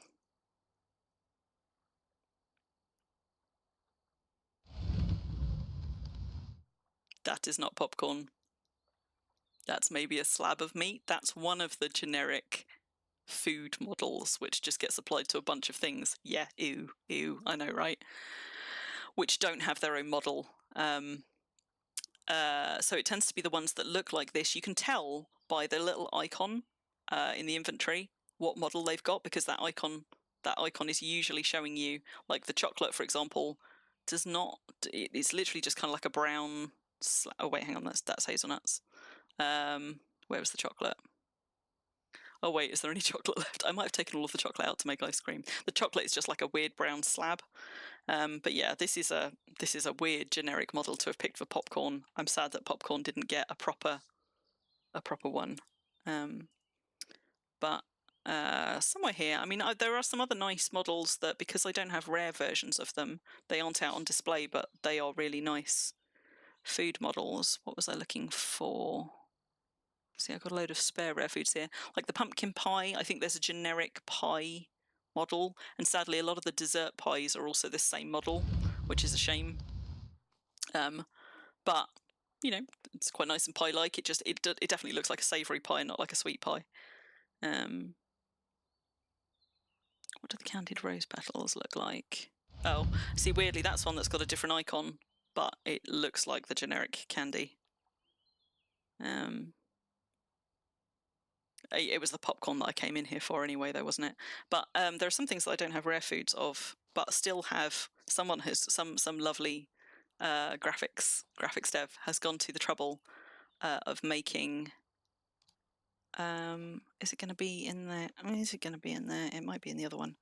Has gone to the trouble of making a beautiful food model for something which 95% of Wormians have never seen, because nobody ever cooks it, and when they do cook it, they don't put it down on the side. Like, for example, sushi. Models I bet at least a bunch of you never knew existed in the game. Sushi rolls. One day I'm going to make enough sushi that I get a rare sushi, or I'm going to be very, very lucky and someone's going to happen to make one and sell one in trade, and I'm going to be like, yoink! Yoink! Because I would really like a rare sushi to display. But look at that detail. For something that nobody ever cooks and nobody ever sees, it breaks my heart. I don't actually want to place it, do I? I want to put it back in. So yes. But I mean, what's the Rocky Road Crunch bar? I think that's just a cookie one. So most of the cookies and biscuits and some of the ones like the Rocky Road Crunch bar are all just this kind of generic cookie shape. Yeah, that's true. The piles of things look really good as well. When you drop enough veggies, then you get like a little basket version of them. The sad thing is you can't display them anywhere in that version, right? Because in order for them to turn into a pile, you've got to drop them on the floor, and therefore there is no way on the floor to preserve them, because you only preserve them by putting on LMCs. Otherwise, I would also be making use of those for deco, because I think actually the little baskets of fruit and vegetables are really charming. I just don't have any way to just stop them all decaying.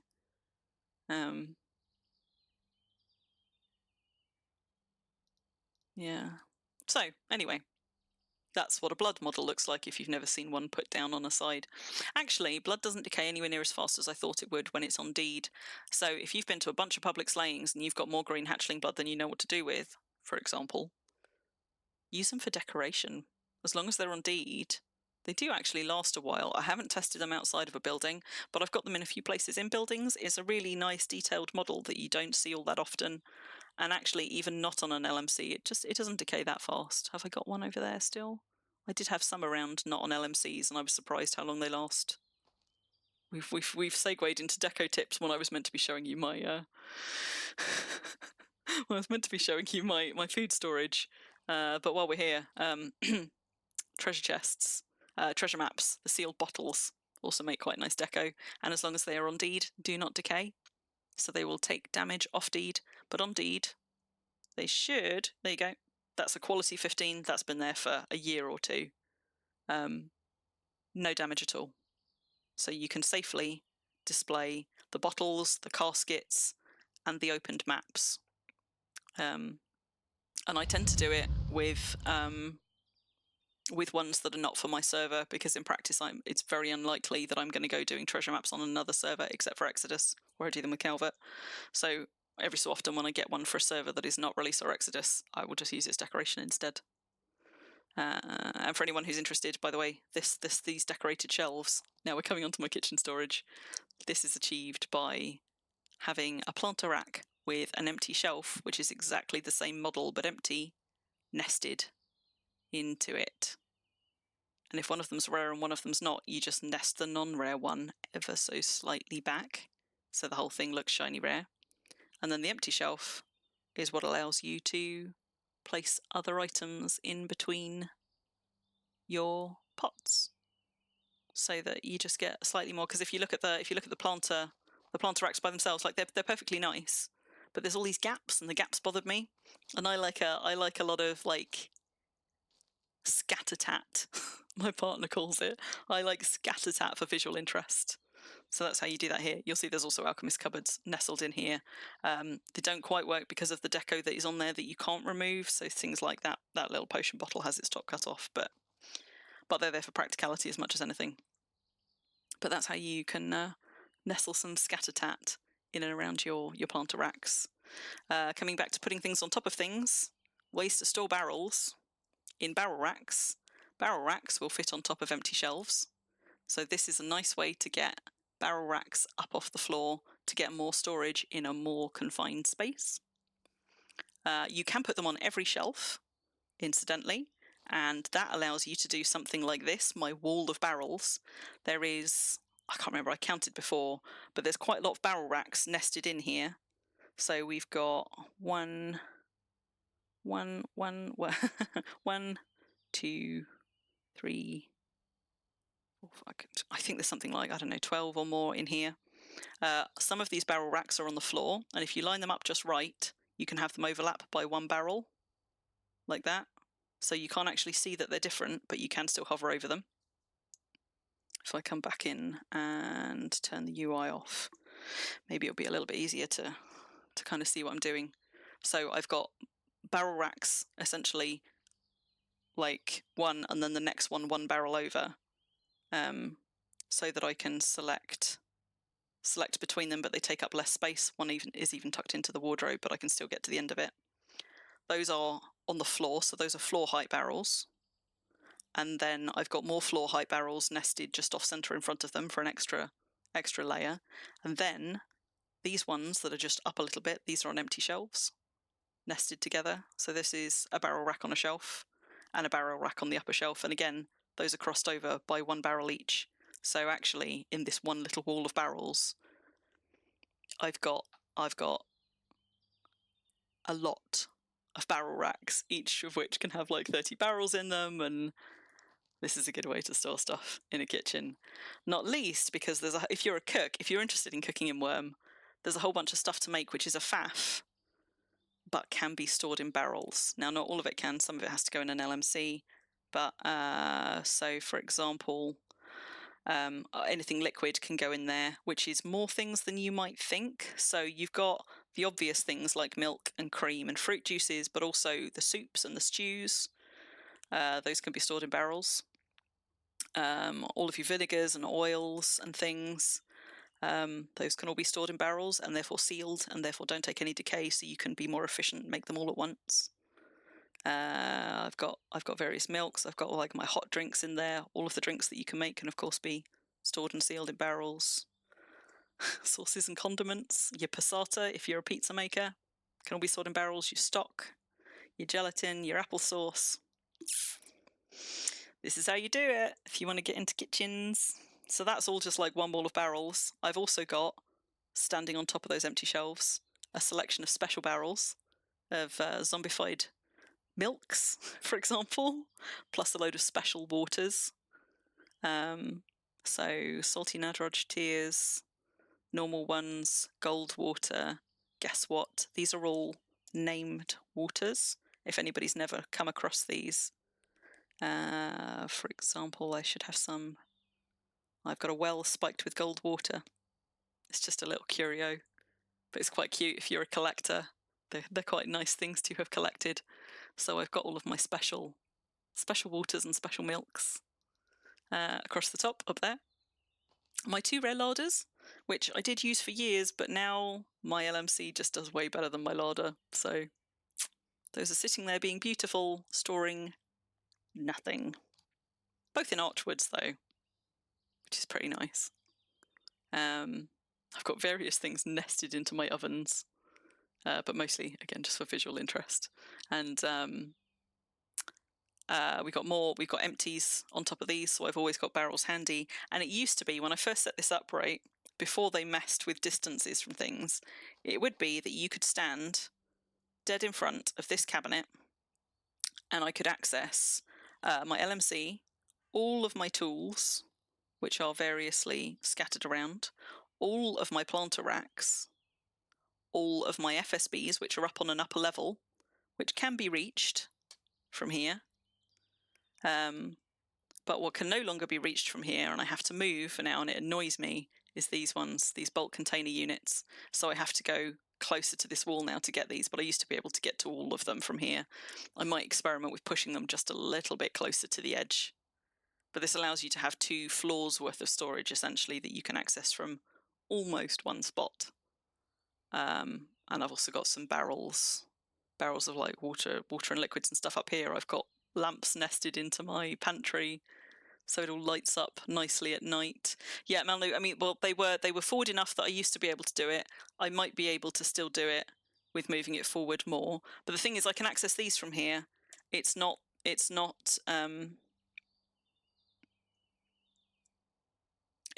saying that the sandstone wall is in the way. I might manage to do it by pulling them forward a little bit, but I have yet to experiment with that because it was possible before and now it isn't. But the more frustrating thing is the distance at which you can open them. There you go. So I can open it from there, but what I can't do is take anything out from there. And in order to take something out, there you go, too far away from the shafts, but I can open it. In order to take something out, I have to get to round about here to be able to take stuff out of it. But if I've got it closed, I then can't open it. I can only remove stuff from it, and that's a disconnect which bugs me. Right, the distance that I can open it should be the distance that I can take stuff out, but instead I can take stuff out from here but not open it, and I can open it from here but not take stuff out. So, but that's a minor inconvenience, and it might be fixable if I do some more shuffling. And likewise, I can still access all of these wine barrel racks as well, which again are nested 1 barrel over each. So you get this nice effect by just doing different materials and putting the racks like overlapping. So my kitchen still mostly works. It 90% works, where I can stand in this one spot and I can just reach everything. And that's why I love it. That's why I love it. That is my kitchen. And there are, you might just see them behind, I have, should I ever be bothered enough to do a bit more of a baking grind, I've also got ovens nested all the way around the back up there for pan filling if I decide to do more of a baking grind. Theoretically, I've got stills around the corner, but I haven't really gotten into beverages and brewing at all. You can get up from the outside because when I rebuilt a bunch of my buildings, one of the things I did was make sure that they all had drivable slopes up to the upper floor, so I can bring vehicles up onto the first floor of most of my buildings, because that was a thing that needed to happen. And this is just a gallery that kind of overlooks the feasting hall down there with the lovely balcony. So it looks a bit of a mess from the back end up here, but that doesn't matter because it looks good from down there, which is pretty much the only place I ever see it. I'm not going to do that now. I'm not going to do that now, but I will do that sometime. I will go and see if I can shuffle it. I don't want it to look like it's overhanging the edge because that will bother me too, but it could come forward a little bit and maybe it will be enough. You never know. Maybe it will be enough. And that is my worm kitchen space. Yes. Hi, Muse. Wait. Muse? Or another Muse? Hello, anyway. Welcome to the stream. So yeah, so that is my beautiful kitchen cooking space. Yes. Yes. Thanks, Melnu. And yeah, Myra, are you thinking of making a merchant like a bartender with brews for sale? Do you know what? I think that's quite a nice thing to have in a marketplace in general. So at Little Venice, most of the shops there are legit to be selling stuff that people want, but some of the shops there are because I wanted to decorate and design this particular shop. And even though the merchant is probably not selling stuff that most people will buy, I kind of just wanted it as a thematic edition. And one of those is the inn at Little Venice. It's got a very British pub downstairs on the ground floor. I was really proud of that pub design. And on that merchant, because I needed to have somebody behind the bar, I put a load of like little sealed flasks of just various kind of beverages and things, and some of them are named like different vintages of wine and stuff. And people do buy them sometimes. I know Ruffle's one of the people that buys them. I mean, I sell Cavesi there as well, so sometimes people do buy stuff from it. But actually, quite a lot of people have gone and just like bought one of the little things because it's, you know, a little jug of something because it's just kind of cute and thematic. Like they're only for like a few coppers, the kind of thing that like you'd be happy to drop a few coppers on something. You're not really spending big bucks, but it's quite nice to just there you go. Ruffle has some of the house red. Sometimes it's quite nice to just like be like, oh, that's a nice idea, I want to reward that idea. So I think there's some legs in it, but also if you're doing things like, I mean, you could get a merchant selling anything that can be sealed, for example, like the beef stews, for example, any of the stews, the dumplings, the soups, all of that kind of stuff you could sell on a merchant. And I've he might he might not be too pleased with me for saying this, but as Calvert's been working on his arena again, he keeps being like, you know what, one day I should have an event here, and I keep being like, yes you should. And if he ever has an event there, I have promised that I will I'll make a little food hall on one of the levels, and we'll have like a proper little like food market where you can go and get your arena snacks, with some food displays and some merchants selling like popcorn and stuff and tomatoes to lob at the contestants. And so actually, yeah, I mean, I think that kind of thing, like a merchant with homemade brews, it's probably not going to bring in big bucks, but there's a whole bunch of people who will see that and just be so charmed by it that it will be worth it anyway, and then you get to decorate the nice space. So I think you should do it. I think it'd be good. Yeah, so and upstairs in the inn you've got like the pub on the ground floor of the inn at Little Venice, and then the first floor and the second floor are the hotel. So like on the first floor again you've got like a kitchen area, and you've got a merchant there who's just selling, you know, like pots and pans and things, and not the kind of stuff that most people need to buy, but it's just quite a nice thematic addition. People do buy stuff from it from time to time. Yeah, it's not to become rich. I mean, likewise, so I've got Little Venice, I think, currently has about 18 shops, I think. Maybe it's a little bit less than that, but I have worked up a plan for a rejig of Little Venice without adding any extra buildings, but just shuffling some stuff around to squeeze in about an extra 8 shops.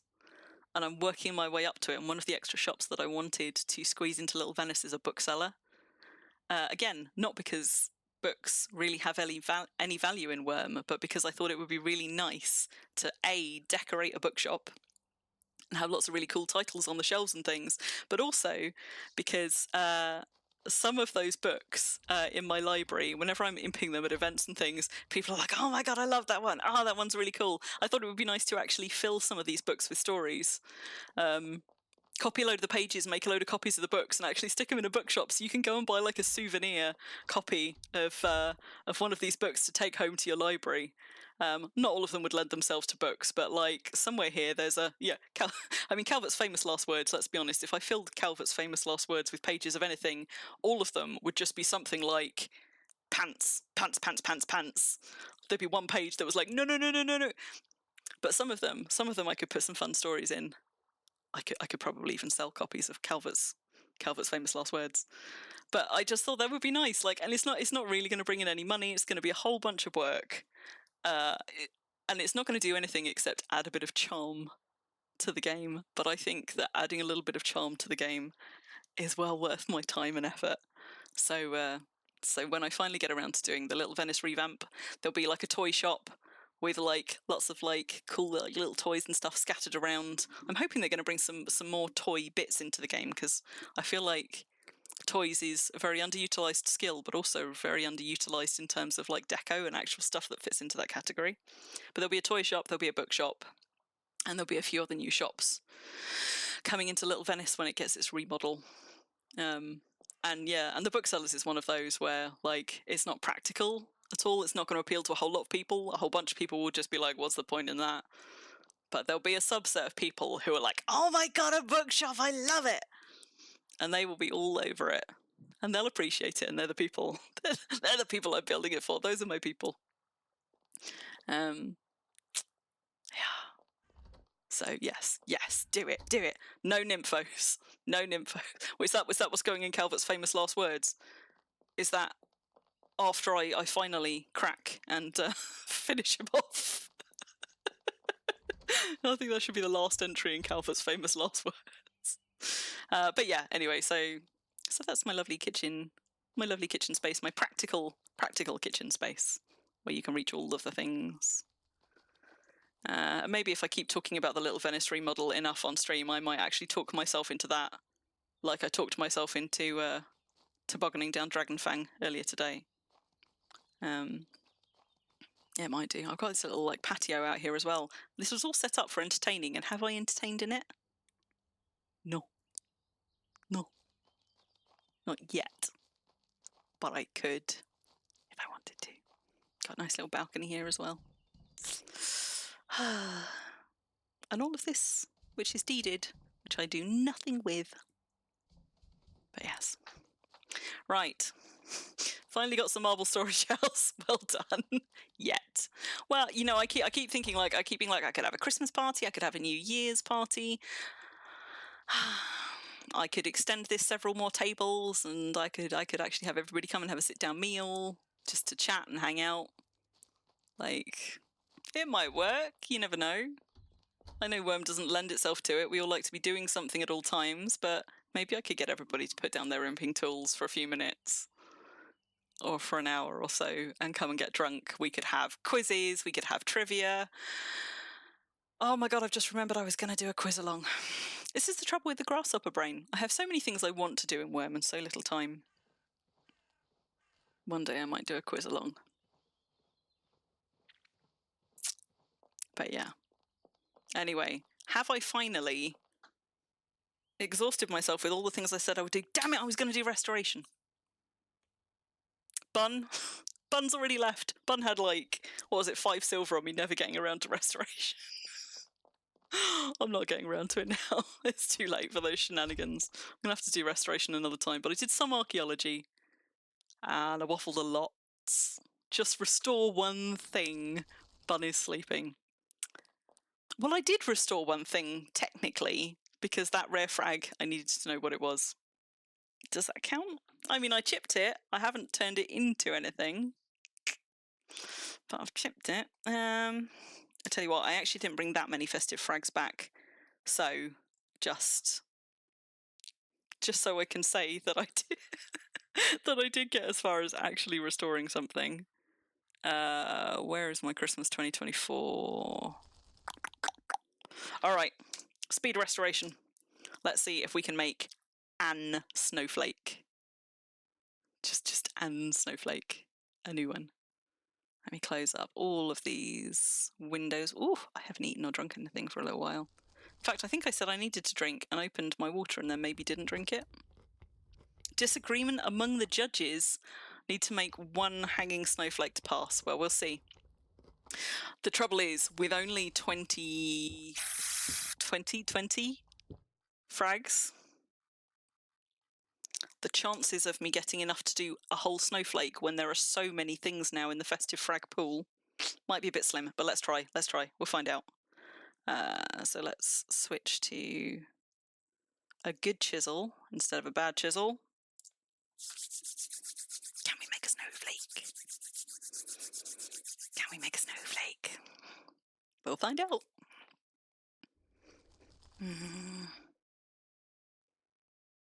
Oh my goodness.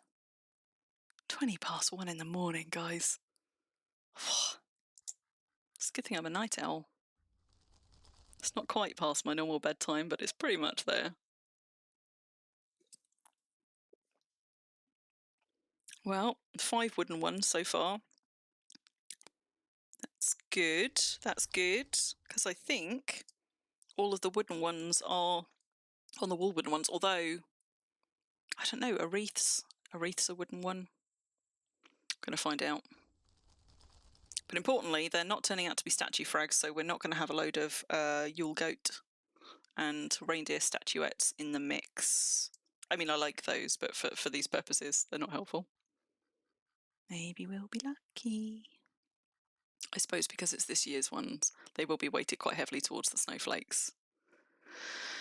How many new snowflakes did they introduce? Is it 3?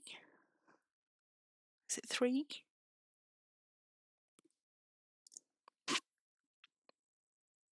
Hi, Rigor. 4. 4. Well, with 20 frags, we're not going to be able to make all 4 of them, but maybe we can make more than one if we're very lucky. You've caught us right near the end of the stream, Rigor, if you've only just joined us, because I've been going for like 4 hours. Wait, no, it can't be 5 hours. What am I on? 4 hours? What am I on?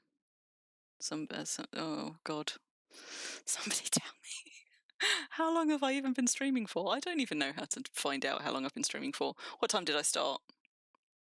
Just coming up for 9. 4.5 hours. Ish.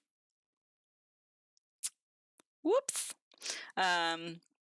Yeah, so, but I was going to wrap up, but I was supposed to be doing archaeology this stream, and there were some bets early on that I wouldn't get as far as archaeology, let alone restoration, so just to make sure Bun doesn't win his bet. There's me speed chipping a bunch of festive frags to see if I can make at least one completed snowflake before I finish. God, 4.5. Well, I'm doing a lot better. The last 2 streams I did, I started to get really, really tired around the 1.5 hours mark. So clearly my stamina is improving. It's much easier. You got a rare large mole from archaeology yesterday. Nice. I got a rare grimbleed frag yesterday, but I already had a rare grimbleed. And couldn't it have been anything else? I shouldn't complain though. This is a good one. Oh, we've got enough for at least one. Yeah.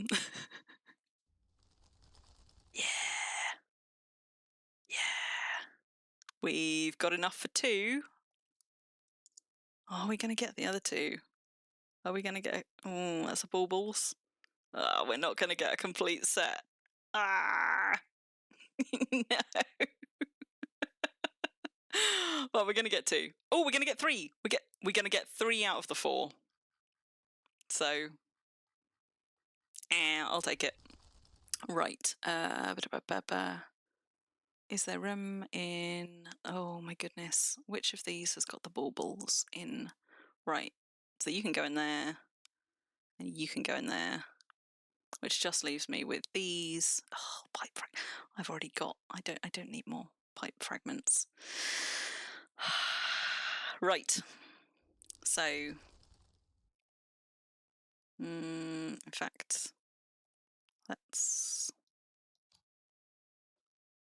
do them this way. So we got 6 of these. Let's do a... Hello. I've got a little kitty doing a big stretch up against my chair. One of those. One of those. We might as well have the both. Oh, lingonberry, nice. And hopefully, because they're new ones. Okay, just throwing this one out there for the judges. I only have to make them right. I don't have to hang them. Because I haven't yet built any ceilings here. We've been so busy building ceilings over at Calvert's place. I intend to build ceilings in there in the little lounge, but I still haven't done it. Can these be put on walls, or can they only be hung from ceilings? I'm kind of hoping they can also be put on walls. Let's find out. I mean, that's not a good one because that's an arch, and you can't put them on arches. Oh, damn it! Can we? I was really hoping they would give us the opportunity to also put them on walls, so that they weren't just hanging or nothing. That makes me sad. We can, however, put them on the side. So. Have I got a spare bit? Ta-da! Right, there's one. There's a spiky one. Out of interest, how nicely do these tessellate? Ooh. Oh, that's no. Oh no. Why don't they quite fit? Is that a better fit? Oh, you just got to rotate it several times to get the right overlap. Ta-da. That bit in the middle bothers me though. Right, spiky ones. Don't get distracted, Crim. Let's have a dendrite one. Placed on surfaces or hung on the ceiling. But why couldn't we also put them on the wall? I was so excited when ceilings first came out, and I went to try to stick anything that you could stick on walls to see if it would let us put them on ceilings, but alas not. So that's a more traditional snowflake shape. And then we've got some stellar ones. So let's make a couple of those, I guess.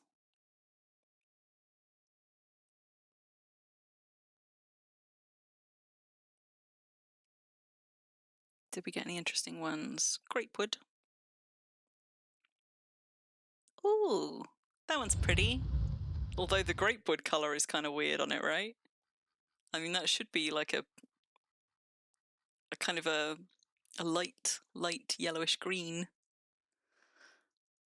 But I'll take it. How well do these ones work together? Is this also going to have to be turned a few times to get the right fit?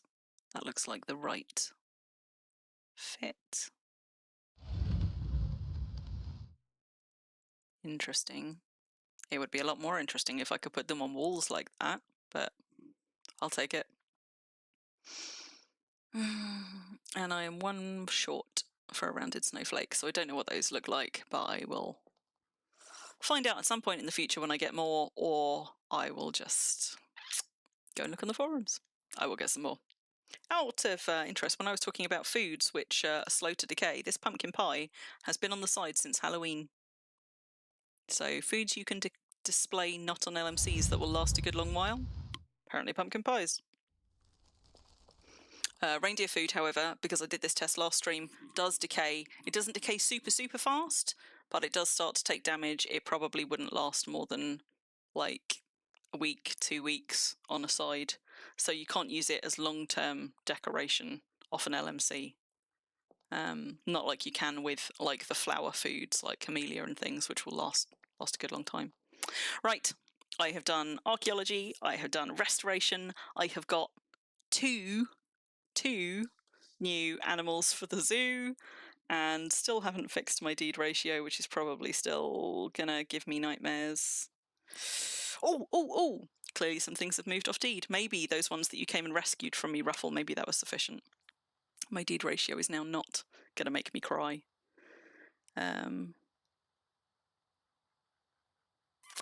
What decays fast in your inventory? Is that reindeer food that you're talking about?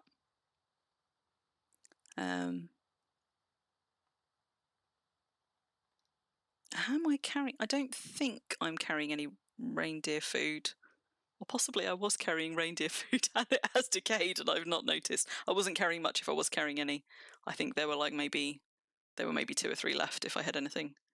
But yeah, we've come up with a mad hare-brained scheme for a future stream that Calvert's yet to find out about, to go back up Dragonfang. I did some archaeology, not terribly efficiently, but some. I did the teensiest bit of restoration. I got a rare frag that I don't want. Got to show off my fancy storage. And my voice didn't go before the 4-hour mark somehow, although it is feeling quite sore now. But it is 1:30 in the morning, so I suppose this is probably time to wrap up the stream. And for the first time in weeks, I have actually used some of my sleep bonus, which I suppose means that's where the gnomes live, because we don't like gnomes. Which I suppose means I can put myself to bed. Yay! I like it when I actually have a reason to go to bed. All nice and cozy. It makes me mad that I can hear my turrets from here. The turrets, if you're hearing those, are not even rendering. They are on these platforms just here, but they're close enough that I can hear them, and it bugs me. I love the way they look. I get grated by the way they sound. Everyone give Ruffle your gnomes. No. Yeah, so I'm gonna log off here. I'm sure I've missed a load of good. Ooh, nice, Robbie. I'm sure I've missed a load of good stuff in Alliance. Very sorry if I've missed anything important. I will try and catch up on it another time. But if I put myself to sleep, and yes, I want to log off. So let's do that. And somewhere, I've got a cooldown. Whee! So thanks for watching, lovelies. I have now started to collect some of the markets to put on my cooldown screens. This is another one on release. I've got at least another 2 on release to go and photograph that I haven't yet. But I've also been starting to get some from other places. So I'm going to try and feature as many of the markets that I know about as possible on my cooldown screens, because more people should visit them because they're cool. They're cool. I like them. So good night, everybody. You just called Bun a gnome, Myra. Good night, everybody. Thank you for coming and hanging out. Good night, Ruffle. Good night, Myra. Good night, Malnu. Thank you for all of the people who followed this evening. You're being all super lovely and supportive, because I'm only on my 3rd stream of my own. Only the 3rd stream with my face on it anyway. So if we manage to get up to 50 followers at some point, then I'm going to get to go mad with power and start introducing sound alert, sound emotes for channel points, but that's a little bit of a way off yet. But it was good fun hanging out with you all, and I will see you all next time, which might be next Saturday. You never know. Good night, guys.